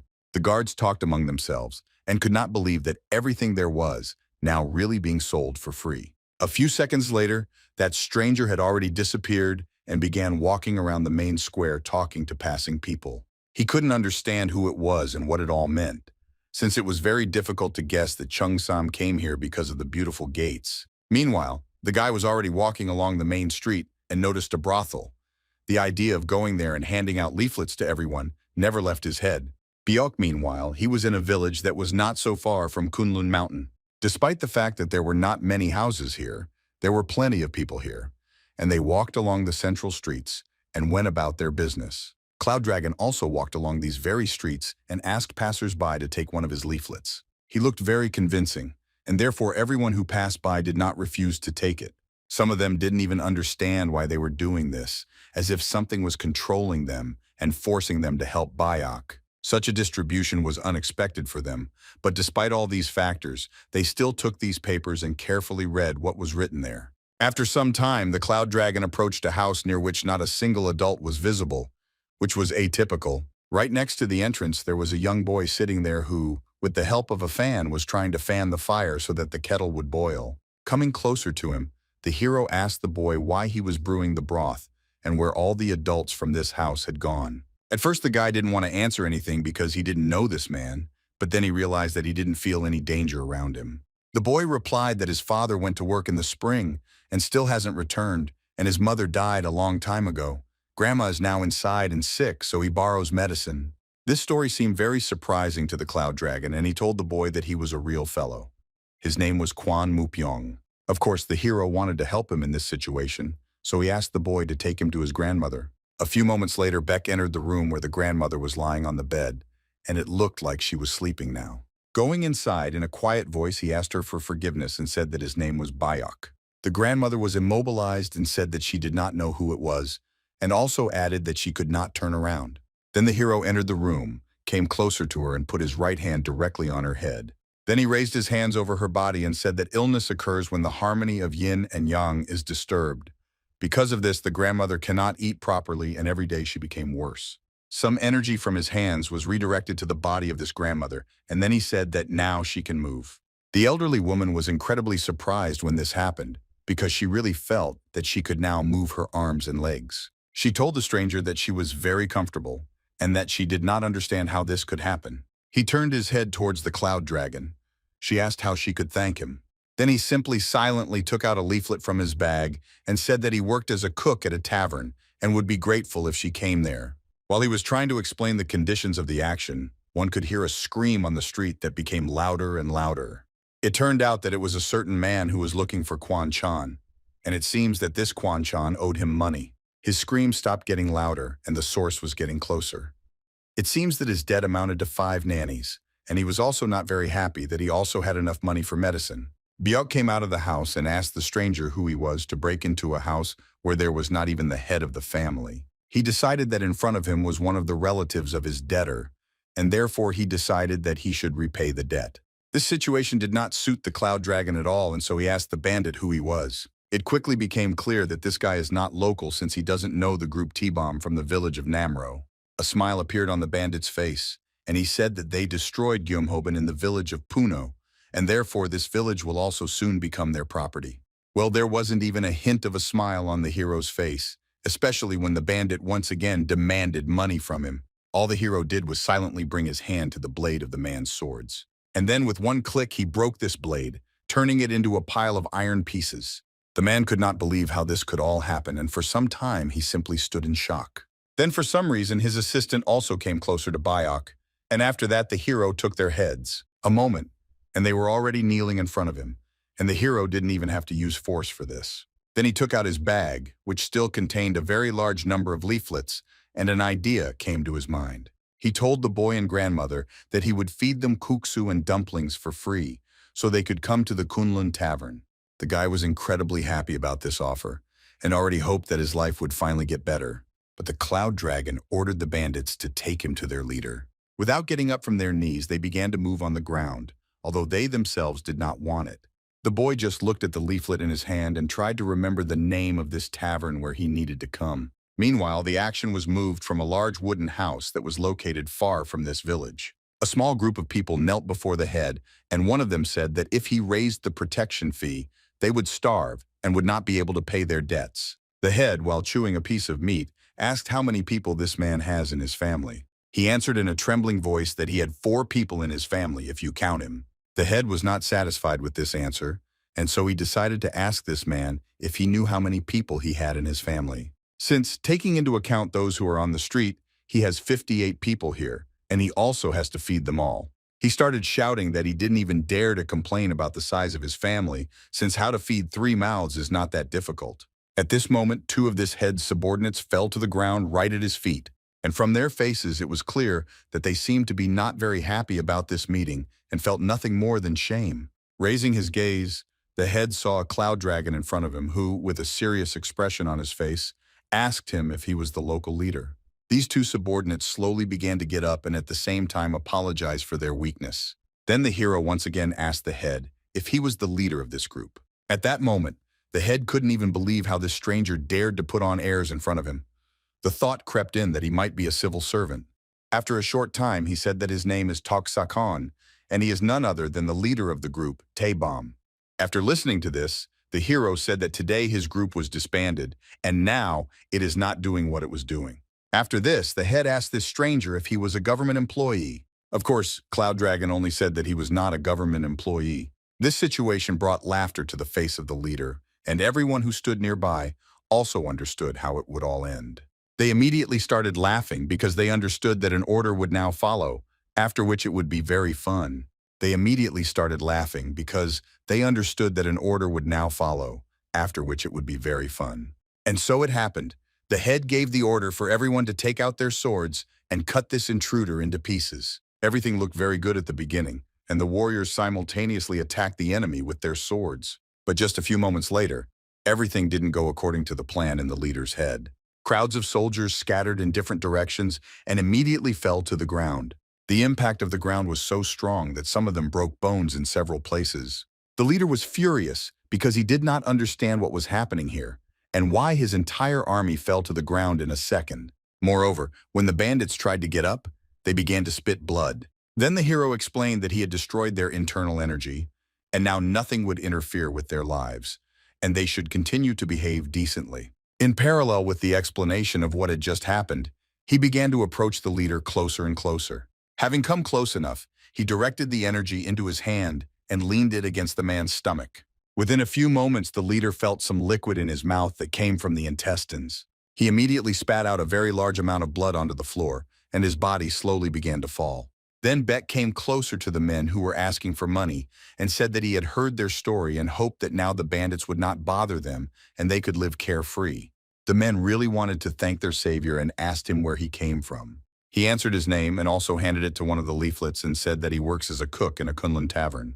The action moved to the tavern where a rather positive atmosphere now reigned. Everyone celebrated the fact that all of them were able to distribute a very large number of sheets. In particular, Nogok praised the Cloud Dragon for the fact that he managed to distribute absolutely all the leaflets, and he did not bring back a single one. Then a smile appeared on his face and he added that most likely there would be a lot of people here tomorrow. Seomyeon was also incredibly happy and said that he also thought that their plan worked and tomorrow it would really be impossible to get through here. In honor of this, the grandfather decided to pour him a glass of a special drink, and he naturally did not refuse. The new day arrived, and when the sun was already at its zenith, the doors to the tavern opened for the first time. When they opened, everyone was already prepared for the fact that after the first visitors, even more would come. The first man opened the doors slightly and asked if this was really a Kunlun inn, and if they really served free food here. The girl was already standing near the entrance with Seomyeon, and they greeted all the guests in unison. A queue had already formed near the tavern, and people were talking among themselves about whether food in this place is really absolutely free. But even though they doubted that everything would be free here, the idea that they needed to come in did not leave them. Inside there was already a very large number of people who were ordering mainly kuksa. Seomyeon was busy receiving new customers and also listening to their orders before passing them to the kitchen. Byuk, meanwhile, he tried as much as he could to prepare the dish as quickly as possible. He did it quite well, and the food could stay hot for a long time and was cooked in less than 5 minutes. Chung Sam, in turn, was busy walking between the rows and handing out special plates of dumplings. The bandits looked around and concluded that today, a very large number of people came, that they didn't even have a place to sit. The main bloody demon in the magical arts noticed that they were messing around and ordered them to help. 2 of them said that they were regular guests, but Nan, in turn, volunteered to help with the food distribution. His subordinates could not understand why he did this, and looked at each other. So Bongji in turn shouted to them to help distribute all the food since there is still a lot of it here. Everyone who was here didn't even notice how night had fallen and how all the clients either went to their rooms or went home. The bandits, along with their captain, were very tired after all the time helping to distribute food. Seomyeon approached them to say that all expectations had been exceeded and there were a lot of repeat orders. There were so many of them that income exceeded expenses, and this is very rarely to be expected from the first day. Also, after hearing the words, Nen got up from the table and began to come closer and closer to the Cloud Dragon.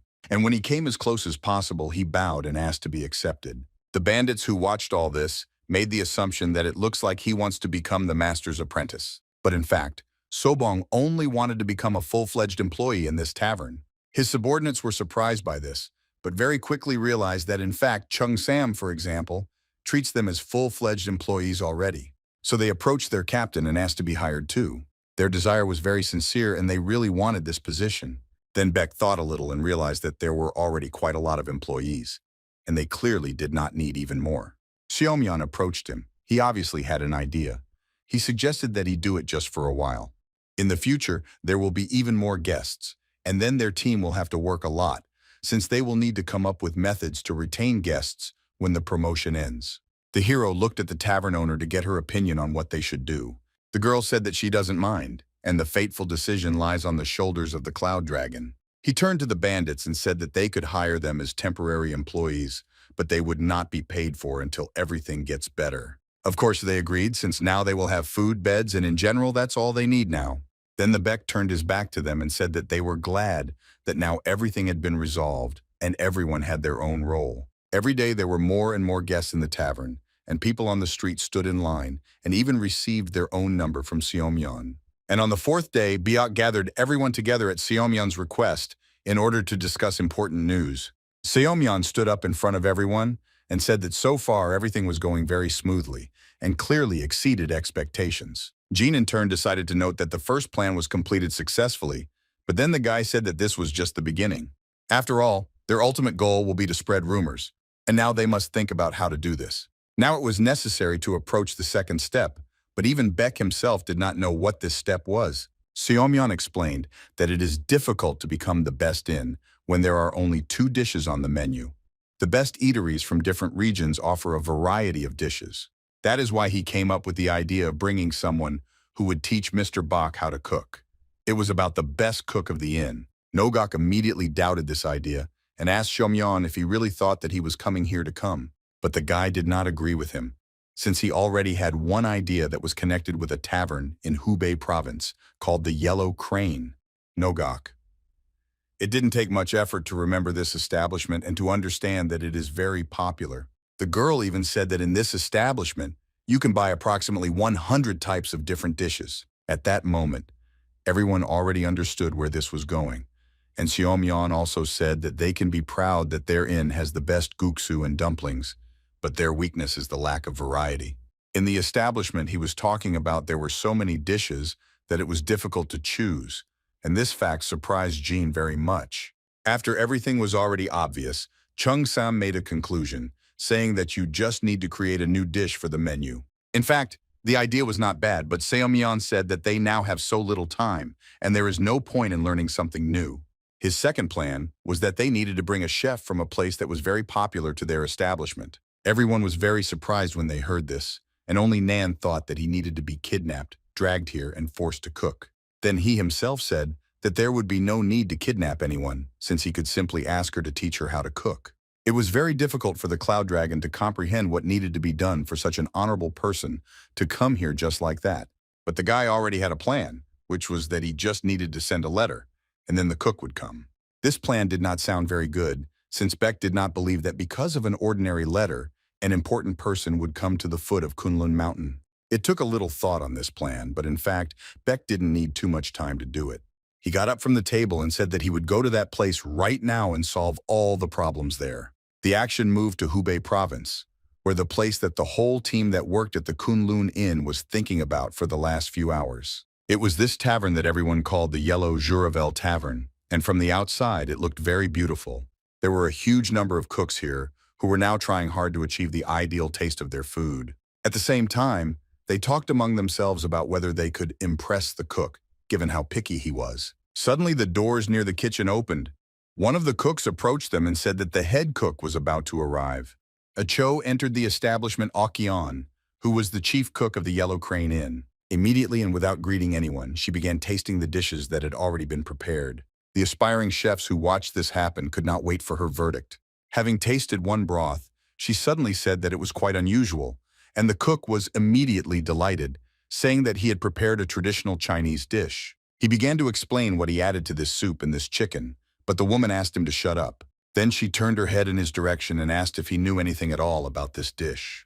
Because it has to be made with chicken because it has a soft texture, and because of this, it produces a unique clear broth. And this novice cook added pork fat to it.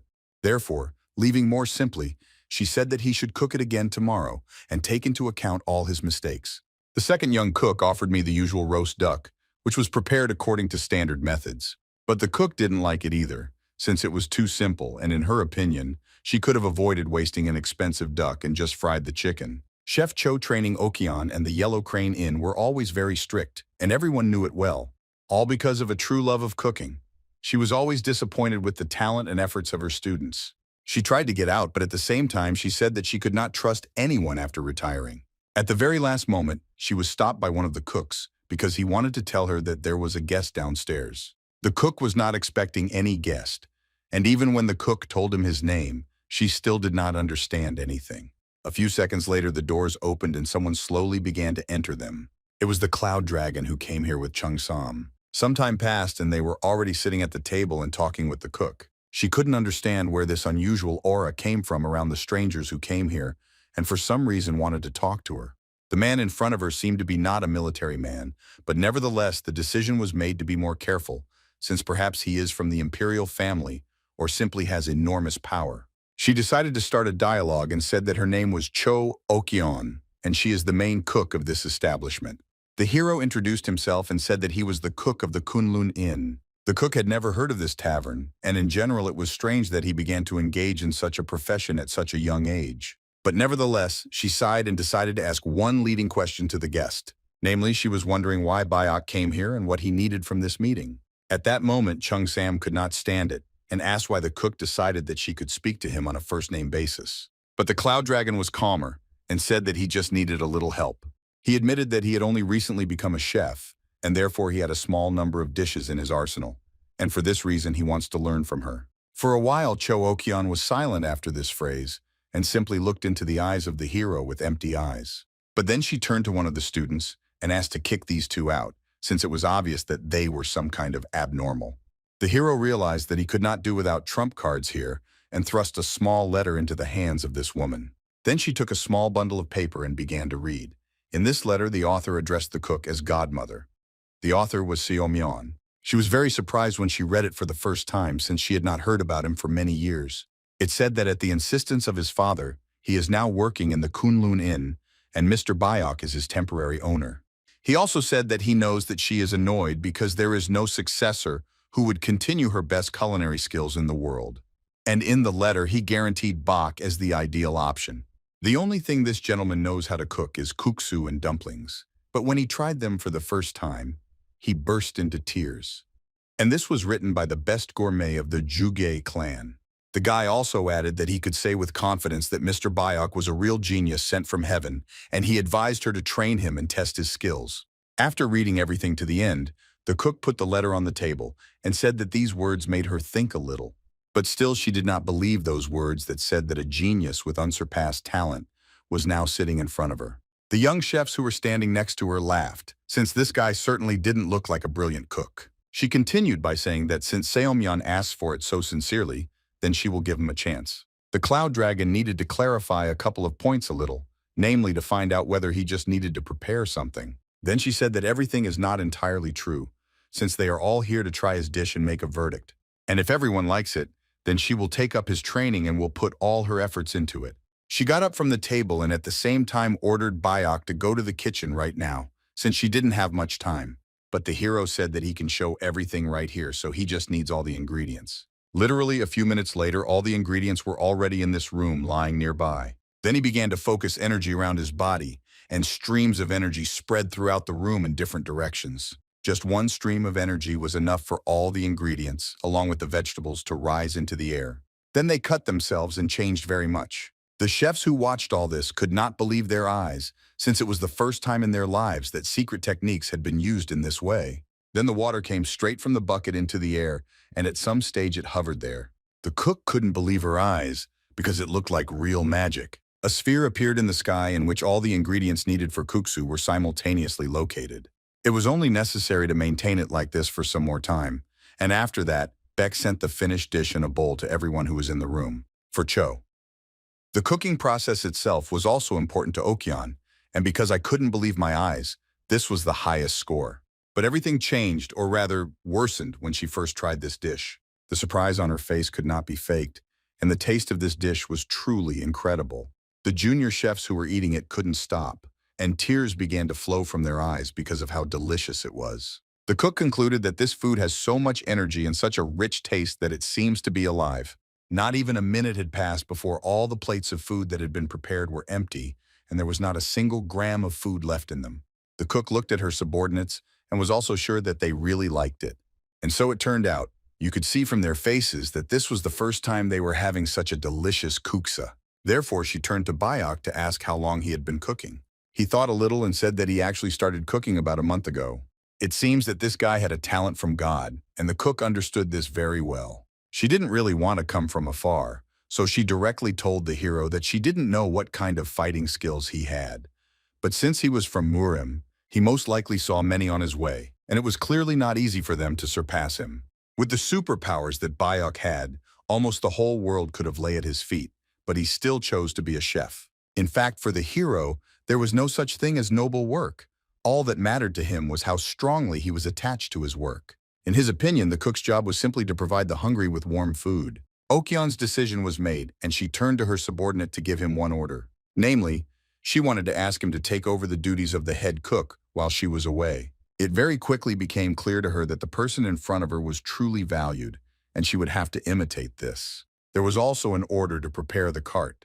Well then, from the face of the subordinate, one could understand that this would be a small problem. In a trembling voice, he said that now there is only one cart, and the cook didn't really understand what the problem was then.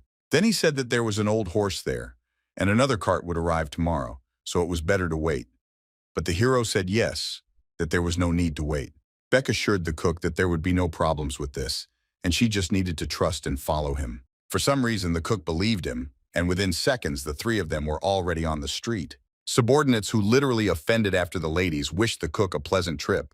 But when he ran back, they began to rejoice, since now they would not have to experience all this respect again from a very strict teacher. When the hero went out into the street, he realized where the very cart was located on which the cook should ride. She looked very presentable indeed, but the most important part was not there, namely the horse. Then the guy turned to Chusum to ask if he could carry this cart. Without thinking twice, the guy agreed, and moreover, he himself would even like to do it without an order. A few seconds later, the hero approached the cook to ask her to climb inside and said that they would do without a horse this time. Despite the fact that the cook climbed inside, she still asked the hero if this was possible, and he replied that it would be even faster. It was also very strange when he asked her not to be surprised if the cart suddenly took off for no reason. A moment later, the cart really took off, and the cook, who was inside, was very surprised by this. It turned out that the guy was able to lift her into the air without much effort and pull her along with him at great speed. The action moved to the night mountain Kunlun, namely to the valley that was nearby. Here a small area was lit by a fire that had been burning for quite some time. A man was sitting near this fire and was very patiently waiting for someone, from time to time adding firewood to heat the meat. While he was sitting like that, after some time several warriors in the same attire as him jumped up to him. Slowly they landed, and one of them said that he was on reconnaissance in the Kunlun sect, and there was no trace of what they were looking for. These were 5 commanders of the persecution squads of the demonic cult, professionals in their field. Biting off a piece of meat, the man said that the leader is still invincible, even if all the enemies cooperate and attack him at the same time. It was the head of the pursuit squad named Penrock, and he also told his subordinates that the tracks ended in Kunlun, and he was worried about the 11 corpses demolished in one attack. There was a tavern next to all these corpses, and in fact this did not give much clues to the commander, because people came to that inn in droves, and it was known that it was called the Kunlun Inn. The commander needed to think a little, and after a few seconds, he gave the next order. Namely, the search squad had to search there well and catch everyone who was involved in the known events. The next day came and she was armed inside the tavern. She was very surprised by the number of people who were in the establishment, which in turn was far from the city center. Seomyeon walked past her carrying orders at the same time and said that it looked like he was right about this place. Kuksu would finally be brought to him soon. Then the guy said that it looked like, at this rate, he would be ordering like a squirrel in a wheel until the evening. And Okyeong told him that today she would just observe. Suddenly, right behind the girl, a voice could be heard asking if she was standing for the reason that she had nowhere to sit. When she turned her head, she saw her grandfather, who, while pouring something into his glass, said that he was sitting alone, and she could sit down. The grandfather made the assumption that the yellow crane in front of her was the main cook of the tavern. Sitting down at the table, she decided to ask her grandfather how he knew about this information and whether they knew each other. Then grandfather said that Seomyeon talked about this, and in fact it was he who brought him here, since he had one request to the Juga clan. Then there was a pause, after which grandfather said that the guests would leave only in the evening, so for now they could have a little drink. The cook had not been away from her tavern for a very long time, so she was not particularly thirsty. After she thought for a while, she asked for a glass, and the grandfather realized that he could organize it. And he gave a small glass to the girl, and then said that he was also friends with the cook from this tavern.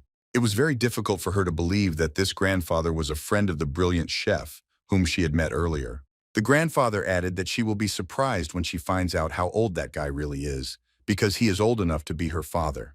The girl did not change her humor, and asked her grandfather to stop making fun of her, but he asked her to calm down. He explained that he didn't want to embarrass her and suggested that they introduce themselves to each other. Realizing that she didn't want to introduce herself first, grandfather said that his name was Nogok, and he was from a gang of beggars. After that, Okion's patience ran out, and she said that it's unlikely that he is now talking about the best martial artist in the world. She couldn't stand another joke, and her face was as serious as it could be.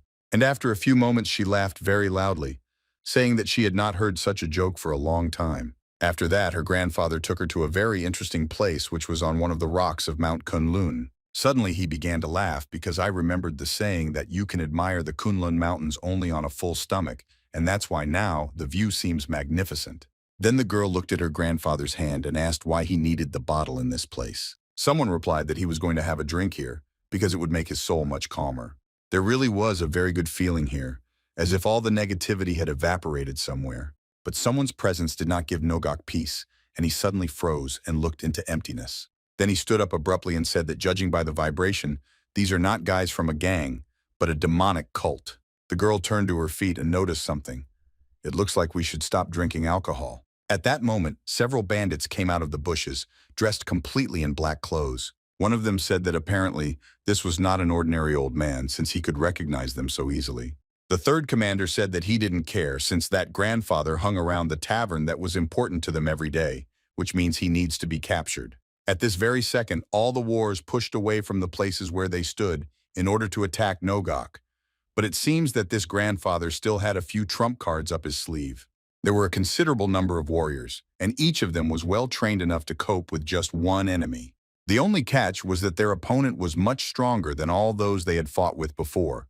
So Nogok just told Okion that it wouldn't take much time. He immediately pushed away from the place where he stood and, armed with an empty bottle of alcoholic drink, moved into battle. Dedu attacked so quickly that in just a few seconds, he had already dealt several blows to one of them who ran up to him closest to all the others. His attacks were very predictable, and for this reason the grandfather grabbed his body and threw it straight into the rest of the killers, who were grouped in a large heap. The man who commanded this entire unit was surprised that even after the grandfather was quite successful in defeating all the opponents, he also used displacement tactics to move to the side.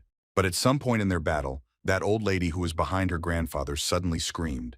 Cho Okion started screaming that she was the head cook of the Yellow and Crane Inn and was closely connected with the imperial family, so she ordered them to leave here. Grandfather listened very carefully to all these words, and only now he realized that this young lady was really a very important person in society, and she had plenty of willpower. But despite Okion's rank, the unit's commanders still ordered their subordinates to attack their grandfather and grandmother.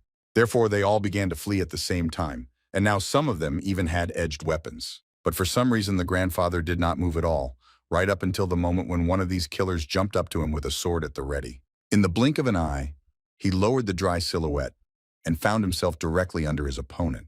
Having struck one blow with a bottle, the killer flew a long distance to the side and even seemed to lose consciousness. By that time, the second killer had also approached the grandfather from behind and tried to attack his back with his sword, but he blocked this attack with a bottle. Then, turning his body toward the enemy, he said that the killer's sword was slightly dull, since he couldn't even break a bottle. Someone watched everything that was happening very closely and realized that the attacking killers had no chance, since it became obvious to him that their opponent had completely surpassed your master and was a very experienced fighter. Therefore, he decided to use voice vibration in order to immediately convey to all his subordinates what he wanted to tell them. And thanks to this technique, he gave the order for them to leave the mountains as soon as they received this message. All the killers immediately pushed off from their seats and quickly began to walk away, and grandfather simply looked after them. When they ran away, he just bent down after them, saying that if at least one of them had remained, he would have immediately neutralized him. Cho Okyeon, who watched everything that was happening with her mouth open, noticed that the grandfather was simply excellent in battle. Nogok liked this formulation, and he suggested admiring the scenery in another place. Otherwise, wild animals would soon come and fill their stomachs with them. Further actions moved to the demonic cult, where a very important dialogue was now taking place in the office, which would affect a lot.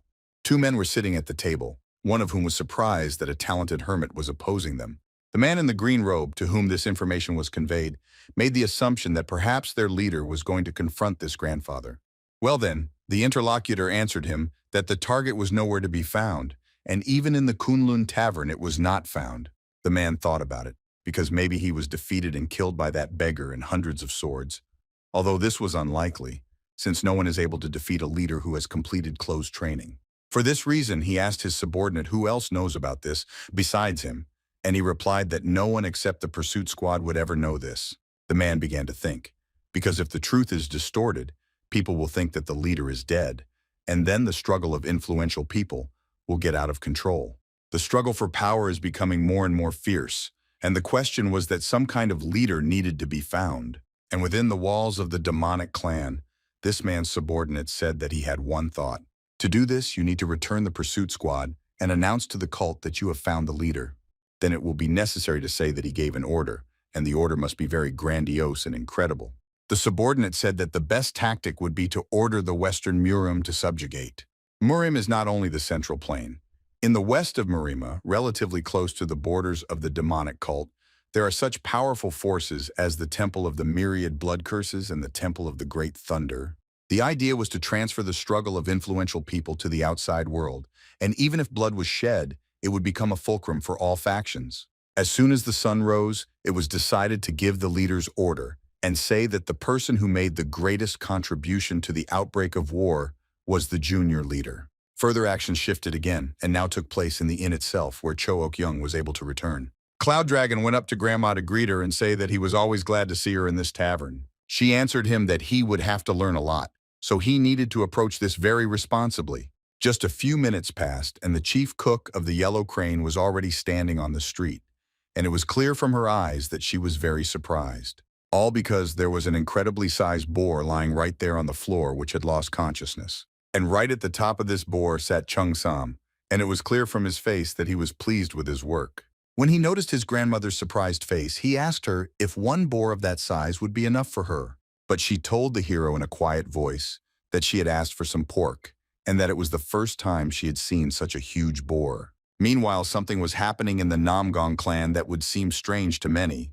There stood a member of the Kunlun clan who told some people that he was very grateful for such a warm welcome. One of these men said that thanks to him, they were able to improve their abilities and asked them to tell the management that they would visit them in the near future. Young Pun began to leave, and those two men directly felt that there was a smile on his face and that he had achieved his goals. The second and third gentlemen, meanwhile, were thinking that Kunlun was clearly hiding his power, and because of this, they felt an incredibly strong shame. But at the same time, they understood that thanks to this man's visit, they had gained a lot of things. To understand what happened, you need to go back a week, when the same two men met Yongpun and asked if he was the only one who came from Kunlun. The two of them still did not understand what kind of assistance the clan was going to get by sending just one Taoist, who was also under 20 years old. It seemed to them that this was ridiculing the Namgun clan, but they still allowed the Yongpun to go inside. The tea was already ready there, and they gathered to discuss all the details. While at this table, those two guys asked the Yunpong to show them the Kunlun hand technique, since this clan was famous for its wushu long fist technique. They knew very well that such an inexperienced guy could not know this technique, and thanks to this phrase, they would disgrace him. But Young Pun, meanwhile, said that he does not have many skills, so he cannot show this particular skill to them now. Then the two guys said that in the letter, Kunlun asked for financial support, and all he could offer was just an exchange. They wanted to offer to show Yongpun new Kunlun techniques, and then perhaps they would think about helping the clan financially. The guy understood very well that he should not refuse, because if he returns back without completing the task, then we can consider that he came here in vain. So he agreed, and the two guys informed him that their seventh would be his direct opponent. This opponent was none other than Namgung Hunwoo, who looked like he already had a lot of combat experience. While at the training ground, Yongpun bowed and prepared for this fight. Two men were surprised that the guy was going to fight with his bare hands against a pole, and the second one noticed that he would really show them the wushu long fist technique with a mockery. While they were talking, Hyunwoo was probably slowly approaching his target and preparing to hit him with his staff. But when Yongpun got tired of waiting, he pushed away from the place where he was standing and prepared to launch a new attack. He slightly moved his body to the side, and for this reason Hyunwoo was unable to hit him with his staff. Of course, the warrior was very surprised when this happened, because he did not even notice the moment when Yongpun disappeared. It turned out that this guy was moving so fast that he was already behind his opponent. And just one blow to the back of the head was enough for the enemy to gradually lose consciousness. Although Hyunwoo tried to stay on his feet, his body did not obey at all and began to fall to the ground. He resisted until his forehead hit the very hard surface of the training area. Of course, the members of the Namgung clan could not believe that Yongpun managed to defeat their man in just 5 seconds. I had to think about what to do next. The enemy was defeated with just one move, and from the outside it looked incredibly impressive. Suddenly, when the fight was already over, a stranger approached Yongpun from behind and asked him to fight him. This stranger for Yongpun was a rather famous person whose name was the lightning swordsman Ho Changgun. And of course, the guy didn't even think for a second about accepting this challenge, and again demonstrating his skills to the clan. So he bowed and said that he agreed to have another round. A very short amount of time passed, and it became clear to everyone who watched how this round would end. This became clear at that moment when Ho Changgun could barely hold his sword in his hands, and his entire body was trembling incredibly hard. He tried to resist the feeling of weakness, but when Yongpun kicked him a little more from the side, his body completely collapsed. The two members of the Namgung clan couldn't believe their eyes as this stranger managed to knock out the lightning-fast swordsman in 7 seconds. And now, sitting at the table, they agreed that a disaster would happen if this incident became known in society. One of them even suggested that perhaps they sent him alone on purpose to catch them.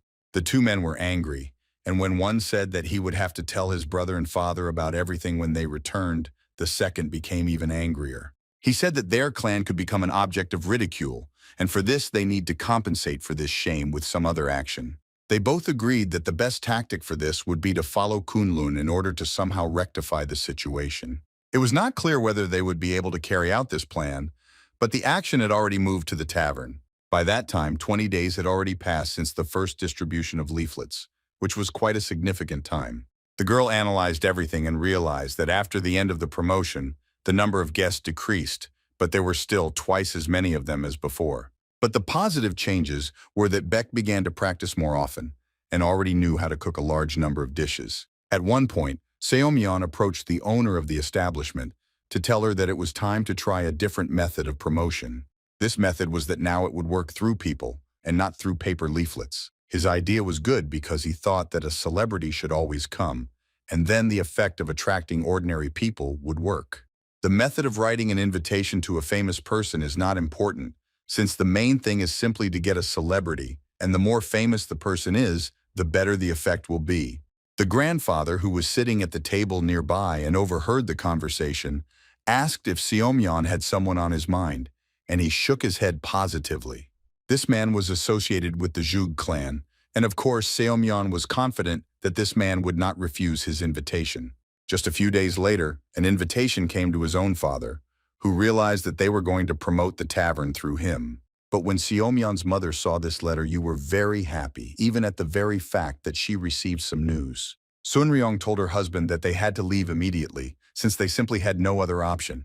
The father tried to somehow justify himself, and at that time he himself thought that his son knew for sure that his mother would push him to do this.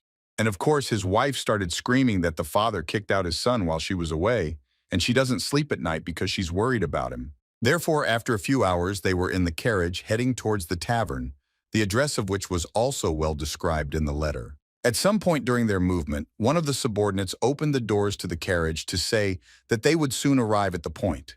The woman was incredibly happy and even decided to stick her face out the window in order to see how close they were to the final goal. And looking out of this window, she saw in front of her a tavern, which looked very presentable since it was completely made of stone. Meanwhile, Seomyeon was inside this very tokter and tried to deal with the small documentation that he managed to find here. And a woman ran into the room at high speed, and the son very quickly recognized his own mother. Of course, he was incredibly happy about this meeting, since even before he left his home for a long time, he did not have time to say goodbye to her. They immediately hugged, and both were glad to meet each other, unlike the father of the family. When Songryong asked why he left home so abruptly, the guy replied that his father simply insisted on it. She began to bombard him with questions about how well he eats here and how many hours he sleeps a day. At one point, she even asked her son whether he often drinks alcoholic beverages, and he, after thinking a little, replied that he had almost completely stopped drinking alcohol. Suddenly, Bayok appeared on the horizon, which I told Seomyeon's mother that he was quite conscientious and monitored his behavior well. The father had become kinder by that time and told his son that since they had not gone such a long way, they wanted to be fed. When the family sat down at the table, Jin So-hee approached them and offered a menu for them to choose a dish for themselves. Mom was very surprised and asked the lovely girl how old she was. Of course, Seomyeon decided to get into this conversation in order to tell his mother that she is the owner of the inn, and sometimes you need to speak to her respectfully. But despite all this, the girl said that she was 19 years old, and her mother noticed that she and Seomyeon were only 2 years apart. And after a short pause, she asked to take care of their son, since he's a good guy, despite the fact that he often plays pranks. Just a few minutes passed, and the food was already on the table, and the family quickly destroyed it. When the father ate his dish, looking at the empty plate, he thought that he had never tried anything like this in his life. Truly, it was the best beef he had ever eaten. Mom also noticed that the kuksu she had just eaten in a few minutes had an indescribable taste, not to mention the broth. Approaching her son, she said that she was impressed by all this. They said that it was not in vain that they were invited, because after such a positive experience, they are obliged to tell so many people about this tavern. Mom was so impressed by the food here that an idea came to her mind that in a second her husband would not really like. The woman said that since the food here is so delicious, then in order to fully understand how things are, they need to stay to try the rest of the dishes too. Meanwhile, a small group that stood near the inn listened to the task for which she would soon go. Their faces were extremely focused and serious, and they listened carefully to every word of their commander. The commander said that for tomorrow's dishes, a lot of wild plants are needed, and the group needs to go to the mountain and collect them. Okyeon laid out all the grass on a white piece of cloth and pointed her finger at each type of grass so that they would not mix anything up. The two men could not believe that just a few days ago they were still fighters, and now they were being sent on a mission to search for some kind of herb.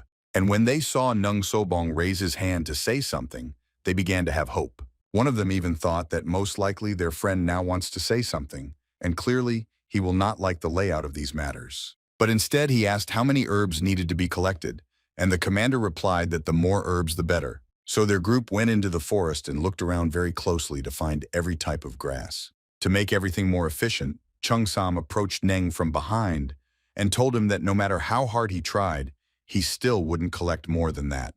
So Sobong told him that they should split up in different places and see who can collect the most herbs. Meanwhile, the subordinates could not understand at what point in their lives their cold-blooded Neng Sobong disappeared somewhere. In the same forest, only at the other end, there was now a member of the Kunlun clan. After successfully completing the task, he moved and tried to reach his destination. Since the road was long, by this time he had already walked most of the way. Thinking about the consequences of the mission he had successfully completed, he suddenly heard someone screaming for help. This man was screaming louder and louder and begging for help, and of course Yongpoon was not one to pass by. He jumped away from the trees from the second map and tried to gain speed more and more in order to save the man. He understood that now some person was in danger and needed his help. But when the guy approached the place where this loud scream was coming from, he was very surprised by what he saw. At a short distance from him there was a very large insect, which was several times larger in size than a cow, and there was a person on the fangs of this insect. The scream was incredibly loud, but it seemed that the insect ignored the fact that another person had come. For some time, Yongpoon couldn't even move from his place, since it was practically the first time in his life that he had seen a cross spider.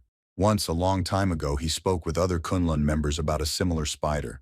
Then one of his comrades said that it was a spider that lives in a deep cave in the Western Valley and has a head like a person's and a huge body. The spiritual energy of this mountain is so great that sometimes animals eat people and increase their inner strength, turning into monsters. But being here, in front of the enemy, Yongpoon thought only that although he could not save that person, he must prevent the death of innocent people in the future. Therefore, they decided to take the fight to this monster and eliminate it here right now. He put the things he was carrying with him along with the ball and put them in a fighting stance and prepared for battle. The thoughts of this animal at that moment only meant that it was going to kill this guy, just like the person he killed before. Despite its enormous size, this insect moved very quickly and quickly pushed away from its place, preparing to attack.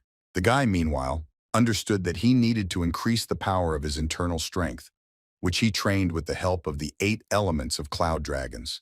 And after you manage to do this, you need to focus on your palms and throw out all the received energy from the enemy. It was quite successful to do this, and the flames began to fly straight to the enemy and became brighter. Moreover, there was even a fiery explosion right next to the body of this insect, but smoke also appeared around, due to which visibility was deteriorated. The guy tried to look through the smoke in order to understand whether the enemy had been eliminated. And when, after a few seconds, he did not see the spider anywhere. He concluded that he was afraid of this fire and probably took some kind of shelter to attack unexpectedly. Just a second after the guy thought about this, a huge spider with a head the size of a human jumped right onto him. Young Pun quickly realized that the technique into which he had invested a large amount of his strength was enough to significantly harm the spider. Therefore, he ran closer to his ball and prepared to strike in order to somehow distract the enemy. But everything did not go according to plan, as the spider itself struck with one of its paws, and this blow had to be blocked with a sword. It turned out that this insect has more strength than some people, even when they are extremely focused. The guy realized that the sword could break after several similar combinations, since it is already noticeable that its strength has become less. At some point, the insect suddenly loosened its grip, and now the guy had the opportunity to attack. But it looked strange, so Young Pun did not take advantage of this opportunity, but dodged the subsequent attack. The attack from one of the paws was so strong that several trees behind the guy were cut and began to fall to the ground.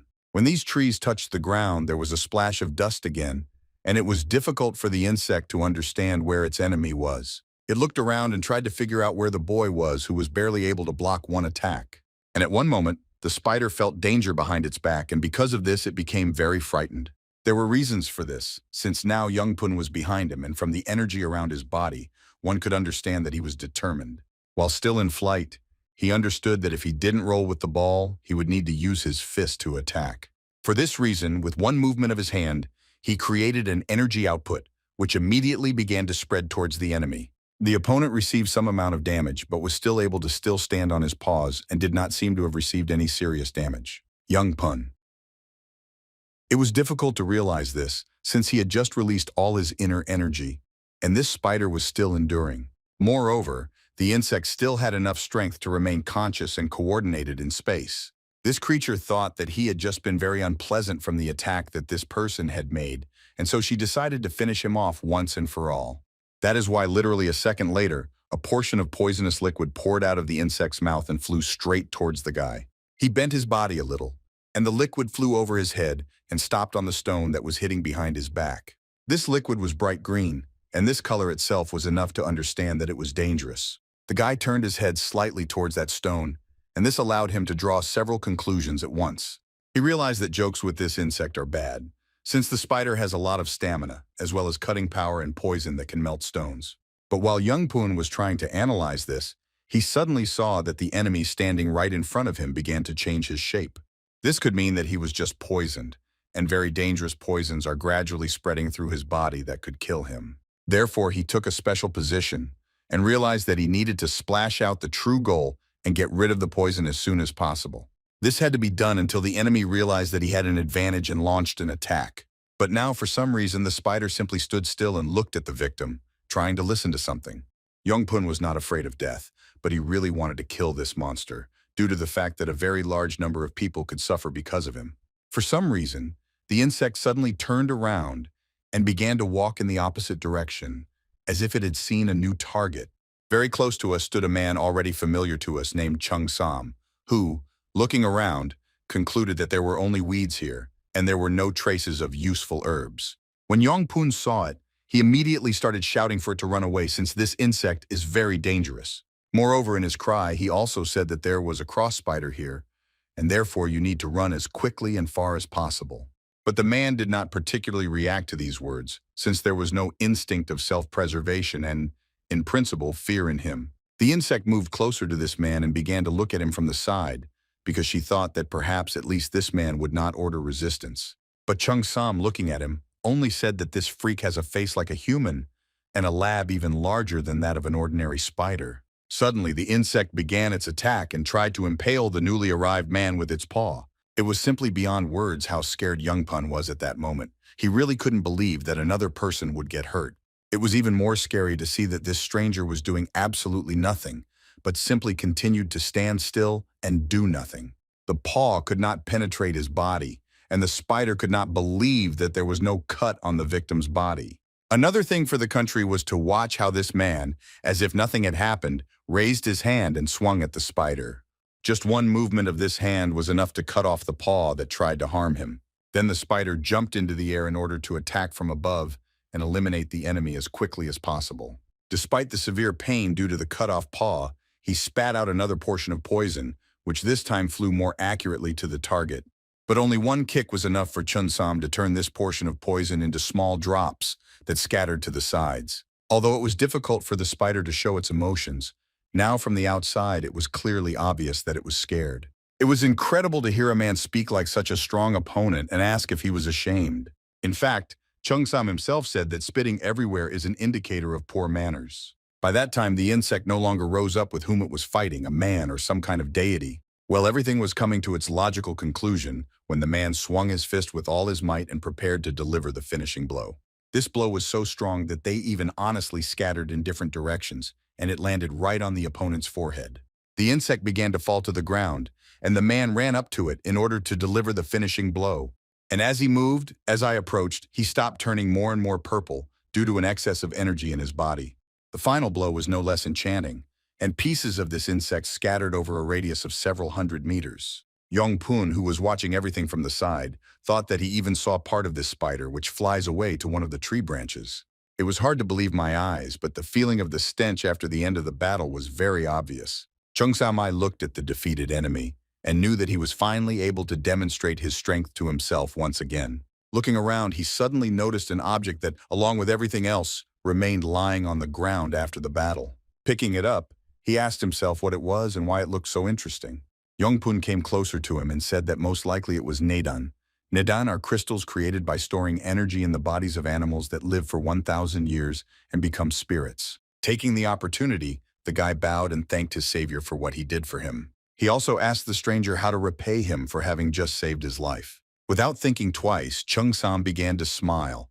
A very interesting plan appeared in his head that would greatly help him. Therefore, he told Yong-Pun to listen very carefully now, since the next instruction will be very important. Due to the fact that a short pause was being created, Yong-Pun decided to ask his savior what exactly he should do in order to repay him for everything. And the guy was very surprised when his savior said that now he would list a small amount of the names of herbs. He quickly poured several piles out of his pocket and listed the name of the herbs for each of them, and ordered to collect everything he found. At the same time, I'll throw it into the object that he found at the site of the death of the spider. He said that a little knowledge about plants would be enough to find it.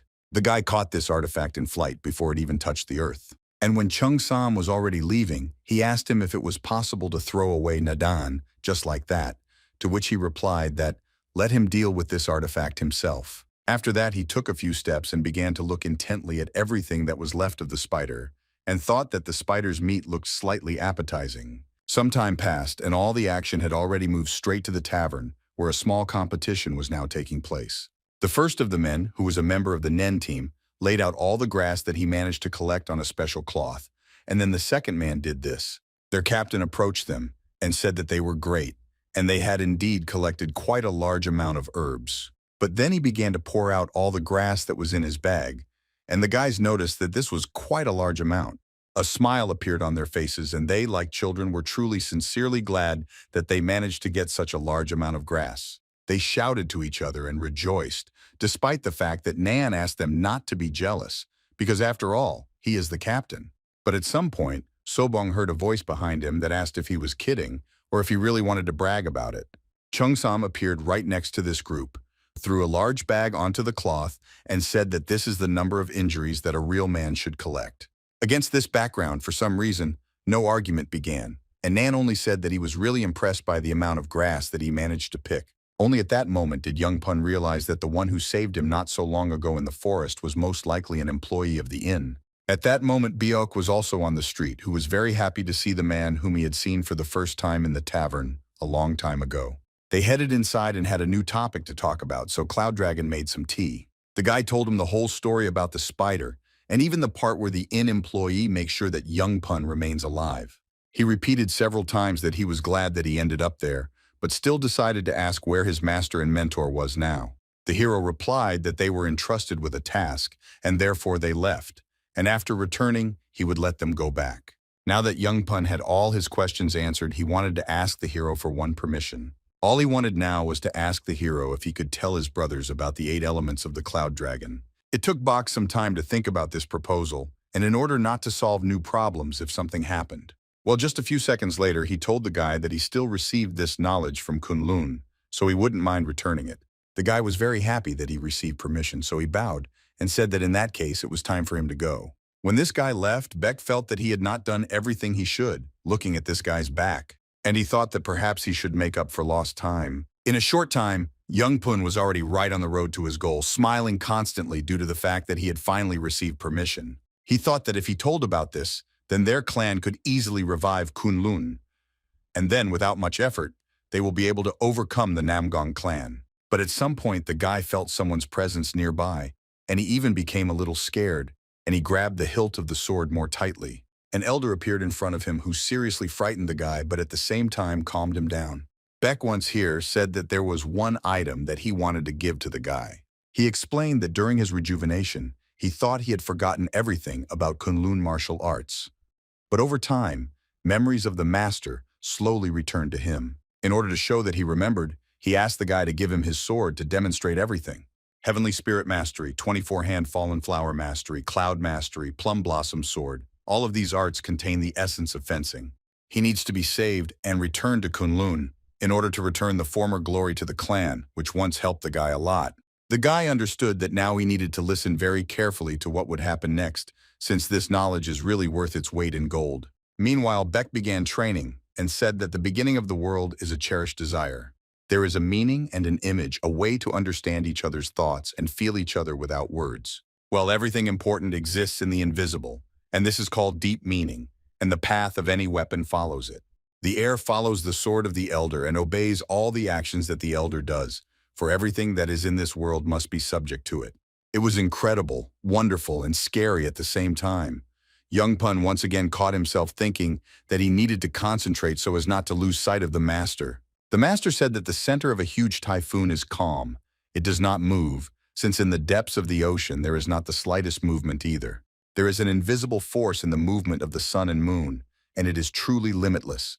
This is where you should draw your energy. Holding back is the path of non-existence. A real master must pass energy through his body and not let it linger even for a moment. After all these words, the hero made countless more movements, which the guy watched. And when it was all over, Beck simply silently looked at his student to see what his reaction would be. Initially, he looked at his hands and saw and also felt how much they were trembling at this moment. Young Pun literally had tears running from his eyes from what he just saw. It was truly beautiful. The Cloud Dragon asked his student if he remembered everything, and then added that anyone can awaken this sword. They just need to reinforce all the knowledge with hard work. Having received his sword back, the guy replied that he remembered everything, but still did not understand what this technique was called. Beck hesitated a little and then said that the technique is called the Great Dragon Blade of Infinity. This name was created by combining with the name of one Cloud Dragon Master. The art of swordsmanship has become famous as the best ascending sword art in the Kunlun sect. It is also one of the three main techniques of the sect. It was revived when the student remembered the image of his teacher. Meanwhile, the action had shifted, and Seomyeon was seeing off his mother, who was about to leave after trying almost all the food. While she was talking with her son, her husband suddenly shouted directly from the carriage that she needed to quickly go inside so that they could leave. But Mom still needed a little time, so she wished her son good luck for a few seconds and went home. Seomyeon told the administrator that his parents would definitely tell everyone about the inn. They clearly enjoyed all the food, so the feedback will definitely be positive. Everything was going exactly according to plan, but there were still people who should be paid attention to in Seomyeon's opinion. His parents gossip with people their own age, therefore they need to promote themselves among the youth. When the girl asked how to do this, he replied that this time he would have to use someone famous. There was a short pause, and then the grandfather asked who could stand up, and the guy answered him that it would be the Soman clan. It was one of the 5 great clans, and in fact it was quite popular among all people. Seomyeon also added that the head of the family will have a birthday soon, and they will take advantage of this very day. The girl decided to ask what the youth have to do with it, since it is obvious that people of the same age will come to the head of such a great clan.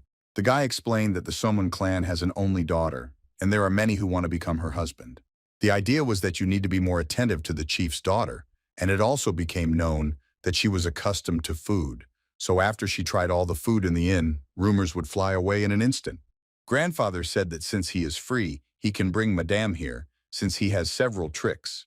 But the guy answered him that this time Mr. Beck would go, since young people were best suited for this task. Nogok misunderstood these words and asked the guy why he was so biased towards age.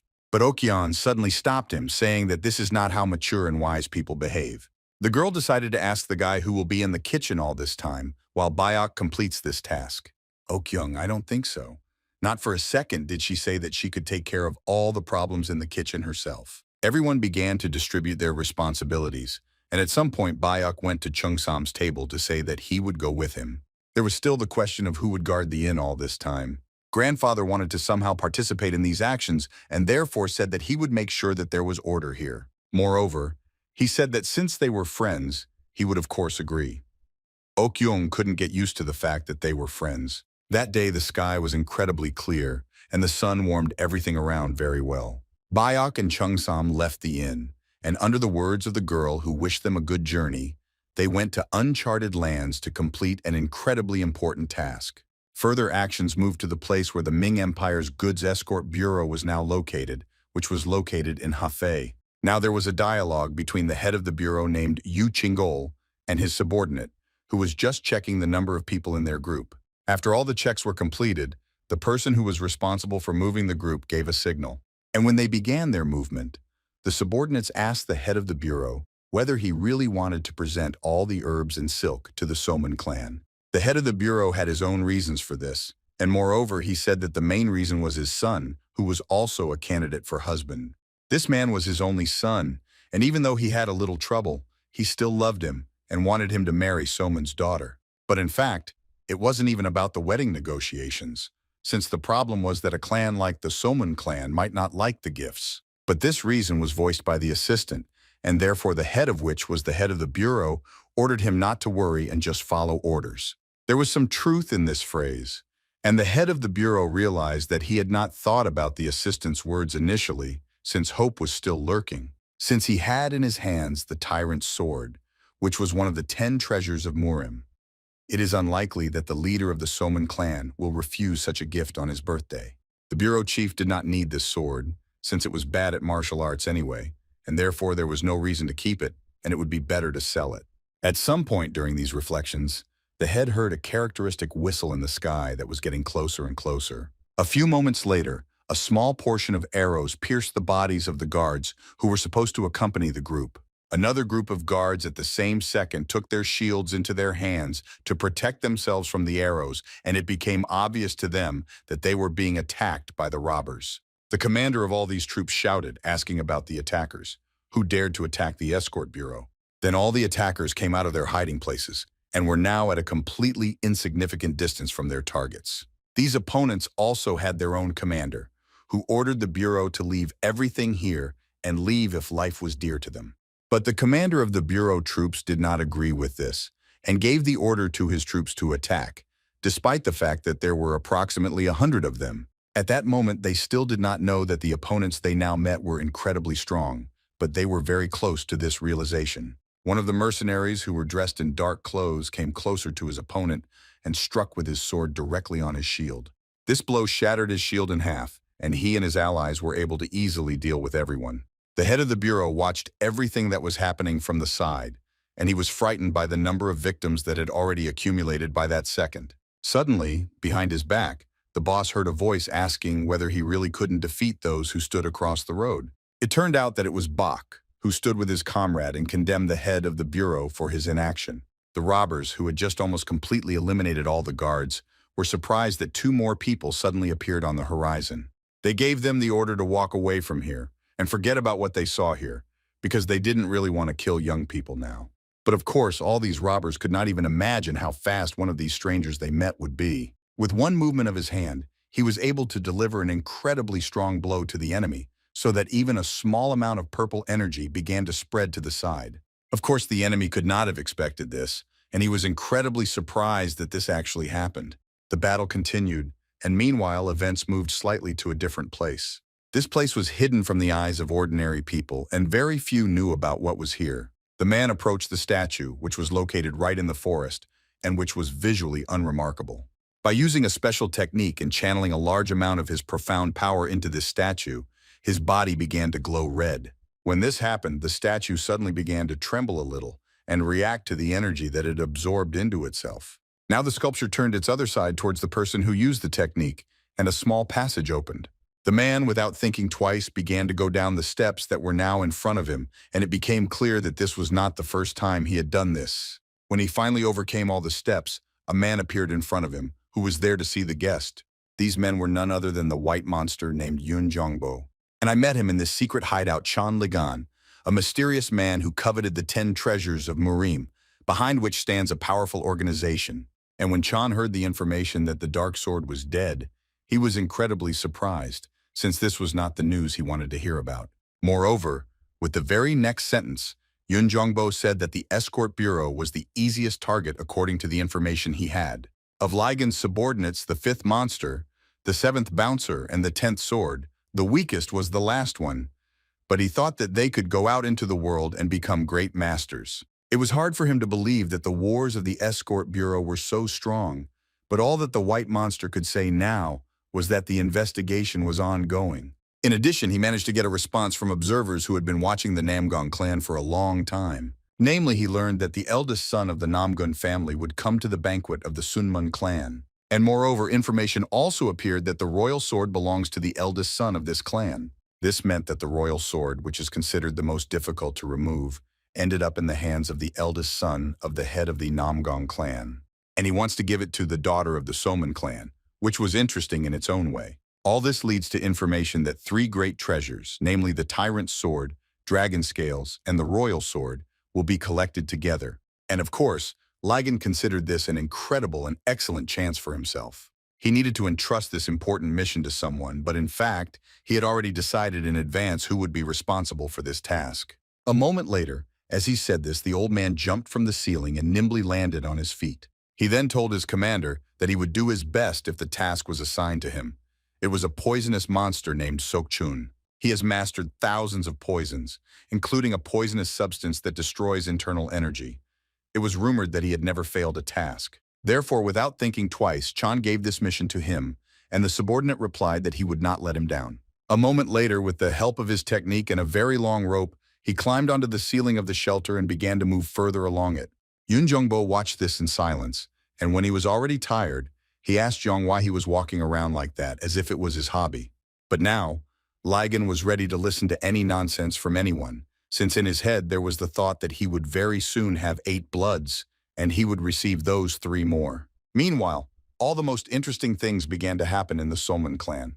There was now an incredibly large number of people who had come for the birthday party and were treated to the food that was set on the tables. They were all discussing something, and some of them were even starting to eat, despite the fact that it all started not so long ago. A little girl suddenly appeared on the horizon, ran closer to the man who had the same birthday, and wished her dad happiness and health. The father responded by telling her that he wanted her to find a worthy groom, and the girl only ran away to the side as she was incredibly hungry. She ran up to the table, on which there were very appetizing seafood, and began to examine why I should try them first.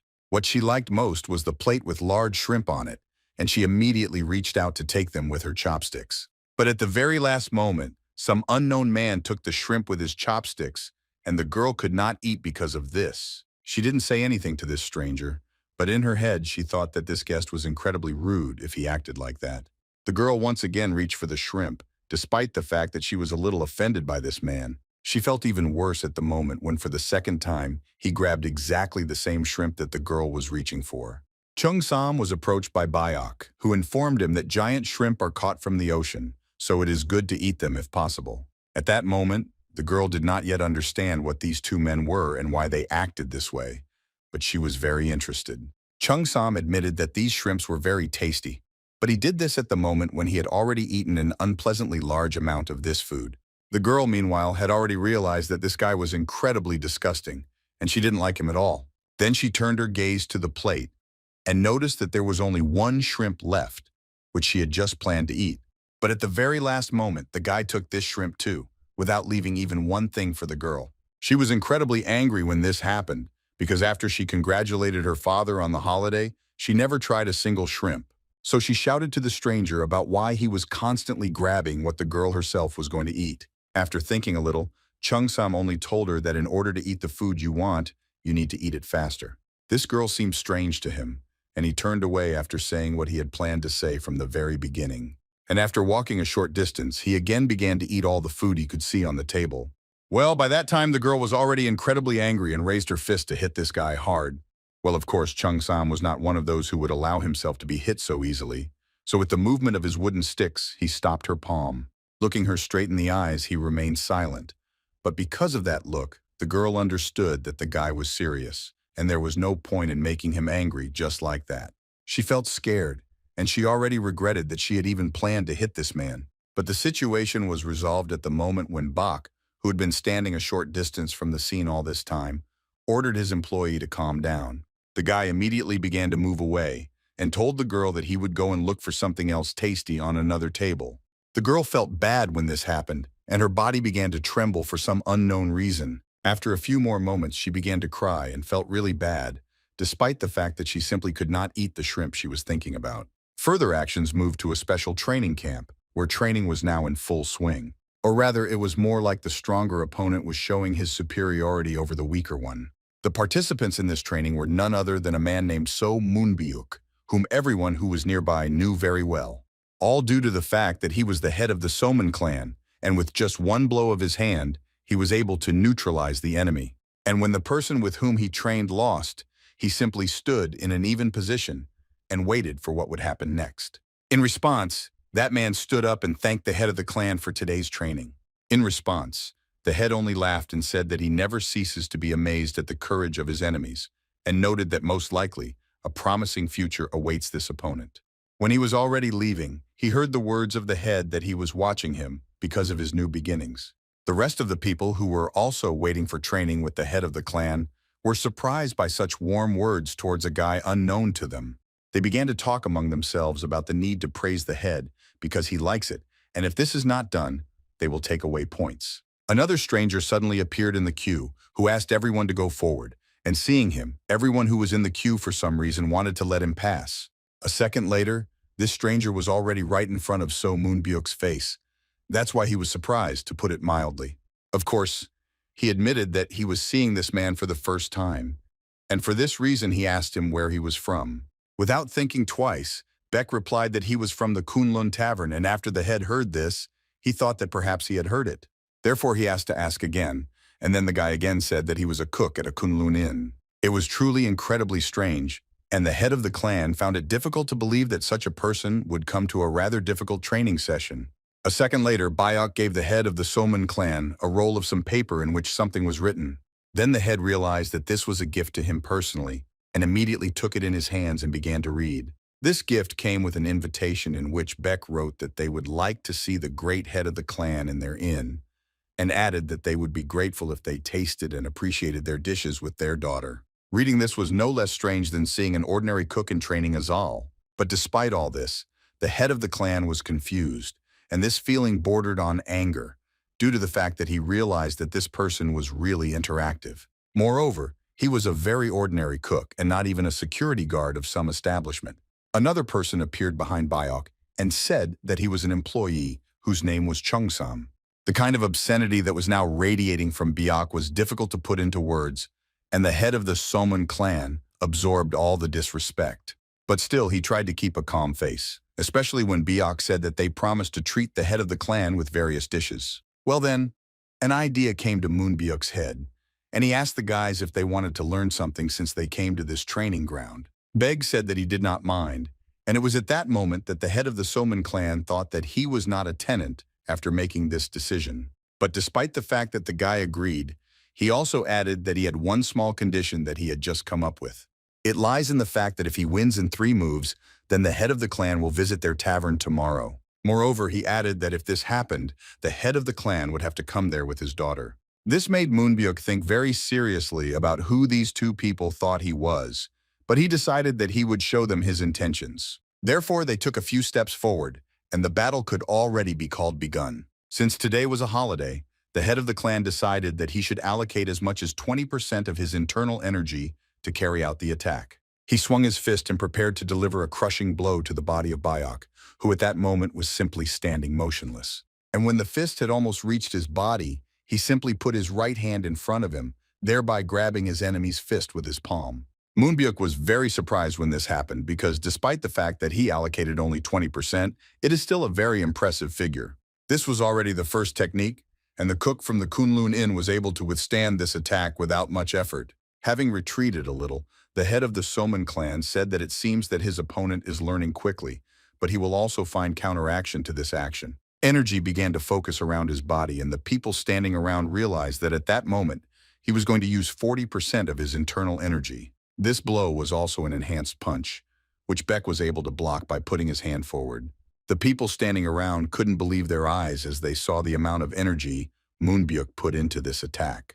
He became angrier and prepared to say something to his opponent in order to somehow turn the situation in his favor. And a moment later, he said that he was simply giving in to Bayok, and now both of them should add more power to their attacks and to their block. With so much of the enemy, Bayok became more confident, and the amount of energy around his body was like some kind of shield that is filled with energy every second. After a short period of time, all this energy began to focus on Moonbyuk's fist, which was moving in space at a very high speed. The people who watched realized that what they were now seeing was incredibly dangerous, but at the same time, very interesting. This man used as much as 50% of all his internal energy, because he realized that there was no time to retreat. The force that his fist inflicted now was so great that it could surprise absolutely any opponent. But Beck was not like any of the opponents this man had before, so all he had to do was simply put his hand forward. At this very moment, all the energy from the blow evaporated somewhere, and it seemed to be sucked somewhere. Now this was the third, and therefore the concluding reception that was to be performed by the head of the Soman clan. All he wanted to know now was who Bayok was and where he was able to learn such an effective method of blocking and parrying. What was even stranger was that the people standing around began to clap and were surprised at how strong Moonbyuk was, since he deliberately turned off his internal energy at the very last moment. Despite the fact that an excuse was found for him, the head of the clan still could not understand how what had just happened. But he, keeping his confident face, said that it looks like the cook has really good skills. And so be it, he will come to the Kunlun Tavern. In addition, there were still thoughts in his head that did not want to leave him. In order to somehow rise in the eyes of the public and in his own eyes, he decided that he needed to at least beat that tavern employee. Approaching him, he invited him to fight since he had just fought with the head of the inn. The task was that the Chungs had to withstand 3 attacks, and then they could disperse. Well, the guy in turn, for some reason, was glad that he would also be able to use his fists in this fight. After thinking a little, Moonbyuk said that of course Chung-sam could also use his fists in order to somehow balance their chances. A second later, he warned his opponent and told him to be ready, because he would have a hard time. Now he was preparing to show him the most powerful blow that was in his arsenal. His movements were incredible, and the amount of energy that was now coursing around his body was greater than when he struck Bayok. Every limb of his body was now tense as he prepared himself for a very powerful blow indeed. This was the divine Phoenix Punch technique, and Moonbyuk was 100% confident that he could eliminate this employee from the inn with one blow. But is this really so? Everyone present immediately fell into shock after what they saw with their own eyes and what they felt. Namely, a very large number of people witnessed how some stranger was easily able to block this blow. In addition, lightning also appeared around the old man's body, which was supposed to help him, but in fact, it did not help. Instead, he began to experience pain, and the lightning that should have been his ally ended up becoming his enemy. His hand immediately began to hurt very much, and he took it, trying to look and understand whether it was too damaged. Meanwhile, people were examining the scene of the incident and trying to understand what would happen next. At this moment, Nam Gunmu, who was the eldest son of the Nangun clan, arrived right at the place where everything was happening. And if you look very closely at everything he had with him, you could see that there was a royal sword. Chung-sam, meanwhile, he decided to make fun of his grandfather and said that he should have taken the first reception. When the grandfather saw this man's fist, he already had incredible fear since, among other things, the pain in his body had not completely subsided. Realizing this, Bayok turned to Chung-sam and ordered him to calm down and stop doing what he was doing now. But for some reason, this young guy struck his grandfather with a weak blow with his hand, causing his nose to bleed. He grabbed his nose and even jumped a little because it was incredibly unexpected. And everyone who was around now and did not understand why this was done and what goal he set for himself when he performed the action. Even the girl was surprised, and it was not clear why her father was being treated this way and what kind of behavior this was all about. But when she took a closer look, she realized that the person who became the aggressor in this situation was exactly the same person with whom she had contact not so long ago. Meanwhile, the grandfather was trying to stop the bleeding from his nose, and at the same time he thought that everything that had just happened was a real failure. At some point during these thoughts, he also felt some kind of unpleasant energy around his legs, which quickly surprised him. This was a little familiar to him, and so he decided to raise his head and look around in order to draw a conclusion.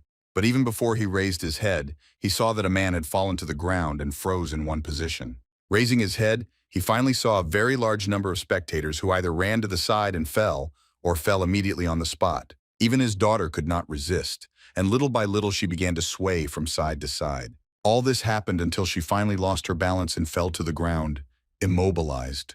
The grandfather realized that he, too, could not move, although he had enough strength to stay on his feet and not fall to the ground. Suddenly, on the horizon, a small group of people appeared who were similar and were to blame for what was happening here. Among them was a very ugly and bald old man who said that not a single person struck by such a poison could stand on his feet, no matter how skilled he was in martial arts.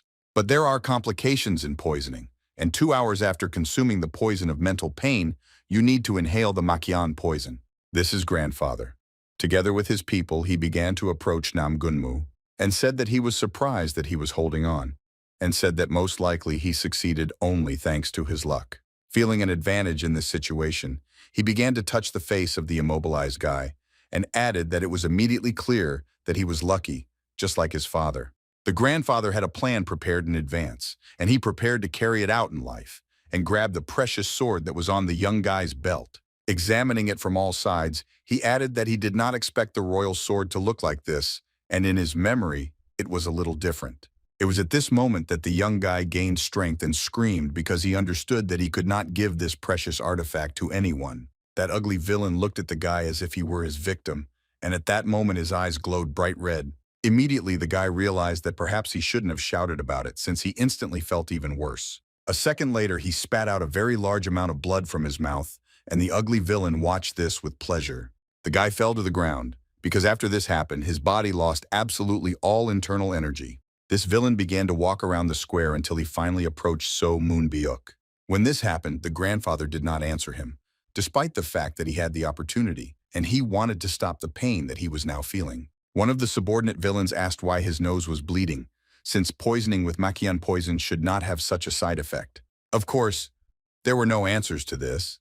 One thing, and the villain did not have time to answer this, and he said that this man looks like he has some kind of armor under his clothes. Grandfather did not want this to happen, and this could be seen from his face, which was half scared and the other half surprised. When the villain made a sharp movement with his hand, the grandfather tensed even more as he realized what consequences this would most likely lead to. The villain began to examine this armor and admitted that it was quite a good catch, and indeed from the outside, the armor looked very good. While examining it, he also simultaneously ordered his subordinates to find dragon scales while he removed this armor. But suddenly, all these guys heard a strange voice behind them, which asked what they had done here. The subordinates realized that there was some stranger there, who I had not absorbed into my body, and therefore could easily stand still. Then one of them began to run towards him in order to eliminate him, since according to their plan, this is the only correct decision. At that moment, this attacker did not yet know that this would be a rather big mistake, and without even moving, Beck made him fly to the side.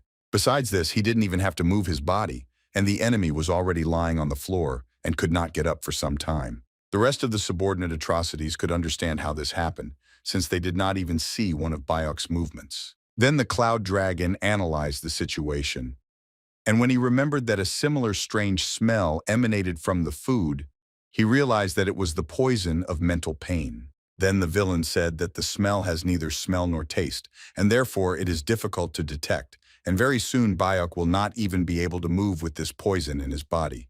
The subordinates began their attack again, and moving closer to their target, they distributed which part of the hero's body they would take for themselves. But they could not have expected that the Cloud Dragon would make a dash with the help of its internal energy, and thanks to this, it would escape the attack. It took his subordinates a few more seconds to understand where he had moved. Meanwhile, he had already grabbed their head by the hand and pulled him towards him. At this moment, the villain was so scared for the first time in his life, because he expected that there would be no resistance here, due to the amount of poison that everyone had absorbed.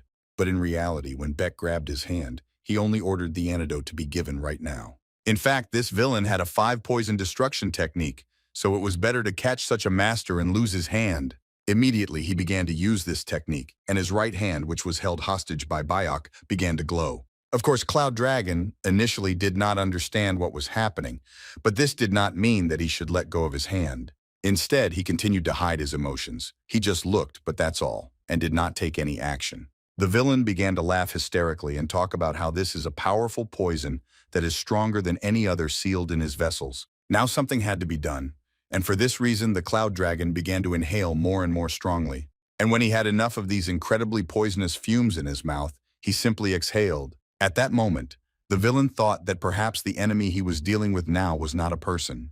For this reason, he ordered his subordinates to do nothing and to run away as quickly as possible. But by that time, they had already begun their attack and decided that they would take advantage of the fact that Biok was holding their head and kill him.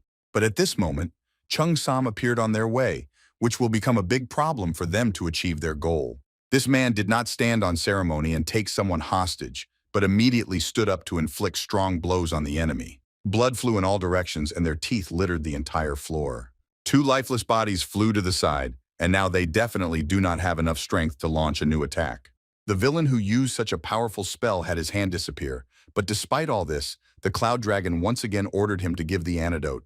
It was necessary to get out of this situation somehow, so the villain told the hero that he had no antidote, and in people, everything would go away on its own. It was very difficult to believe this from the first words, and Beck began to think about how to check these words. At this moment, this villain was incredibly scared, since he was in such a situation for the first time in his life. The feeling was as if he was drowning in a huge abyss of overwhelming power of unknown depth. And this feeling was not pleasant and was accompanied by incredibly strong psychological pressure and damage. At some point, he simply fell to the floor because he was exhausted, and then Beck let go of his hand. It was necessary to figure out what happened here, and so Chung Sam took it into his own hands and asked the Cloud Dragon who these guys were, because he touched them lightly, and they had already died, and it happened incredibly quickly.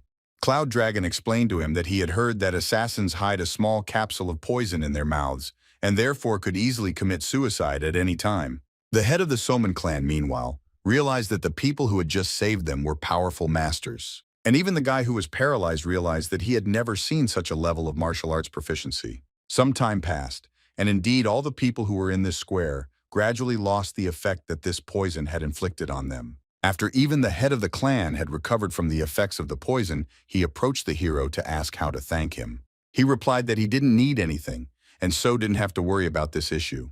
Then the head of the clan realized that he had a question to which he would like an answer, and perhaps it would be better to ask it right now. His voice became a little quieter, and he asked the Cloud Dragon who he really was, and he replied that he had already spoken.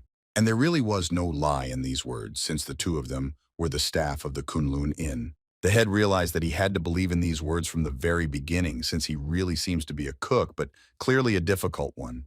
Having turned his body a little, and as if about to leave, the Beck asked the head of the clan not to break his promise, since they had agreed in advance. In fact, Moonbyuk had already forgotten this promise, but he remembered that before entering that interesting battle, he promised a gift. Smiling, he assured the cook from the Kunlun Inn that he and his daughter would visit him soon, and they didn't have to worry.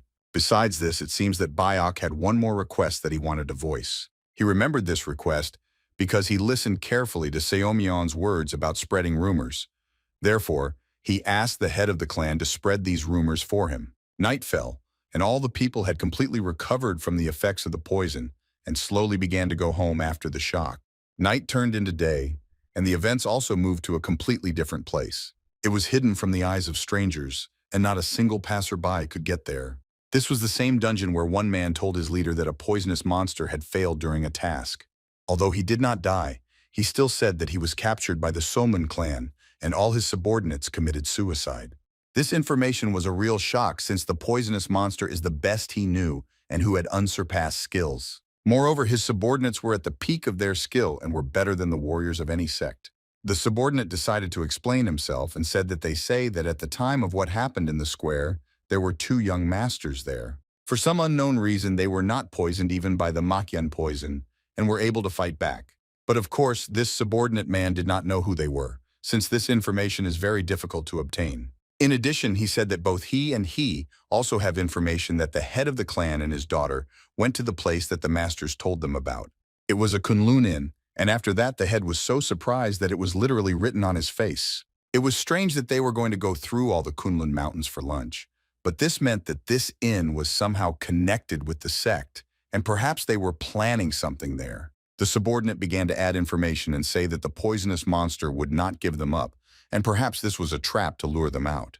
But besides this, the head understood that he could not sit still, since now there might be a very good chance to go on reconnaissance. It was necessary to find a person who would be ideal for espionage. The following activities took them to the forest where it was very calm and the wild animals felt as if they were completely safe due to the lack of people in this part of the mountains. But despite this, lonely people sometimes walked here, and there was even a house of the man who lived here. He very rarely had contact with other people, since he had a group of organisms with which he preferred to communicate more. When this man left his house and walked a little further, he swung a huge axe and focused his internal energy into it. His entire body glowed purple, due to the fact that there was quite a large excess of energy there. Then he swung this axe a second time, and the energy that emanated from his body became even more obvious. Just one swing of this weapon was enough for a stone that was lying a short distance from him to shatter into small pebbles. This blow was perfected, and it seems that it was carried out more than once. The man who did all this was a beastmaster named Wang Koryong, who was the head of the 12-mark sect. After the axe cut this stone, a small spider on the web was left to descend directly onto the man's shoulder. And when he landed on it, he began to move his legs, thereby making some sounds and constantly changing positions. From the outside, it looked quite nice, but it seems that in all these movements, in addition to the visual, there was another meaning. This man said in a quiet voice that he was surprised that the cross spider was dead. Then this small spider caught the wind and began to fly away to the side, since it seemed that this was all the information that he wanted to convey. Then the man thought more deeply and could not believe that even the great masters, although no match for that spider, still had someone dare to kill him. Suddenly, the beastmaster felt someone's presence in the distance and immediately brought his body into combat readiness. He clutched the axe tighter in his hands and began to look towards the danger. It turned out that this danger was an ordinary person who stood motionless and looked quite peaceful at first glance. This man bowed and greeted a gentleman named Wang Koryong. This was strange, since it seemed that the man, unfamiliar to the Beast Lord, knew him from somewhere. The action moved directly to the Kunblun Tavern, where very interesting dialogues between customers could now be heard. People constantly talked among themselves about how so money should come here on this day. Moreover, they learned this not thanks to rumors, but thanks to the official statement of the head of the clan. Suddenly, the door that led to this tavern slowly began to open, and more sunlight passed through this gap. The girl who owned this tavern looked towards the door and greeted the guest. At the same moment, 2 armed guards ran inside to assess the situation around them. Then they looked outside and told the head of the clan that it was calm inside and he could pass through. Together with the head, his daughter named So Money also came here, and everyone was delighted with this. They couldn't believe that a girl could actually be so beautiful. The head of the clan also did not go unnoticed, and even he was able to hear the legitimate voice within these walls. When he looked around, he saw his godmother there and immediately asked how she even ended up here. Yes, she answered that she works here as a cook, which of course shocked the man. But considering what kind of martial artists were working here, he realized that it seemed like they had brought the great chef here and forced him to work for them. Another familiar voice could be heard, and at the same time, the source of this voice grabbed Moonbyuk by the outer clothing. Then this man panicked and began to look around until he realized who it was. It was an old man named Nogok, and smiling, he also welcomed the head of the Soman clan to this inn. The head of the clan bowed to the elder, and he replied that they had not seen each other for a very long time. At that moment, when Moonbyuk asked the elder what he was doing here, he replied that he was a regular guest and also a friend of the cook. This prompted the head to make guesses, and he asked his godmother if he and Nogok were really dating now, but she replied that everything was wrong. Suddenly, someone else greeted the head of the Soman clan and made him turn around. It was Jug Seomyeon, and of course his appearance here was exactly the same surprise as the appearance of all the other people he had met before. For this reason, the man asked why the guy was here, and he laughed a little and then replied that he was just a tavern worker. By that time, it had already become clear that the best cook, the youngest son of the Zhuge family, worked here, and one could conclude that this was the most unusual inn in the world. A voice behind him suddenly ordered the head of the clan to sit down faster, and it looked a little bold. It turned out that the one who said this was exactly the guy who killed him in one blow. The girl asked Chung Sam to cool down, since this is a guest and you need to be more polite with him. After thinking a little, the guy asked the head of the clan to sit down and used the word please several times. Literally a few minutes passed, and the order that So Moonbayuk made was made a reality. There was a very large amount of food on the table, and it was all hot and smelled very good. All the staff who were in the tavern at that time wished the guests bon appetit and asked them not to forget to leave a review. They all started eating, and from the very first seconds, everything became obvious. The second person I tried the food was the daughter of the head of the clan, and for her, everything was still as clear as possible. The man said that it was the first time in his life that he was trying such a delicious thing, and his daughter replied that it was really a real yummy. When Seo Moonbyuk turned to find out what kind of dish it was, the guy who worked here replied that he was Sanified by us. This name was very difficult to remember, and instead of remembering it, the man decided to simply eat more and more. His daughter eventually admitted that she is filled with energy when she eats these noodles, and it is simply wonderful. Looking to the side, the head of the clan noticed the strong guys in the corner, who were probably also temporary employees. They were talking about something among themselves, and mainly about the fact that their backs hurt, but their commander constantly repeated that they must continue since they had already taken on this task. Nogak kept repeating to their commander that they needed to think of this as training, and thanks to this, improve their skills. Now everything became more clear to the man, and he realized that that young cook and the rest of the guys were the elder students, and apparently it was hard for them because of their eternal training. The elder clearly really wanted to raise worthy students, and Moonbyuk liked this idea. At some point, he noticed that the guy from whom he had recently lost was sitting next to him and eating some dumplings. He thought that he was ideally suited to become his daughter's betrothed, and therefore he needed to take action. He stood up from the table and thought that perhaps he could get a good master who would also be his son-in-law. Therefore, approaching him, he tapped him on the shoulder and asked him to listen to him for a while. At that moment, Chung Sam did not react very politely to this and asked the man if he was going to fight again. But in reality, Moonbyuk only asked him to stop eating this dish called nimi and talk for a while. But a second later, he received a slight blow to his nose, which was quite unpleasant. It was a Korean game 100, as nimi also means pretend or simulation in Korean. This attempt was unsuccessful, and the subsequent action was transferred to the 12-sign sect. Important business was now being conducted there, as some stranger put a box on the table containing a lot of money. The master of the beasts understood that most likely the task that we would need to complete would be incredibly difficult, since they pay a lot for it. The down payment was quite large, and now he wanted to know what the request was in the end. The man who brought all this money admitted that he just needed to find out everything about one tavern. When he clarified, he said that he wanted to know everything, from information about who comes there and what they do there. In addition to this, it was necessary to add that if there is not enough information, then he will not pay more than the deposit, but if there is valuable information, then the Beastmaster will receive 10 times more. It was just a lot of money, and it's strange that they used it to dig under some tavern. This is clearly an unusual place. Suddenly a voice on the street shouted that he had come to the Lord of the Beasts, which was already strange. The man thought that there was no selection from the guests today, and closed the box in which all this money was located and pushed it aside. When he opened the doors and went outside, he asked who was looking for him. Directly in front of this building was a small carriage with several guards standing next to it.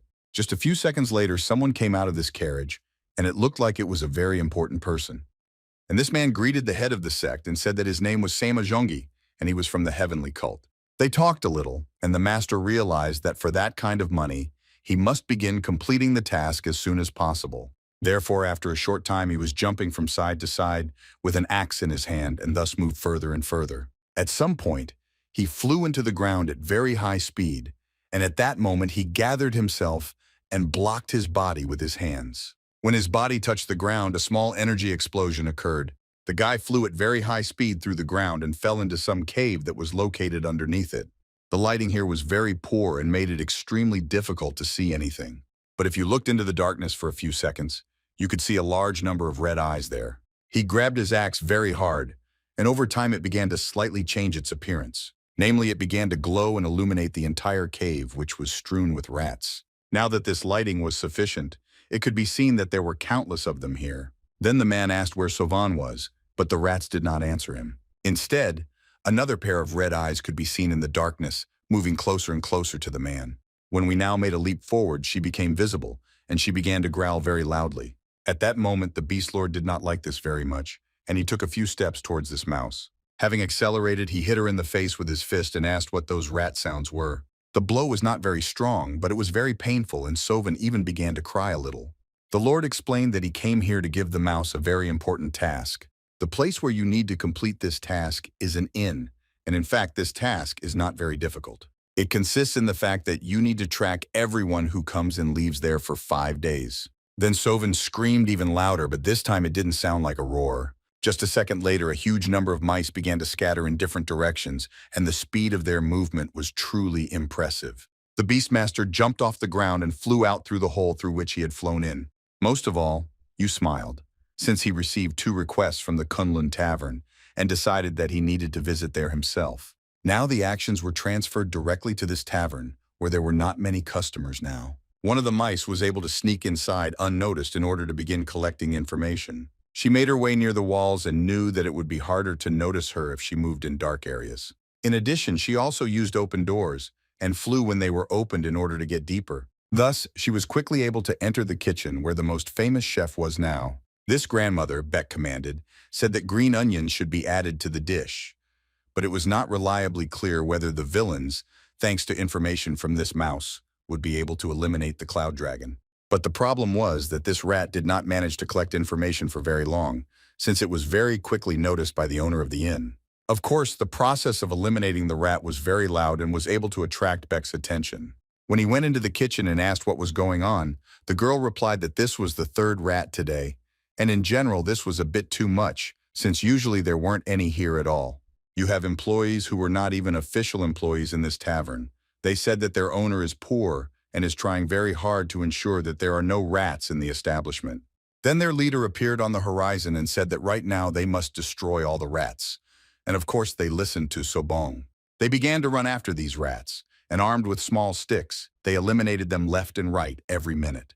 But at some point, there were so many of them that it began to seem incredibly strange. Literally a few minutes later, in the very main section of the tavern, namely where all the customers were sitting, there were now a lot of rats. But still, they did not lose hope and waving their sticks eliminated the rats. Even the head cook had to climb onto the table and at the same time shout that he needed to catch everyone before the guests arrived. Otherwise, they would simply be shocked. Beck also found it strange, and he decided that he needed to better analyze this situation in order to understand the reason. Therefore, he turned his head towards Chung Sam, and with just one glance he hinted to him that the situation here was not as obvious as it might seem at first glance. Therefore, the guy made a jerk, and within a second he was on the street. When he was outside, he once again pushed off from the ground, and thanks to this he flew up to a fairly high distance. When a good altitude was gained, he turned his body and began to fly at great speed, but downwards. An incredibly powerful explosion occurred near the earth, and everyone who watched it from the tavern did not understand what was happening. But all that was clear now was that after the explosion there was a very large hole left in the ground. A few seconds later, Chung Sam jumped out of this hole, and it looked like he was holding some very large object in his hands. It turned out that the object he was holding by the tail was the same huge rat who commanded everyone else. This spectacle was very surprising. But still, Chung Sam was not impressed by this animal, so he hit it on the floor with all his might. Those mercenaries who were armed with wooden sticks wondered what it was, since this rat was more like a boar. This blow was not critical for the huge rat, and it was even able to come to its senses and not lose consciousness. Having retreated a little, the rat stood on its 2 paws and began to squeak very loudly, causing discomfort to everyone nearby. Chung Sam began to stretch his hands because he felt that now was his exit, and he had to show everyone what he could do with such a powerful animal. He lunged forward and delivered just one but very accurate blow to the center of the giant rat's body. The kinetic energy that was transferred to her body was so great that her carcass began to fly to the side at high speed. This continued until she finally fell to the ground and ceased to exist. At this very moment, all the rats that were in the tavern at that moment also felt something was wrong, and for some reason raised their heads up. A second later, they all moved towards the main door and began to run into the forest, approximately in the direction of their boss. Grandma now realized that she could get off the table, and she concluded, saying that it looked like they were all scared, that their boss was dead, and that's why they ran away. Now all that remains of this plan is just a very large carcass of a rat, and Cheongsam, who stood next to it and thought. But at some point, he felt the presence of the captain near him and ordered him to bring firewood because they were going to fry this rat. Meanwhile, the actions were transferred to all 12 signs where the head was now located. He was very hungry, and for this reason he cooked food for himself in a small kazan over a fire. He just took the ladle to mix the food but suddenly threw it away and it fell to the ground. All because he very sharply began to feel some strange feeling, which told him that it looked like Sovan had died. He became very angry because this became known, and he did not understand who even decided to do this. If you exert yourself a little, then there is very little left until tomorrow's heavenly 12-strike method. But still, he had a little plan in mind, and it seems that now is the time to bring it into reality. Now the actions took place in the deep forest, where now a hysterical and loud scream could be heard. It was the whiskey of a wild boar, which, trying to save itself, ran at very high speed through the forest. The reason he was running was because of the huge tiger that was running after him. Due to the fact that this tiger was much faster and stronger, it reached its goal in a short time and was immediately eliminated. The existence of the boar ceased very quickly, but suddenly the tiger sensed some kind of danger. For this reason, he turned his head to find out what kind of danger it was, but it gave him nothing. This is because when he turned his head, he saw only the outlines of a bear, but if you look closely, it did not look like this animal. Then he began to approach very slowly, so as not to scare off his future prey. But at the very last moment, this bear turned around and it turned out that all this time it was Wang Koren. Besides this tiger, there were also others here who were also surprised that the Beastmaster had come today. Also, a tiger with blue eyes appeared on the horizon, watched what was happening and roared loudly when he saw a familiar face. The Beastmaster advised him to end his arrogance and seemed to hint to him to come to him. He patted the robe he was wearing and asked if the tiger wanted to repeat the fate of this hood. I had to explain that this hood was once called Unwan, but now it is only part of his clothing. The tiger, from an incredibly large predator in just a few seconds, was able to transform himself into a small tiger cub, which was no larger in size than a cat. When this transformation took place, the little animal very quickly climbed down from the rock and began to run towards the Lord of the Beasts. The moment he ran up, Wang deceitfully explained to him that his goal was the Kunlun Inn, and he needed to go there and observe everyone and then report everything. The tiger couldn't speak on its own, so he just said meow and then began to move forward. Its movement was incredibly fast, and due to its small size, it was almost impossible to notice it in the bushes. While he was running away, the Master of Beasts thought that the strength and intelligence of this animal are not inferior to the power of Shroud, and he is also capable of shrinking to the size of a cat. But still, even though this animal would most likely complete its task, the Overlord realized that for now he should end the Heavenly 12th Impact method. Now the action has moved again to Kunlun, where the uninvited guest has now arrived. But despite this, the guests were welcome, and the girl greeted him and thanked him for coming again. Of course, it was none other than Moonbyuk, who went inside and greeted everyone, along with Nogok, who told him that once he tried the local dishes, it would be very difficult not to come back here. He was a rather hospitable grandfather, so he immediately offered the guest a little drink and poured it into his cup. After they each dropped one cup, the grandfather asked whether it was difficult to come here so early from the Soman clan. He told him that from the very beginning, he wanted to show him something that seemed quite important to him. He took out an item from his bag and explained that it was because of this that he was in such a hurry here, since this item was incredibly important. And indeed, it was a legendary item that was a weapon and which different people knew as the Royal Sword. It was a gift from the Goods Escort Bureau, and the other day he met a thief, and the sword was in danger. But thanks to those two warriors, he was able to return to his rightful owner, and everything worked out. And in general, he thought about the fact that now he has two great treasures, the Royal Sword and the Dragon Scales. They captured the man who attacked him on his birthday, but he did not say a word, even after being brutally tortured. This led to the idea that apparently someone was trying to get all the treasures, and therefore he would like to leave these weapons to the Nogok student named Beck. But the grandfather replied that this man was not his student, but just a friend. Moreover, the Cloud Dragon arrived just in time to say that he already had something that the master had entrusted to him. At that very second, he turned to the side and saw that at that moment Cheongsam was eating dumplings very appetizingly. Turning to him, he said that he would like him to take care of this task. Of course, the task was not easy to understand, so Cheongsam did not immediately understand what he needed to do. But at some point, he put his wooden chopsticks very loudly and firmly on the table. and it became clear that he was ready to ask a question. Therefore, he asked the man what it was, and he replied that it was one of the treasures of Murim, namely the royal sword. After this, another question followed because he himself asked the man whether he needed to carry this item with him, to which they also answered with a question. He said that if he succeeds, he can carry this legendary weapon with him at least constantly. It took him a few seconds to think it over, after which he immediately agreed and received gratitude from the man. Meanwhile, he himself thought about the fact that he would sell this artifact if he got tired of it. But at that moment, the cloud dragon seemed to read his thoughts and ordered him not to dare lose such an important thing. The action moved to the Kunlun Mountains where that tiger was now traveling. A small tiger came to the battle site and was very surprised by what he saw there. Now it was clear that this was true, since there were biological fluids around the skin, but it was not clear who did it. This immediately prompted him to remember that he had once been poisoned and was also on the verge of death. On that day, if it weren't for the Taoists who helped him, he most likely would have died. That day, they approached his body, and the student said that it was an incredibly huge tiger, and it looked like he was dying.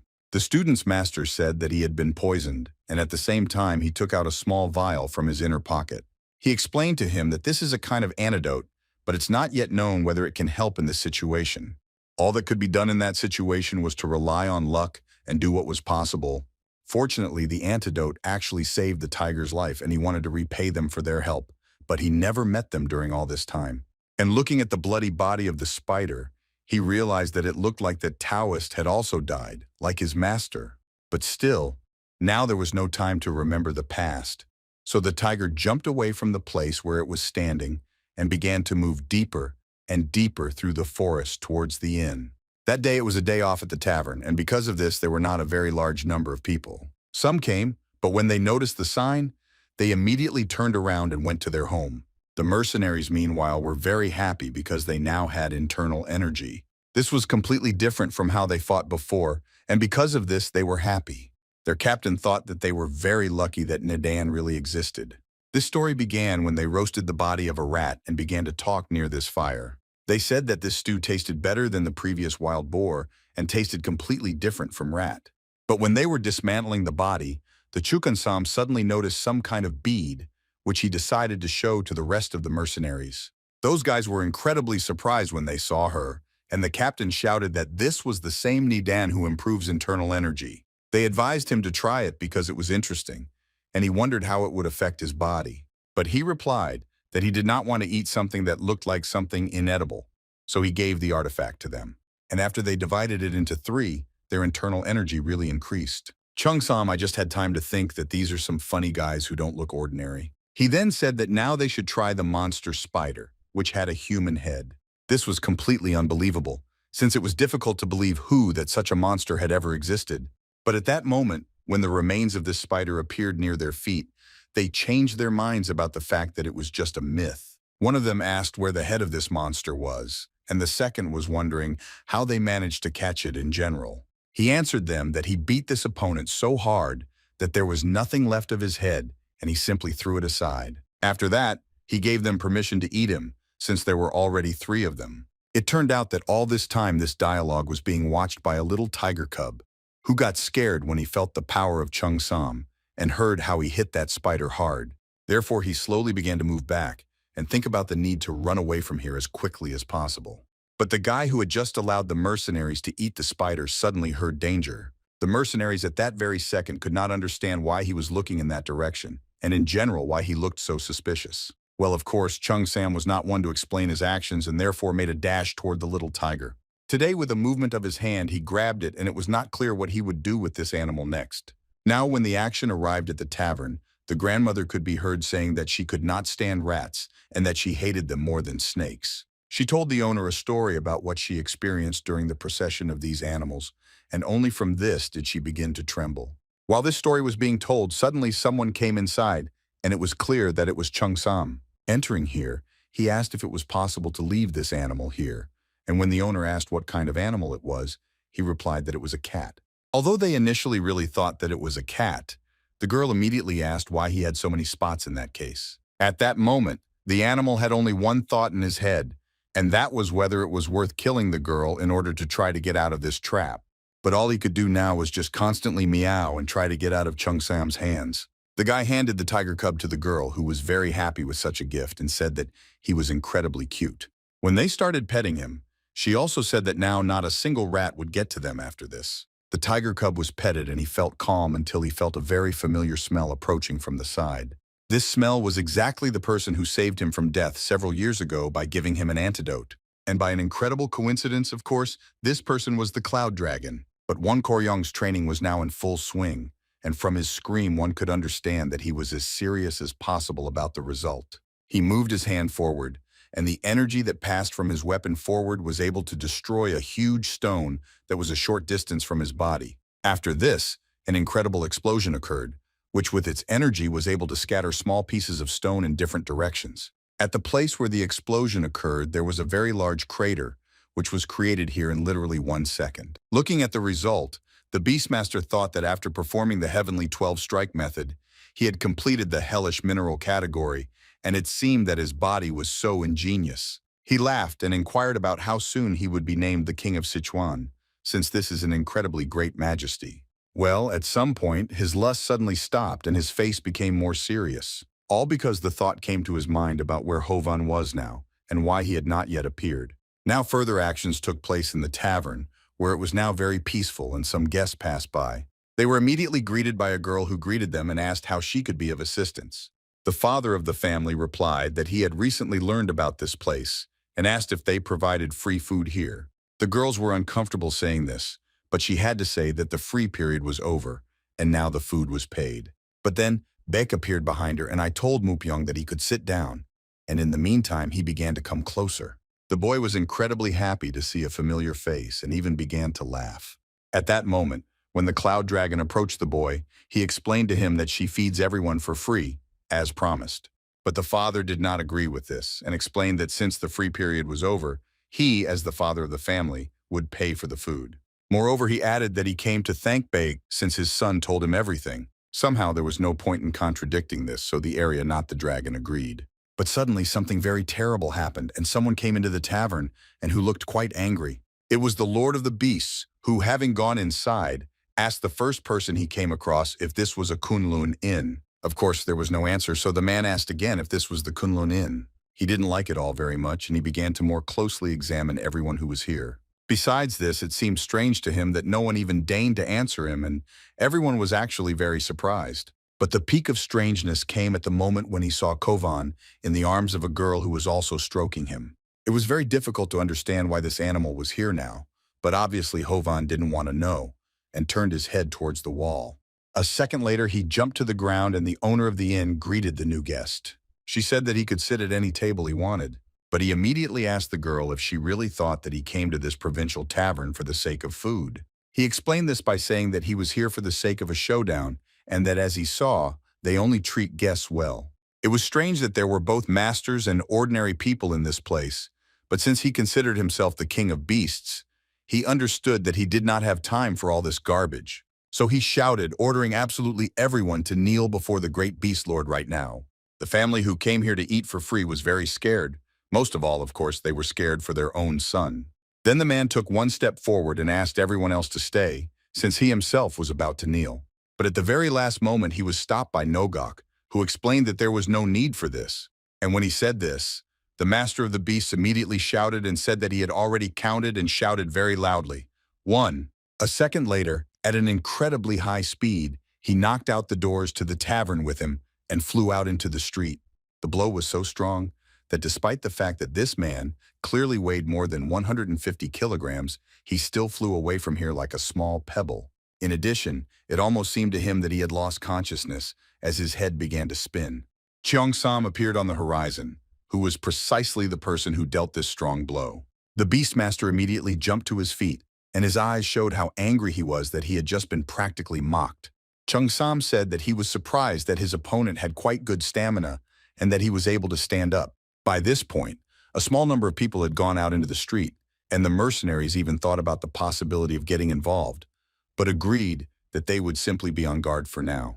And looking at his body, the Master of Beasts realized that he had initially not noticed one very important detail, namely that after he received this blow, a mark remained on his body, despite the fact that it was hardened in countless trials.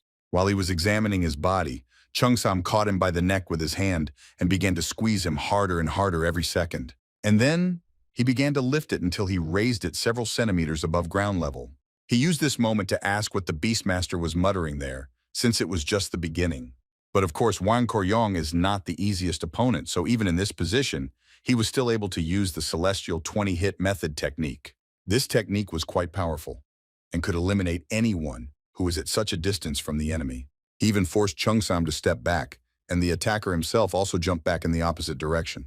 He understood that after he used this technique, the enemy would have no chance of survival. But what was his surprise at that moment when Chung-sam raised his hand and asked not to do this again, since it hurt him a little. In order to convey what was now on the face of the Master of Beasts, no words are enough. Moreover, after a few seconds, Chung-sam began to wave his hand so that this pain would become even weaker. The animals nearby knew that during this technique, an internal rupture occurs, and the bones are crushed, and this person only has numbness. A few seconds passed, and Chung-sam completely came to his senses and explained that now he would deal with the enemy in 3 blows. Something had to be done, because so far the situation looked as if there was no way out of it.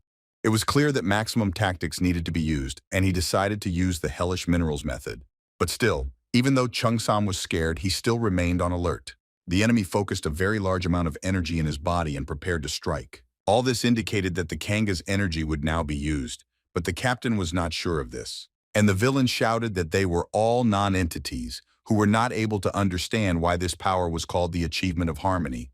So he decided that he would first destroy this enemy and then kill everyone else. A very powerful explosion immediately occurred, and a directed flow of energy began to move towards Chung-sam. But he stood calmly, and with his whole appearance showed that he absolutely did not care about this energy. The explosion that occurred subsequently scattered a very large number of different stones and dirt in all directions. The earth rose up and then fell to the ground, and Chung-sam was nowhere to be seen at that moment. Smiling, the King of Beasts said that he was dissatisfied with the rats, who did nothing and transferred all the work to him. The mercenaries, looking at all this, concluded that it looked like it really was Kanga energy. The people who were in the tavern at that moment realized that it looked like he had sent all these rats. Suddenly, from the dust, a question could be heard that could frighten Van in just 1 second. This is all. It turned out that the person who had just absorbed an incredibly large amount of energy into his body was still able to stand on his feet. And moreover, he threateningly told the Master of the Beast that now it was his turn to bear the blows. A second later, he was no longer standing on the ground but was approaching the enemy at high speed. And at the same time, he said that he would start with 3 strikes. Within a second, the first blow occurred, which threw the enemy 10 meters to the side. The blow was so strong that his body bounced off the floor and flew in the other direction without losing energy. While still in flight, he did not understand how all this was possible, and it seemed to him like some kind of bad dream. But the feeling of pain reminded him that all this was happening for real.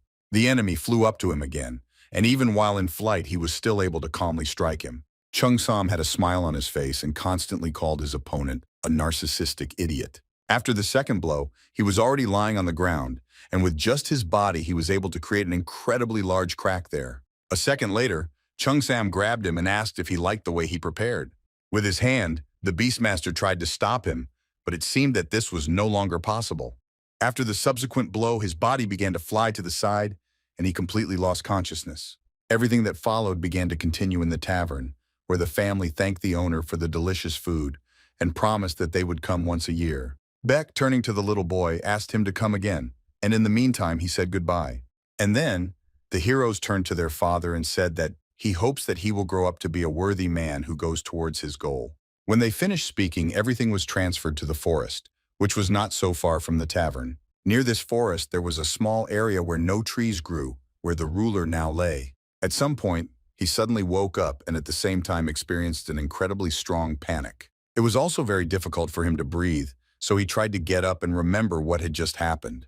Very quickly, the impulse that he had lost came to his mind, despite the fact that it was almost a one-sided attack. The thought that he was broken by some fist, despite all his achievements in martial arts, never left his head. Moreover, he even wondered what the hell he had been doing all these years. A voice behind him called him strong, and at the same time instilled fear in him. It was Chung-sam, who was simply sitting on a rock and communicating with the man whom he had defeated not so long ago.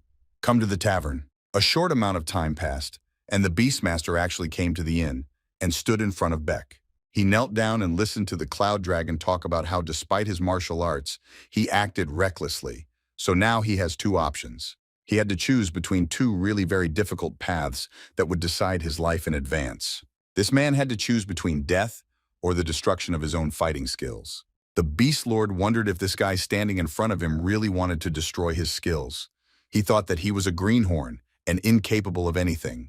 The elder came up to him from behind and told him to keep his ears open. The Beast Lord thought even the old man was making fun of him in this tavern. The elder looked at him and he felt uneasy. He even caught himself thinking that he was probably better off than death.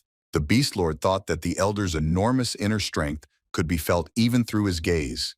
He wanted to know if this old man was really much stronger than him. The innkeeper who came up behind the elder addressed him as Elder Nocog and said that he drank too much, to which he replied that he had just started. The Beastmaster wondered if this was the same Nocog. If so, he was one of the best masters of all time. He didn't understand what the hell was going on in this tavern. Zhuge Soman approached Mr. Baekwu and asked him to wait. He wanted to say something very important. Zhuge Soman tried to explain that this guy who just entered the inn is the master of beasts, and his name is Wang Koren, and he is one of the kings of Sichuan. All the other guys even opened their mouths. They didn't expect that the Beast Lord Van Koren himself could come to them. Zhuge Soman said that the Beastmaster has abilities that can definitely help them. Baekwu didn't answer him. He needed to think. Then he took a few steps forward because he was sure that he had made the right decision. Baekwu turned to the Beast Lord. He said that now the choice is his, and he must make it, or he destroys martial arts, and he, the Beast Lord, will live an ordinary life. Or they are ready to sit him down, but in that case he must start working in their tavern. When the Beast Lord heard about this, he was angry and did not understand what he was saying. Baekwu continued to say that of course they can't take him right away, and he will of course first work as a temporary employee. Baekwu pointed to the three guys standing behind him, saying that he would be working as a temporary employee just like these guys. The Beast Lord thought that this was some kind of curse that had befallen him. He did not understand whether he had been perfecting new methods in vain, and did not understand how this had happened. The Beast Lord raised his head and looked to the side. He saw there the same guy with whom he had already dealt today. He had no choice but to say that he would work in this tavern. He didn't want to deal with this guy anymore. Baekwu had no doubt that he would answer like that. He turned and told the Beast Lord to follow him. They went outside. There were a lot of clouds in the sky, but they quickly disappeared one after another. When Baekwu went out into the yard, he approached a huge stone and asked the Master of Beasts if he saw this stone. He answered yes. Baekwu ordered the Beast Lord to make a table from this huge stone, 4 times larger than those that stood in the tavern. The Beast Lord was very angry, but he didn't want to show it. The only thing he tried to ask was if they weren't happy with those tables. Baekwu looked at him. Then he raised one of his hands and said, "Does the Beast Lord really want to become an ordinary simple man? He can quickly help with this." The Beast Lord had no choice because he understood that this, as it seemed to him, greenhorn guy could take away all his strength. He had no choice but to say that he was already starting. The Beastmaster wondered if this Baekwu and that Cheongsam masters really possessed the technique of rejuvenation. Baekwu walked up to the entrance of the tavern and told the other 3 guys that they should come up to him too. He showed them a dead tree that was very close to this tavern. The guys wondered if he was going to give them a task again. Baek told them to immediately make a trough for water his height. The guys smiled and said that there are no problems. And then they added that for them it was just a trifle. They could do it immediately. The Beast Lord did not hesitate. He decided that if he quickly completed the task, he would be free. He took one axe in each hand and began to strike blow after blow at this huge stone. On the other side, 3 guys were also striking blow after blow with an axe at the dry wood from which they needed to make a trough. The sounds came into the tavern from 2 different sides. Work was in full swing. At this time in Cheonghae, in the Hongwaru Pavilion, they are talking about this very inn. One of the guests said that Cheonghae is truly a gorgeous young master. The second of the grand poured himself some sake and asked him again if this was really so. Then taking a sip, he added that they needed to capture Cheonghae so that their Tang clan would become strong enough to compete with the Namgung clan. It was that same Tang, the 3rd child of Lana Tang, one of the 5 largest clans. His interlocutor said that it was a pity, of course, that the faction of the 4 dragons that they wanted to use disappeared. Putting the glass on the table, he added that it was unknown where Gudoki was now. The rest of those who had united for the attack were defeated halfway. He also added that he had heard that dozens of Tan's bodies had been found. He said unequivocally that he knew everything perfectly well. At that moment, while they were talking, they heard several people approaching their table. The three who came in were quite impudent. One of them asked those sitting at the table why they were staring, to which the person sitting at the table said that he did not understand why they came to their table and what they wanted. Then this guy leaned as close as possible to this man and said that apparently he was not a local, and if he did not know them, I would breathe on him. The smell from his mouth was so unbearable that the man covered his nose and mouth with his hand. Then this guy took out a jean sting and slammed it on the table where these two were sitting. This guy who came in and said that they are the successors of the Four Dragon faction, namely the Iron Group, and he is the head of Mr. Ku Chugsang. He asked to love them and favor them. The man sitting at the table grimaced because he didn't enjoy talking to these guys. That's why he immediately told them that no one needed them at such an early hour, and that no one really cared about them. Tan told his assistant to eat one of the pills that was on his hand. Then he said that they had nothing to do here, stood up, and added that they were leaving. His assistant answered him that he was listening. This guy who was standing near their table was very surprised and did not understand. He started shouting for these people to stop, but they pretended they didn't hear him. The thug who was with them swung an axe and said that no one allowed them to leave and that they shouldn't stop. Assistant Tan stopped, turned around, and said that he was warning them that they better not move. Then the two very quickly left the premises. It seemed that they were not afraid of anyone at all. The thug swung again, wanted to hit with the axe that was in his hands. He didn't understand who they took him for, that they allowed themselves to behave like that. But the very next moment, he felt a stupor in the whole matter and that he could not move. And right after that, he felt a strong blow so that this blow knocked him off his feet and he fell to the floor. And the other two remained standing and watching everything that was happening. One of them did not understand what it was, but he decided that it was better for them not to move. Assistant Tang said that he warned that this poison is dark bile recently developed by their Tang clan.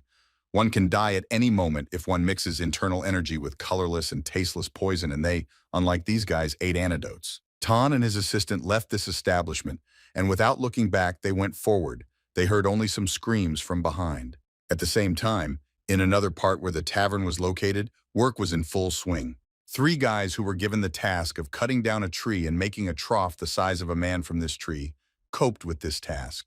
They told Baek Yu that they had been trying for 2 days, and he appreciated their efforts. Baek Wu told them it was a pretty good thing, and he was happy with how they made it. Then, walking forward a little, Baek Yu thought and said that he had more tasks for them. He raised his hand and said, if they see that waterfall that is opposite, they should go there and fill the trough with water. He said that they will use this water as drinking water. One of the guys was indignant because there was a spring nearby called Baek Wu. Answer him that even the Kunlun sect doesn't use this spring. He explained that there is often not enough water, so they must deal with it immediately, or else complete this task in an hour. On the other side of the courtyard, the Beast Lord was carrying out the task that was given to him. Baek Yu then approached him. He saw that almost everything was ready. He thought that of course he had done it quickly thanks to his fighting skills. Everything was great. The Beast Lord was very upset and could not believe that he was doing ordinary stone grinding. Baek Yu heard someone from behind greet him. He knew that voice well, so he immediately guessed who it was. He was glad that he came because he was a close enough person to him. Baek Yu turned around and asked him quite calmly if he had really come. The man replied that he had, and added that he had brought people close to him. There were really a lot of people standing behind him who were talking about how they had heard a lot about him and started introducing themselves, that one of them was called Nak Xiongchu, and he was the head of the Nak clan of Wuhan. The second said that he was an elder of the Rising Dragon clan, and his name was Muk Taiho. The third introduced himself that his name was Chun Bongi, the head of the family of Songs of Nobility. The girl was very happy that there were so many people in the tavern. She invited everyone to sit down at the table. Right after these people entered the tavern, 3 more people entered. She said welcome to them with a smile on her face, as there were quite a lot of guests in her establishment that day. One of these guys asked if they had kuksu. The girl said of course they did, bring them 3 servings. This guest said yes, and also a plate and dumplings for them. When the girl walked away, one of the guys looked towards another table. He was very surprised by who he saw there. He even stood up to make sure that the elder of the Zhuge clan was sitting at the next table. He also recognized this guy. The elder of the Zhuge clan was very happy because he finally met Mo Yunqian, the second son of the Moen clan. He actually had 2 brothers with him. One of them was called Mo Yanjun and the other Mo Yanso. The elder told the young man that he was very glad that he was with his brothers Mo Yanqian and replied that he was already married but not his brothers who were in their prime. The elder was a little surprised by the words of this young man, which means in the prime of life. Mo Yonchian said that he heard that Mrs. Sumunhi often comes to this establishment. The elder told him that now it is clear what their purpose is for coming to this inn. The elder also said that the lady does not come to this tavern every day. The two who were with the elder asked him if he really wanted to say that the lady would come today. The second one doubted. At that moment, someone said, the owner of the establishment said, "Welcome again," and everyone present turned their side to the entrance. Everyone was amazed because they had just remembered about the lady, and she immediately appeared before them like a ray of sunshine. The gentleman who was with her immediately saw the elders and greeted him. The elders greeted him. The young man greeted the gentleman, and the gentleman saw that Mo Yanchion was present. The young man said that there were two of his brothers with him, and they stood up and also introduced themselves. The lady came up to the table and looked at these two brothers and then greeted them, and they greeted her. The mountains that surrounded them changed very quickly, one after another. It seemed that they were on all sides. They ran very fast because they needed to reach their goal as quickly as possible. It was Nam Gurzek, the fourth child in the Namgung clan. Landing on one of the clearings, he said that he didn't want to look out of breath, so he and his nephew should slow down a little. The nephew agreed with him. Gurzek told us that on his father's orders, he was going to check the current situation in Kowloon, but he didn't know if he would meet the young man he was told about. His nephew asked him. He meant Yen Fun. The nephew also added that he would also like to meet this guy again. And then he thought that his uncle was a master who was recognized by his father, and those two who were with them were also martial artists. His uncle always kept them close because they could be relied on. So he thought he was completely safe. Looking ahead, he saw something resembling a tavern. He immediately said that maybe they should go to this place and have a bite to eat. No one was against it, so they decided to go to the tavern. We didn't think that a tavern in such a remote place would definitely not have people in it. It was even unclear how it was holding up. Apparently, there were no prospects for development at all. They approached this tavern, opened the door, and were very surprised by what they saw. When they went inside, they saw that almost all the tables in this tavern were occupied. They did not understand what it was. Their surprise knew no bounds because the people sitting in front of them were not ordinary people at all. At one of the tables sat a representative of the Juge clan, his elder, and he was eating. He looked in the other direction, and they saw Mo Yanchen from the Moen clan. He was with his brothers and was also in this establishment. At the third table, they saw the Soman clan and two representatives of this clan. The elder, when he noticed that they had entered, was immediately greeted by the gentleman from the Namgung clan, and they in turn greeted the head of the Juge clan. These people thought it was very surprising that 4 of the 5 great clans had gathered in this tavern, but they had misjudged it. The guys who were assistants in this tavern were also surprised that almost all the clans had gathered. Only 1 was missing, but 4 were already here. This guy who was an assistant thought that the Tang clan would obviously not come, and they are terrible individualists, so they would not dare to come here. Well, after some time, the representatives of the Tang clan were also very close to this establishment. The assistant told his master Tan Saman that they should visit this place. The master replied that the inn was indeed unique. "Sir, ask your assistant, he will carry out the order that was given to him." His assistant asked him again if he meant the poison dark bile he would have to carry out this order. And then the gentleman added that his assistant did everything right. He mixed it into a barrel of water which apparently is used for drinking. The assistant was a little surprised because almost all the representatives of the 5 great families had gathered here. There definitely shouldn't be any problems, and even the heads of the clans were here. Mr. Tan said that they only did what they were told and he should not think about anything extra. Then they came even closer. The assistant said that they needed to go there and pointed to the tavern building. The gentleman said that the place still looks very suspicious. The current Kunlun sect has the same power as the 4 Dragons faction that they plan to use. It is obvious that they have nothing to do with what happened in the surrounding area. And then he added that he ordered to add water poison dark bile in advance if suddenly there was a group of strong opponents there. It was a wise decision. The assistant asked him again why the choice fell on water. It also spreads through the air. The gentleman answered if the enemy is somewhat obvious that it is better to add water. They approached the entrance to this tavern. They only had 1 step left to open the door and go inside. When they opened the door and went inside, they were very surprised by everything they saw. There were quite a lot of people in this tavern, and these were people from 4 clans who ate them and praised the cuisine. They said that the kuksu simply melts in your mouth amazingly. They also praised the vegetable dish because it was so refreshing and the best food they had ever had. Mr. Tan thought that 4 of the 5 great families had gathered together. He didn't understand how this was possible. His assistant began to say that it turned out that Mr. Tang added a deadly poison to poison the great families, and he immediately covered his mouth with his hand. The gentleman mentally conveyed to him that he was an idiot and did not understand why he was saying this out loud. He had to use a mental connection. His assistant asked for forgiveness. The assistant understood that if one of them tried to use his inner strength, he would die bleeding. Then the whole of them would have to personally pay the owner of the inn. Mr. Tan told his assistant that they needed to leave as quickly as possible so that no one would see them. When they were completely alas, the elder approached Mr. Tang and asked him if it was really Tang Saming himself who had deigned to come. The same gentleman turned around and greeted Mr. Jug. The representative of the Moen clan said that there is no such person, and who does not know this gentleman since he was the 3rd son of the Tang family. And at all the other tables, they also turned their heads and looked. At that moment, you thought that even the Tang clan had come. It was just unclear why they came.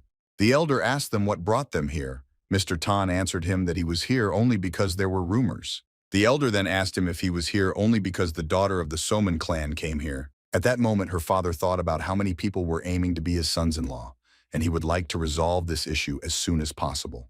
Therefore, the head of the Soman clan stood up and said that in that case, the matter would have to be decided with a fist, and clenched his huge fist. The guys who were in this establishment were a little surprised by the size of his fist. The head of the Soman clan showed everyone present his huge fist and said that they should approach him in order of queue and asked who of them was ready. The head of the Soman clan asked everyone present in this tavern who would be first. Mr. Tang was very upset. He thought of only one thing, that this was a complete ambush. If something went wrong, it would turn out that the poison would be to blame for everything and all suspicions would fall on him, since he was a member of the Tang family, famous for its poisons. The first one to come out was one of the brothers of the Moen clan. He stood up from his table and said that perhaps he would be the first. The head of the Soman clan said that he would add 1 point to him for his courage. The young man thanked the master. For some time they did not stand opposite each other, and behind the gentleman stood his daughter, who was watching everything that was happening. The young man looked at her, and it seemed to him that she was not worried at all and was not even looking at what was going to happen now, and he was a little surprised. Her father said that he would only use 30% of his power, and his opponent told him that then he would have to use about 50% of his power. Each of them was not going to give up and wanted to show what he was capable of, especially the young man. The next moment, the gentleman who represented the Soman clan swung with all his might and hit the young man straight, so that despite his resistance, he flew to the side. Even at the same time at another table, the head of the Tar clan thought that this was some kind of curse, and he did not know what to do. It was so hard for him that everyone could guess that it was he who poisoned everyone present here. He didn't know what to do next. The head of the Soman clan told the young man that he needed more concentration. The young man replied that it was an honor for him. Watching everything, Mr. Tan could not understand that everyone in this tavern was okay, and none of them had been poisoned yet. The head of the Soman clan asked who was next. Mr. Tan asked his assistant if he hadn't said that the water was poisoned. The assistant replied that that was exactly the case. All the other main people who were in this place stood up and looked at Mr. Tan. They were surprised. Did he really poison the water? The gentleman asked his assistant. He hears the same thing as the gentleman assistant said, that this is not a mental connection at all. It feels like someone is talking to them in their head. Then Mr. Tan thought that this enlightenment of thought was a technique that allowed one to use one's internal energy to communicate with the enemy at once. Baek Yu very quickly approached the table where Mr. Tan and his assistant were sitting, because everything that was happening here concerned him first and foremost. He told the 2 people to hurry to the exit after him as quickly as possible. The assistant asked Mr. Tan if this was really the same guy. The gentleman said that he was imagining things, but it was him. When they left the establishment, they followed Baek Wu. They wanted to understand that he knew what he wanted from them. Baek Wu told them that he would not forgive them even if they told the whole truth now. And he added that judging by their mental connection, they are people and families. Tan Master and his assistant were very surprised. Did he really eavesdrop on their conversation? Is that possible? Baek Wu then added if he was right, then they were representatives of one of the great families. He just couldn't understand why they had to do something like that. Mr. Tang thought that he was clearly a master and that no one had ever heard if he was able to eavesdrop on their mental conversation and control the technique of enlightenment of thought. And most importantly, He had the ability and was a master of the technique of rejuvenation. Mr. Tan thought that he might die if he said something that this guy standing in front of him didn't like. So he decided to say that he had committed a mortal sin. He had heard that strange things were happening here. So he came to scout out the situation. Baek Yu told him to continue. Mr. Tan said he believed that there was a transcendental group here. Baek Yu answered him that this is not the territory of his clan, Tipap Appen, and he does not understand what is the point of assuming that they are enemies. Mr. Tan couldn't say anything back to him, so he remained silent, and the young man demanded an answer from him. Then the master said that they thought that in order to equal the strength of the Namgung clan, their Tang clan needed to capture Cheonghae. The gentleman's assistant began to ask the young gentleman to shut up, but he answered that the assistant should not interrupt him and demanded that the assistant get on his knees. All the other guys who were with Mr. Tan also kneeled at Stalin's knees, but they did not understand why he gave such an order. The gentleman continued to say that if Baek Yu pardoned them, they would immediately leave here and would never set foot in this territory again. Baek Wu replied that there was no need for you there. Mr. Tan raised his head and looked at the young man. He was even more surprised. Baek Wu told him that it would be better if they controlled the citizens instead of that dishonest Four Dragons faction. And then he added, if they are already a clan that is so good at poisons, then they should understand that medicine and poison are different things, but if you use the poison sumam, then it can become a medicine. The young man added that this is precisely why he does not think that poison is something very bad. Mr. Tan was very surprised by such words. Then the young gentleman said that despite all this, they almost poisoned a whole bunch of people. This is a terrible sin. Mr. Tan lowered his head and asked the young man for forgiveness, that this would not happen again. Baek Wu unexpectedly said to them that he was ready to give them a chance. Mr. Tan raised his head and listened attentively to everything that the young man Baek Yu said. Ask them. If they are already here, they must know the village of Namro. The gentleman answered yes. Then the young man said there was a medicine shop there, and they needed to take half of their poisons there, and only then should they return. Mr. Tan didn't understand only half of it, so he asked again. Baek Yu said that he gives them only 3 days, and they must make it on time. He will personally come to their family. At the same time, everything in the Kunlun sect was quite calm and did not foreshadow any events. The young man was sitting on his knees. In front of him lay a white piece of paper and a small round object on it. He didn't understand what was happening. He thought he had used enough inner strength to accept it. Then he took it in his hands and put it in his mouth. He thought about what would happen after he swallowed it. Within a few seconds, he felt changes in his body. He felt energy in every cell of his body. This was quite a new feeling for him. He had never experienced anything like this before. He caught himself thinking that there was incredible energy in his body right now. It seemed to him that he could do anything. Enpul's internal strength was about half as much, but under Baek Yu's guidance, he comprehended Mother Nature and became incomparable to the others. After he took the spider Nidan, changes appeared in his body, and he began to possess an inner strength that can only be achieved by working hard for 90 years. At that very moment, he heard someone approaching his room and calling him. It was one of the rumors he told Enpu that they were looking for him, the oldest. When he opened the doors of the room, he was very surprised. He stood what happened to Enpu. He changed a lot, and a lot of power emanated from him. The young man was very happy to see his mentor, but he really was already completely different.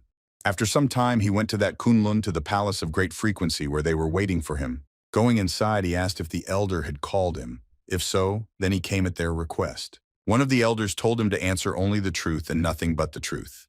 The young man said that he did not know what they were talking about, but he would not lie. Elder asked him what these 2 bundles are. One is the 8 elements of the Cloud Dragon, and the other is the Great Dragon Blade of Infinity. The young man said that one of the senior monks gave him a lesson, nothing more. The elder asked him again if he was really the senior monk, and if there was anyone here who was older than them. The young man was a little confused and tried to explain to them, but thought that it was very bad that he let it slip, because he could not give away the elder. At that moment, 3 people entered the room, and they worshipped and said that they had discovered something in the cave. The young man turned his head and was very surprised because it seemed to him that the master was in front of him. When the 3 entered, they bowed and asked the elders for forgiveness for being late. The elder asked them only one question they wanted to know. They found books on martial arts. One of these 3 said that he and his students came across an unfamiliar cave when they were heading to the Namgung clan. It was there in this cave that they found a skeleton. And these books, the elder asked him again if it was true. The young man thought that the master was helping him and was worried that he had gotten into an awkward situation. Even at some point, the young man thought that he was very grateful to him for being able to deflect suspicions from him. This master thought that the elders should never know about what happened in the Kunlun Inn, otherwise his reputation would come to an end. One of these guys started saying that in this cave it was written that he was a man from Kunlun, and he would like to share with the students the results of his training. The elder asked them how this could be, because the books were so clean it seemed like no one had held them in their hands. One of these guys said that there was complete devastation around, so most likely Enpun had to move them. The elder then asked the young man if it was true or not. He replied that yes. He thought about how he had almost caused trouble trying to preserve the precious Kunlun chronicles that the elder had given him. These three elders looked at these two books on martial arts, and they were very interested. They held them in their hands and thought that such a thing was worth being grateful for, since it was a legacy left by a man from Kunlun. So they decided to put these books in the library so that any student could read them. The young man thought that everything was for the best. The master asked the young man if what he taught him was really true. He answered that yes. Then he thought for a bit and said that he knew that this guy was a master of rejuvenation techniques. They wanted to ask the young man if he would really remember everything. He said that yes, the changes were obvious on the face. One of these guys started whining and talking about how he still dreams about cutting stones. Another told him that they were now completely different, and from now on they would live sincerely and diligently. Therefore, the master asked the young man that if the elders wanted to know anything about them, he should say only positive things. The young man said that he understood everything, and so that they wouldn't worry, he would do everything as they asked him. At that moment, the door to the room suddenly opened, and one of the guys told the repairman that they had a problem. The master turned his head in his direction and said, "Haven't you learned to knock?" This guy apologized and said that the situation was urgent. He explained that people from the Namgung clan came and killed them all with a secret martial art. The master couldn't believe it. This guy was talking about how people fell one after another. No one could stand and did not rush to see everything with their own eyes. When the master came, he saw a real picture of his people lying on the ground, absolutely helpless. One of the Namgung clan said that it was very good that the training ball blades, otherwise disaster would have happened.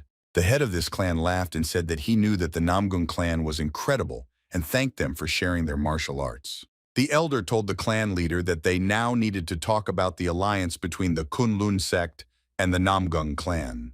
The elder was surprised that he was told that this agreement is not concluded when both parties are on the same level.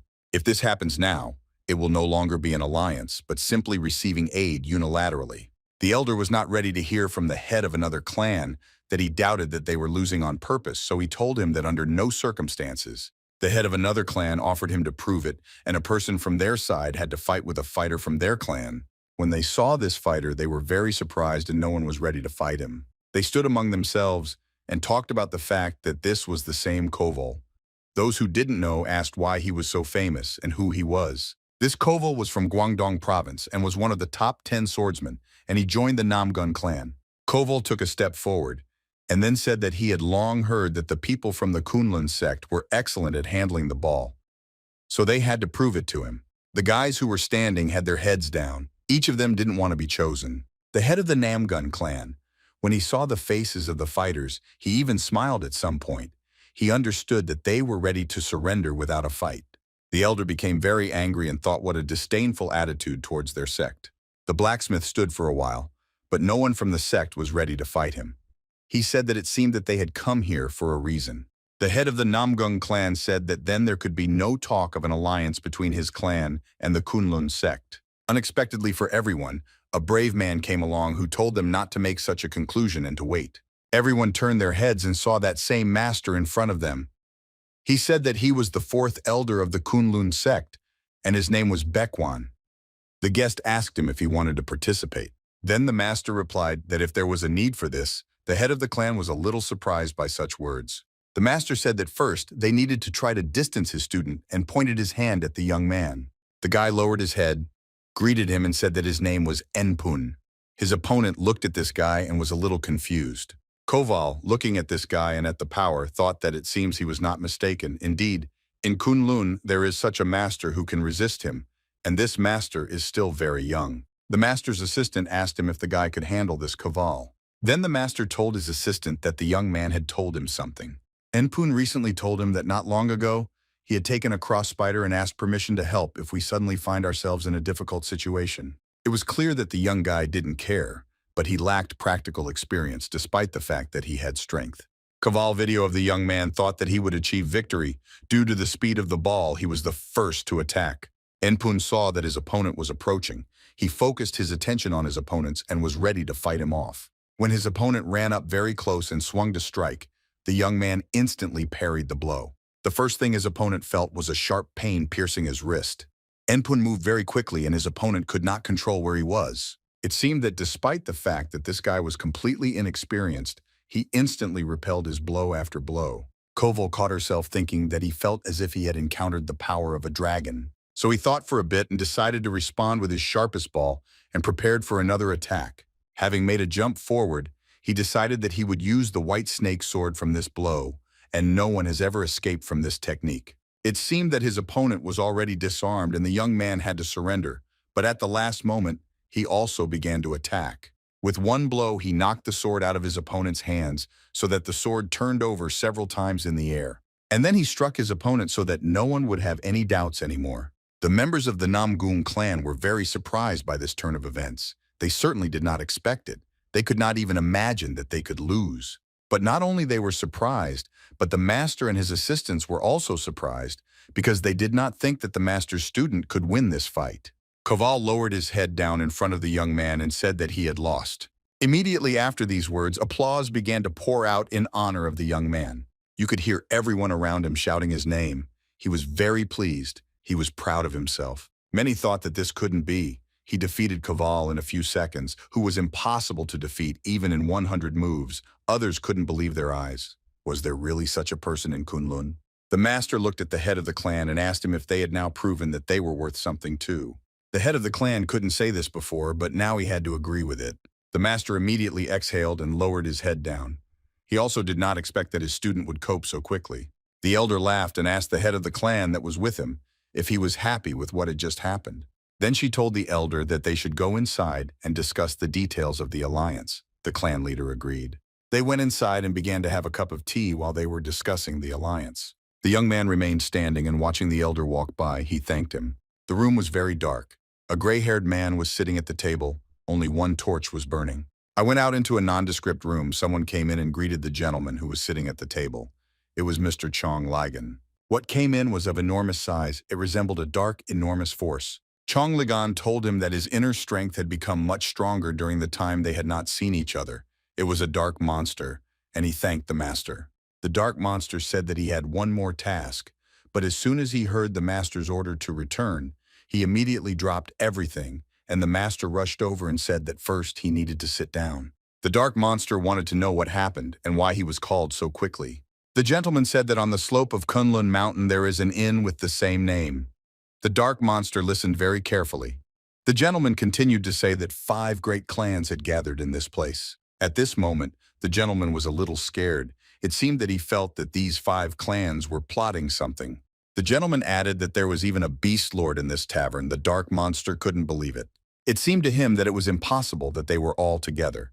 But the gentleman repeated once again that this was so. This gentleman said that the dark monster knows very well the information about the Beastmaster is the best in the world, Murima. The gentleman told the dark monster that first they needed to find out if they could lure him to their side. Then the dark monster asked what they would do if they couldn't. The master said if they don't succeed, then they need to stop the Beastmaster if he continues to talk to them, especially after their request. You even have the time in another part in the village of Namro. Morning began quite unexpectedly. All the inhabitants of this village seemed to have gathered near one establishment. This is near the medicine shop.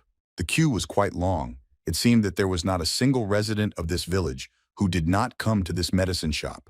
The men were talking about the fact that, of course, all sorts of things have happened in the village lately. The second agreed with him and said, but for the medicine to be given out for free is simply incomprehensible. When a person approached a medicine shop, the doctor first listened to his pulse. He needed to examine him properly. The doctor said that this patient had liver fluid and he should abstain from drinking alcohol and he should write him a prescription. Then this person should go and get the medicine. This patient was so pleased that he asked how he could thank the doctor for doing this for him. This doctor said that people should thank not him but the person who stood next to him and pointed at Baek Yu with his hand. This man approached the young man, lowered his head and began to thank him. The doctor said that they should thank him too and pointed to Mr. Tan and his assistant. The people who gathered wanted to thank the gentleman because it was he who gave them all these medicines. The people stood in front of the gentleman and his assistant. They said thank you and words of gratitude. With their heads down, the gentleman told them that they should be blessed. Mr. Tan at that moment thought only about himself. He thought about the half of the poison that he had to give up, and all this was a secret from his father. His assistant tried to calm him down and told the gentleman that maybe you are there and there is some benefit. Most likely there was a possibility that the reputation of the Tang clan would increase in Cheonghae if the locals spread rumors. The gentleman thought that there really was some sense in the words of his assistants, and maybe his father would give his consent. The Beastmaster continued to work and lifted a huge stone to place it in front of the tavern. He came as close as possible and chose a place where he would place this stone. After the stone was installed, he made inscriptions and placed a bell in front of the stone. People who were nearby came to look at this stone. It was clear that if the flow of people did not stop, then this place was ideal for this inscription. A young man came out of the tavern and said that he was a worker at this tavern and asked people to listen while they were standing in line. People were talking among themselves about how they had already been there, but it was really difficult to get there. The young man said that this was indeed true, but now everything has changed completely. And then he added that if they wanted to try something at the Kunlun Inn, they should write it down on a piece of paper and showed how to do it. Then immediately after they write, they must put this piece of paper next to the bell and show where exactly. Then take this bell in your hands and ring it. That's all they need to do. Then they will deliver the food directly to them from the tavern. People who were standing in line were very surprised. Is this really true? Is this possible? The young man said that Mr. Van Koren, the master of beasts, ordered his birds to bring the paper immediately after ringing the bell. At that moment, the Beast Lord thought about what happened yesterday. He approached my young man and said that he was wasting his skills on various nonsense. The guy was happy. Baek Yu answered him that this is not nonsense but a very important thing. The Master of Beasts said that of course he is always happy to help him. It was at that moment that he saw the same guy he had already met and didn't want to deal with anymore. This guy took a small stone and threw it at the Beast Lord so that it hit the big stone several times. At that very time, everything was absolutely calm in the tavern. Baek Wu told the three assistants that he was currently teaching them 2 martial arts. They were a little surprised. He told them that he teaches the art of 1,000 miles of flax wind and the method of the nameless heart. The guys didn't understand what this method of the nameless heart and the method of 1,000-mile wind was. They hadn't heard of it. Baek Wu said that these 2 martial arts were created specifically for them, so it is impossible to find such things in other sects. Baek Yu said that after studying them, they will not be able to run long distances without getting tired. The guys were a little upset because it was not necessary for combat and it was strange to them and what does it mean to run. Baek Wu explained to them that everything starts with physical strength, so they should leave their skepticism behind. Baek Wu said that he tells it once so they should listen carefully. First he will tell everything about the method of the nameless heart. He started with the fact that they should make a deep and full and direct the exhalation to the dantian, made it a little shorter. Hold the rest of the breath in the dantian, the head is a clear moon, dantian floating sun. He said that let the fire in the dantian flare up and they should draw themselves and the energy from the world view. As if from a source, 3 workers thought, is it possible to remember this right away? So they asked for forgiveness and said that they could do it again. Baek Yu was very surprised, but he assumed that it would be like that. The dark monster was doing his job and that's why he was very close to this tavern. When he arrived at the place, he looked around. The main thing for him was to find the master of the beasts. Come a little closer, he saw how the Beast Lord works like an ordinary worker. He makes a chair out of stone. He was talking to himself. I don't understand why he needs to make so many tables, because he made 16 of them, so there should be 32 chairs. The elder went outside and watched as Baek Yu was working with the guys. He grinned and thought that they had already been busy since the morning. The dark monster didn't understand what was happening and why there was so much movement near this tavern. And he was even more surprised when he saw the elders, because it was Master Nogok. He couldn't believe his eyes. When the master opened the door and entered the tavern, he said good morning. The girl greeted him. The elder said that he was the first today and his order would also be the first. Looking at the wall, he said that this painting on the wall is simply magnificent. Did they really invite an artist? Baek Yu said the elder that this was drawn by Mrs. Sohee. The elder said that it was very impressive. The girl approached the elder and thanked him. She asked him to look at this too and showed him something else. She unfolded it, and on the sheet of papyrus there was a drawing of absolutely everyone who works in this tavern. The elder was very surprised and asked if they were all painted. The elder said that this is an amazing job. You can immediately see who is who. The girl thanked him again. Then you age and pointed at one of the drawn ones and asked the girl if this was not a guest. He didn't expect that this person would be so close, she told the elder, that then they both needed to be erased.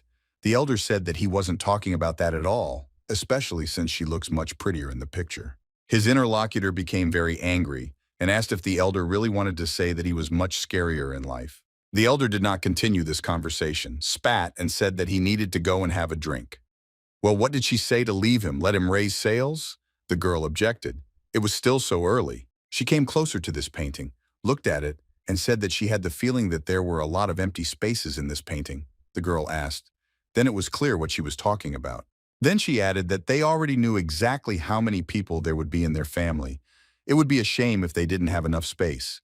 Now it was clear because she thought everything through when she drew it. Time passed very quickly, and this day, like many others, came to an end. The moon came out. The Beastmaster was still working. He needed to make a few more tables. Despite the fact that it was very loud, the Beast Lord heard someone very close calling him. He wondered who this daredevil was who approached him without warning, and he became curious. The Beast Lord turned and walked towards the stone. From behind the stone, he heard a voice that his master had sent to hear his true intentions. He asked what about their request. The Beast Lord immediately thought that it was clearly someone from the demonic culture or Chongligan. If it was someone from the demonic Vakulta, he would have said his name a long time ago. The Beast Lord asked Chongligan again if so, he will not be able to fulfill the request and is ready to bear the punishment.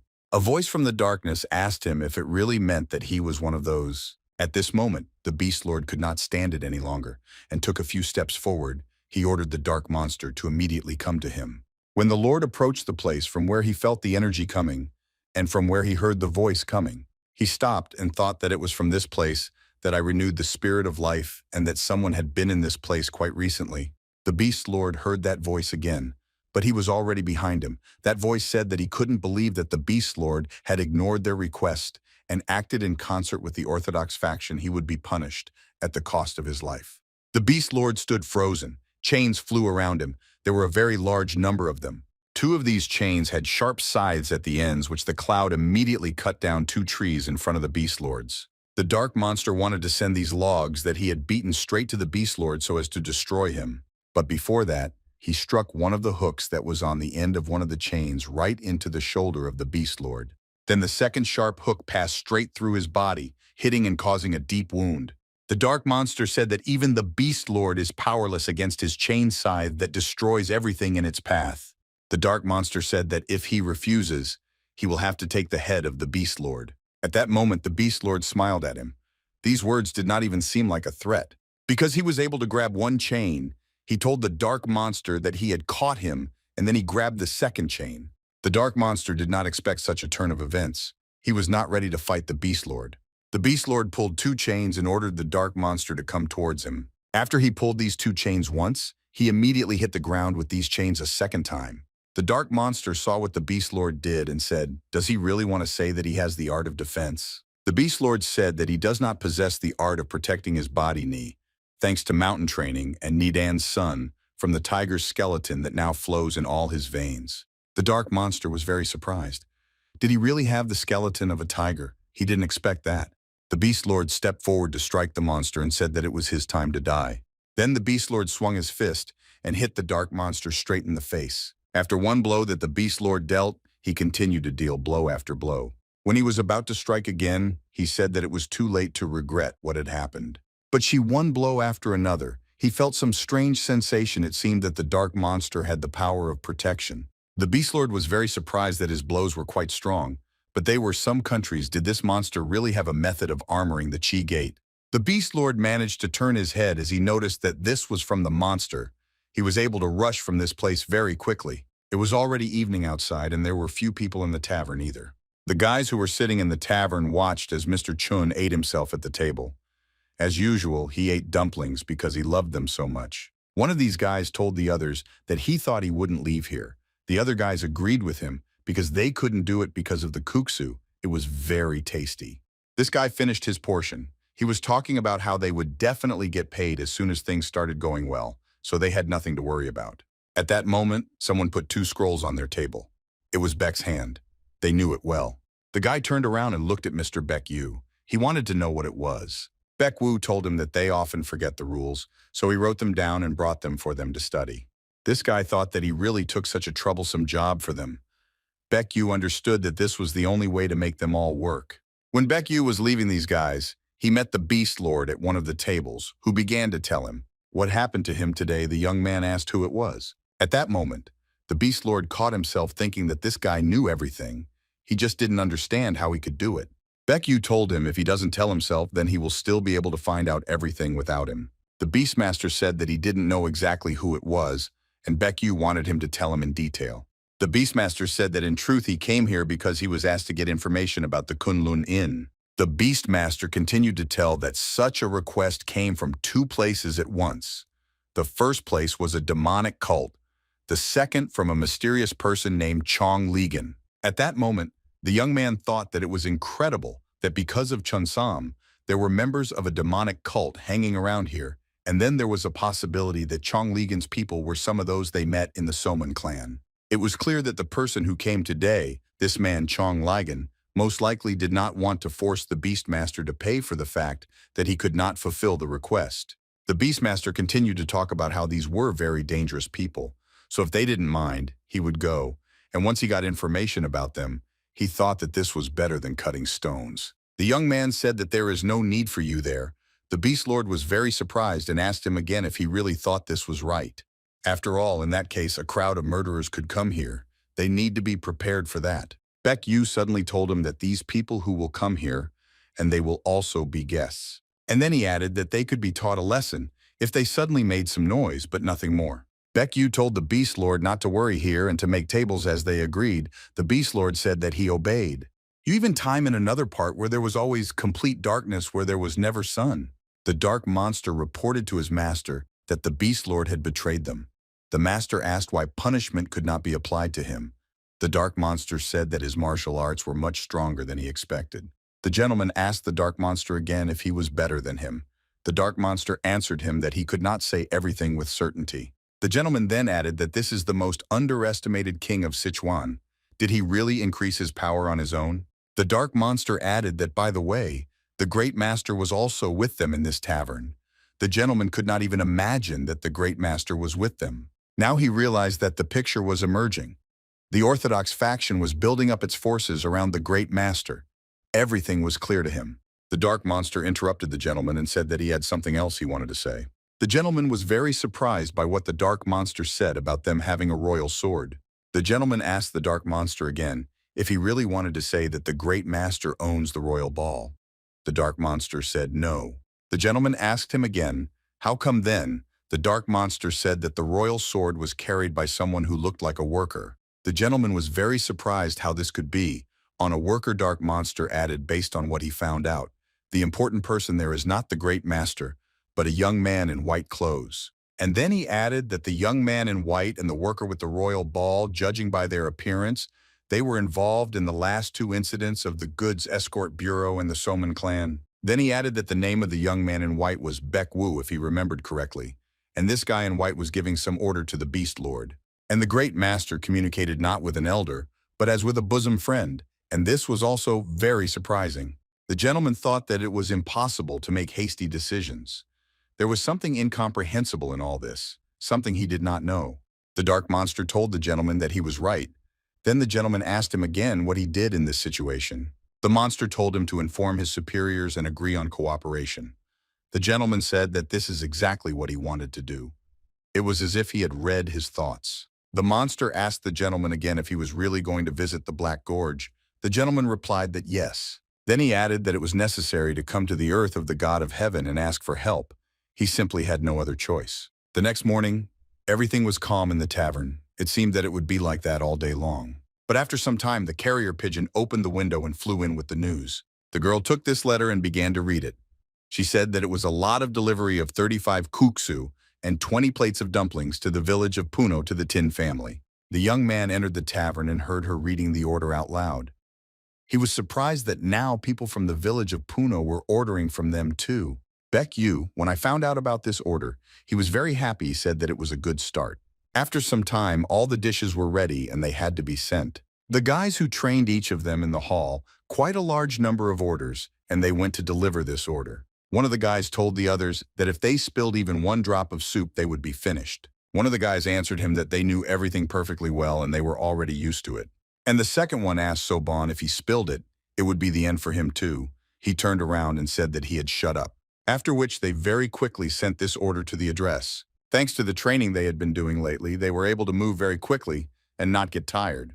These guys never ran. They understood that they had become much stronger recently, and after a very short time, they realized that they had already descended from Mount Kunlun and were not tired at all. Soon years ago at the same time, 3 men were born who climbed to the top of power in the central plain. One of them was the god of heaven Zhonglisum, the second god of war, Jin Muep, the third god of demons, Sal Muguk. The god of war has finished his life, and on the path of non-existence, he has not left a single disciple. The demon god does not differentiate between righteous and evil methods, greedily absorbed all techniques like a madman, but was eventually destroyed by the higher power and then left this world. The god of heaven was different from the two. He understood that he could not conquer the world of martial arts by himself. He realized that he needed to create a strong organization that would follow him. As a result, he hid in a remote part of the Black Gorge, building up his power and making plans for the future, but died without being able to achieve what he wanted. However, his descendants passed on his martial arts skills for hundreds of years and worshipped him as a god. This is a heavenly cult, such worship of a person who has long been dead, but his knowledge continues to live. When about 5 years had passed since he died, a young man appeared who seemed to be his follower. This young man went to the very place where he thought the teacher had died. He wanted to get all his power and all his knowledge. When he approached this black gap, he realized that it was sealed with an octagonal array, and not a single alien soul could penetrate it. He came closer and began to call Jin. This was the name of the 4th of the 8 trigrams of the I Ching, which symbolizes thunder, east summer of the eldest sun. He then called Zhen, the name of the 7th and 3rd of the 8 trigrams of the I Ching, which symbolized the northeast mountain, winter, and the youngest sun. Then he needed Shun, which is the name of the 5th trigram of the I Ching, or the 4th seniority of the designated family members symbolizing the southeast wind, autumn, the eldest daughter. Then he called Dewey, which symbolized the Lake Autumn West youngest daughter. If you do not follow this method of walking, then you can be subject to hallucinations or attacks by poisonous insects, animals, or plants. He had to get to the very end, so he did everything exactly. And when he passed through this whole gorge and came out to the light, he stopped because he understood that he had reached his goal. In front of him was a completely different part of the land. He saw a fortress in front of him. Looking around, he saw a huge wall that was right in front of him. Then he heard a lot of people running towards him. There were quite a large number of people approaching him, and they were not in a good-natured mood. These people were absolutely all ready to engage in battle with him because they considered him an enemy. One of these people stopped right in front of him and asked this man who he was and demanded that he answer him quickly. This guy very slowly lifted his head and then took off his hat. Immediately after that, he proudly introduced himself as Chong Ligan. This was the place where they were supposed to wait for him and were glad to see him. All these guys, when they saw him and found out his name, started shouting that they were greeting him. The huge man who was with the others asked only one thing. Did he really come? And then he greeted him and said that they had not seen each other for a long time. This was Chong Li Wan, the 3rd of the Chong Li Gang family of brothers. He was called the 3rd ruler, and Chong Li Shan was called the 5th. Zhang Li Huan said that they need to go because the overlords are already waiting and they must not waste time. They walked very quickly to the place where all 5 great rulers were, each of whom stood on his own pedestal. All 5 rulers seemed unattainable. Chong Li Gang thought that these were the 5 great lords, the red-eyed divine beast, the unknown shadow, the heavenly death, the nameless. They were all here. One of these lords lowered his head, looked at him, and asked why he wanted to see them. Chong Li Gan answered them that he asked for a meeting not only with them and the rulers, but also with his father. He heard from the lords that their leader had begun a closed practice, so he would not be able to see him. Chong Ligan was a little surprised. He thought that the closed practice was right now. That was the moment when he needed it. It would be difficult for him to get help from them without his father. He thought that he should then go with a different plan. Chong Ligan told them that he had discovered martial arts, a fact that should have interested them. All 5 lords began to ask if he had discovered the art of the god of war Jin Muepa, and rather than the one who dedicated his life to martial arts, they wanted to know if this was really true. Chong Ligan answered them that everything is exactly like that. He found a person who followed his skills, and he knows the art of the god of war perfectly. They were all interested in only one question: who is this man and where is he? Chonglagan answered them that this man's name is Baek Wu, and he works as a cook in a tavern on the slope of Mount Kunlun. One of them said that everyone knows that there were few students in the miserable war, and is this really one of them? Chong Ligan answered them that he doesn't know everything in detail, but if they send someone there, that person will definitely know whether it's true or not. He talked about it and thought that he just needs to get all the great treasures of Murim. He thought that the rulers had no other choice, but finding a connection with the god of war would be very difficult. There is no information about martial arts other than those that were passed down orally. This is exactly what he was counting on. It's the right time on the mountainside in the Kunlun Inn. Everyone is very tired after a busy day at work. The young man wiped the back of his head and said that they had work today. Lacia, the girl, was holding a small tiger cub in her arms. She was happy that there was no end to the guests. She said that if work for the day was finished, they could also have a bite to eat. The three guys who were delivering the orders said that they loved the owner of this establishment. At that moment, when they decided to eat, the door to the tavern opened, which meant that more guests had arrived. The girl said welcome to them. Two determined young men were standing at the door. The guys thought why they came, didn't they have any other time? The young man invited them to sit down and said that they could order anything they wanted. These guys answered him that they didn't come here for that at all, they had business. The guy said that Baek Yu was in this tavern and they would like to see him. The girl intervened in their conversation and asked why they needed Mr. Baek Yu at such a time. Everyone heard the approaching. Baek Yu heard this conversation and decided to go out. He was interested in the question why they were looking for him. Baek Wu came up to these guys and said that he was Baek Wu, and now they had to answer his question why they were looking for him. One of these guys who was pressing the tavern asked the young man again if he was that same Baek Yu. He answered him that he had already said. This guy who came said that he is Ho Yim and I did not come here for martial arts. He asked if Baek Wu is ready to share with them. He explained that in the future, there will be many kills, so there is no point in trying to hide these martial arts. He asked Baek Wu to share them and leave this place. Baek Wu was a little surprised. He didn't understand why these people came to the tavern and why they were asking him to share martial arts with them. Baek Yu, unexpectedly for everyone, began to say that smoked meat really tasted great. Before they asked for 320 coins for it, but now they would get it for only 300. One of these guys who came couldn't take it anymore and started screaming. He raised his sword. I don't understand what kind of nonsense he was talking. Most likely he started joking. One of these guests who entered the tavern unexpectedly for everyone took a step forward and raised his hand, so he attracted attention to himself. He began to use the technique of absorbing the soul with heavenly desire. Under the influence of this technique, he thought that Baek Wu would become completely subservient to his will and would not be able to resist him. He was ready to use this technique even if he had to give up his heart. But strangely enough, this technique did not work on Baek Yu at all. This guy watched and didn't understand why this was happening. Before this, there had never been a time when she didn't act.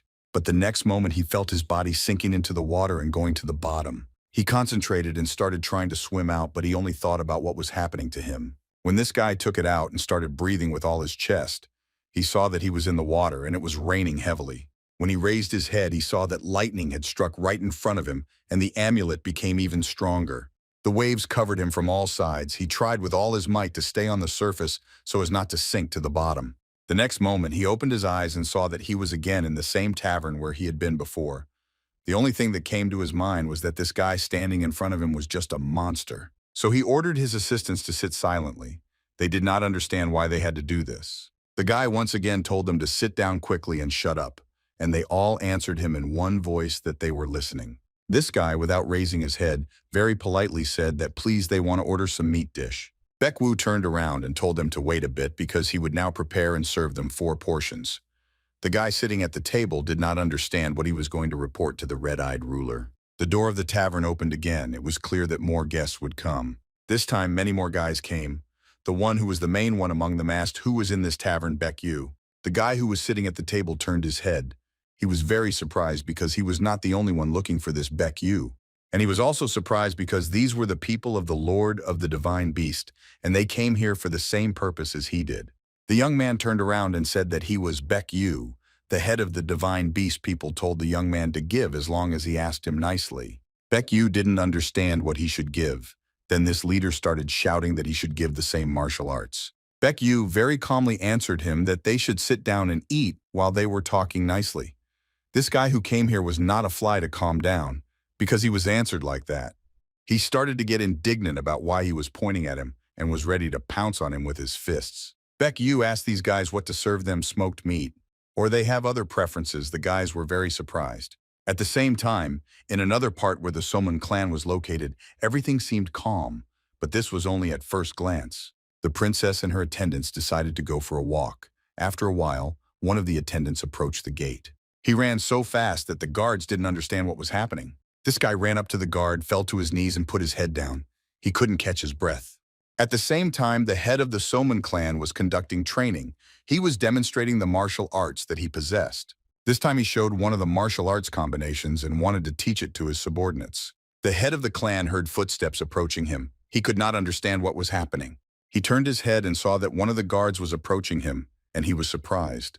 The guys who were present at the training were glad that the leader showed them Taoist practices because they could be considered among the top 10 in martial arts. The guard ran and shouted. He called the master and said that trouble had come. The clan leader turned around and asked him what all the noise was about and why he was behaving like that. This guy who ran up said that the princess was kidnapped. His face was very upset. He started to explain that the princess had gone for a walk, and at that moment the head of the clan shouted at him what he had said. The head of the clan did not understand why this happened and where the accompanying guard was looking. The guard said that 4 of the accompanying guards died, and only one managed to return alive. And then he held out a scroll and said that this was what was given to him. It was written there that the head of the clan should go alone to the Bear Rock with the scale of the dragon at stake. The life of his daughter was at stake. When the clan leader read this letter, he thought it was a curse, but he had no choice. The guard said that the clan leader should not go alone and that he needs to take the elders and the lightning squad. The head of the main department said that no, he cannot allow this while his daughter's life is on the line, and he will go there alone. He did just that. He went to the very place where they were supposed to meet. The head of the clan took with him only a backpack and nothing else. He walked and thought only about one thing, that he would tear to pieces whoever it was at any opportunity. His rage and anger knew no bounds. It seemed that he was about to explode from her. When he approached the very place where he was assigned, he looked around. When he approached, he definitely heard something, but he couldn't understand what it was. He was at the very place where Bear Rock was assigned to him. Come closer, he looked around but saw no one and heard nothing. That's why he shouted that he came alone and asked for his daughter to be returned to him. Chong Ligan came out from behind the rock. In his arms was the daughter of the head of the Somun clan. She was tied with a rope and called out to her father. The head of the clan threw on the ground what the man asked for and said that he was ready to give it to him, but he had to give him his daughter. Chong Ligan was not alone with him. There was a dark monster, and he was in no hurry to give him his daughter. The dark monster told the master that the clan leader had indeed come alone. The head of the clan thought that now he understood who was watching him all this time when he was walking through the forest. Chong Ligan pulled the rope and said that he was ready to return his daughter to him. Promises are promises. But when he untied the girl, he said that there is one thing. And at that very moment, he pushed her down from Bear Rock so that she began to fall. The head of the Somun clan only managed to pronounce the name of his daughter, Mukna. Then he ran up and managed to grab her before she fell and hit the ground. When he saw his daughter, he realized that the technique of excessive intoxication was used on her. 9 explosions of negative energies occurred inside the girl's body. It was a terrible technique that led to death. Chong Ligan told the clan leader that he could get rid of this energy and survive if he could get rid of it in time. The head of the clan held his daughter in his arms and did not understand how this bastard could talk about salvation after first doing what he did. Chong Ligan told him that he just wanted to avoid a clash with his Taoists and advised him not to waste time but to take care of his daughter and take the dragon shield he came for. Then Chong Ligan turned around and told the dark monster that it was time for them to leave. The head of the clan held his daughter in his arms. He didn't know what to do. He tried to wake her up. The clan leader returned to the Somun clan very quickly. He thought he could help her. He invited a doctor who took the girl by the hand and tried to feel her pulse. This doctor examined her, asked for forgiveness, and said that he could not cure her. He had never dealt with such a thing. The head of the clan asked the doctor what he would order him to do. The doctor said that it would be a good idea to purchase an elixir to replenish energy. The clan leader was very angry because he thought he was getting wild ginseng for his 200-year-old birthday. The doctor said that everything was correct and he was now ready to bring it. The father stood next to his daughter's bed and watched her barely breathing. He didn't know what to do. The very next moment, another internal explosion occurred in her body. It was scary to watch. The father looked at his daughter and thought that everything was happening just as this Chong Ligan said.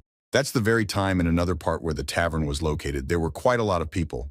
There were so many people in the tavern that it seemed like there were no free seats at all. The guys who came to find out and take away Baek Yu's martial arts were sitting and eating, and they were saying that it was incredibly tasty, something that was cooked by a person.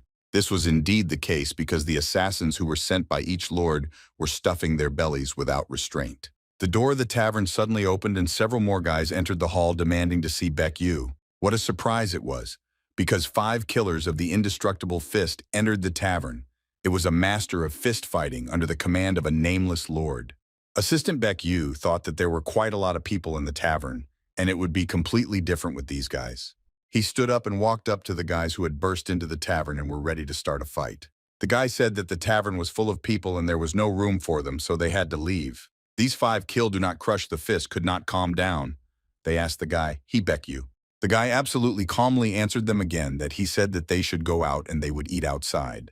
Then he threw all 5 of them out into the street with one blow, so that these 5 killers didn't even have time to react. When they stood on the ground, they didn't understand how he could deal with all of them at once. They thought that this was probably Baek Yu. The guy told them that he was just a worker at Chun Sam, and Mr. Baek Yu was a cook at this tavern. These 5 started asking about him.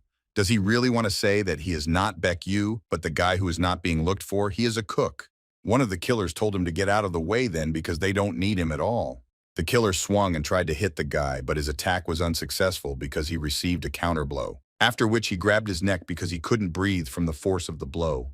This killer guy was writhing in pain, and Chun Sam told them to stop pretending because he lightly touched them with his finger. All the other killers were in shock. They didn't understand that this had happened at all. They were sure that he was a master and they should attack. All 5 of them started attacking him from different sides. But just a few minutes later, the door of the tavern opened again and Chun Sam entered.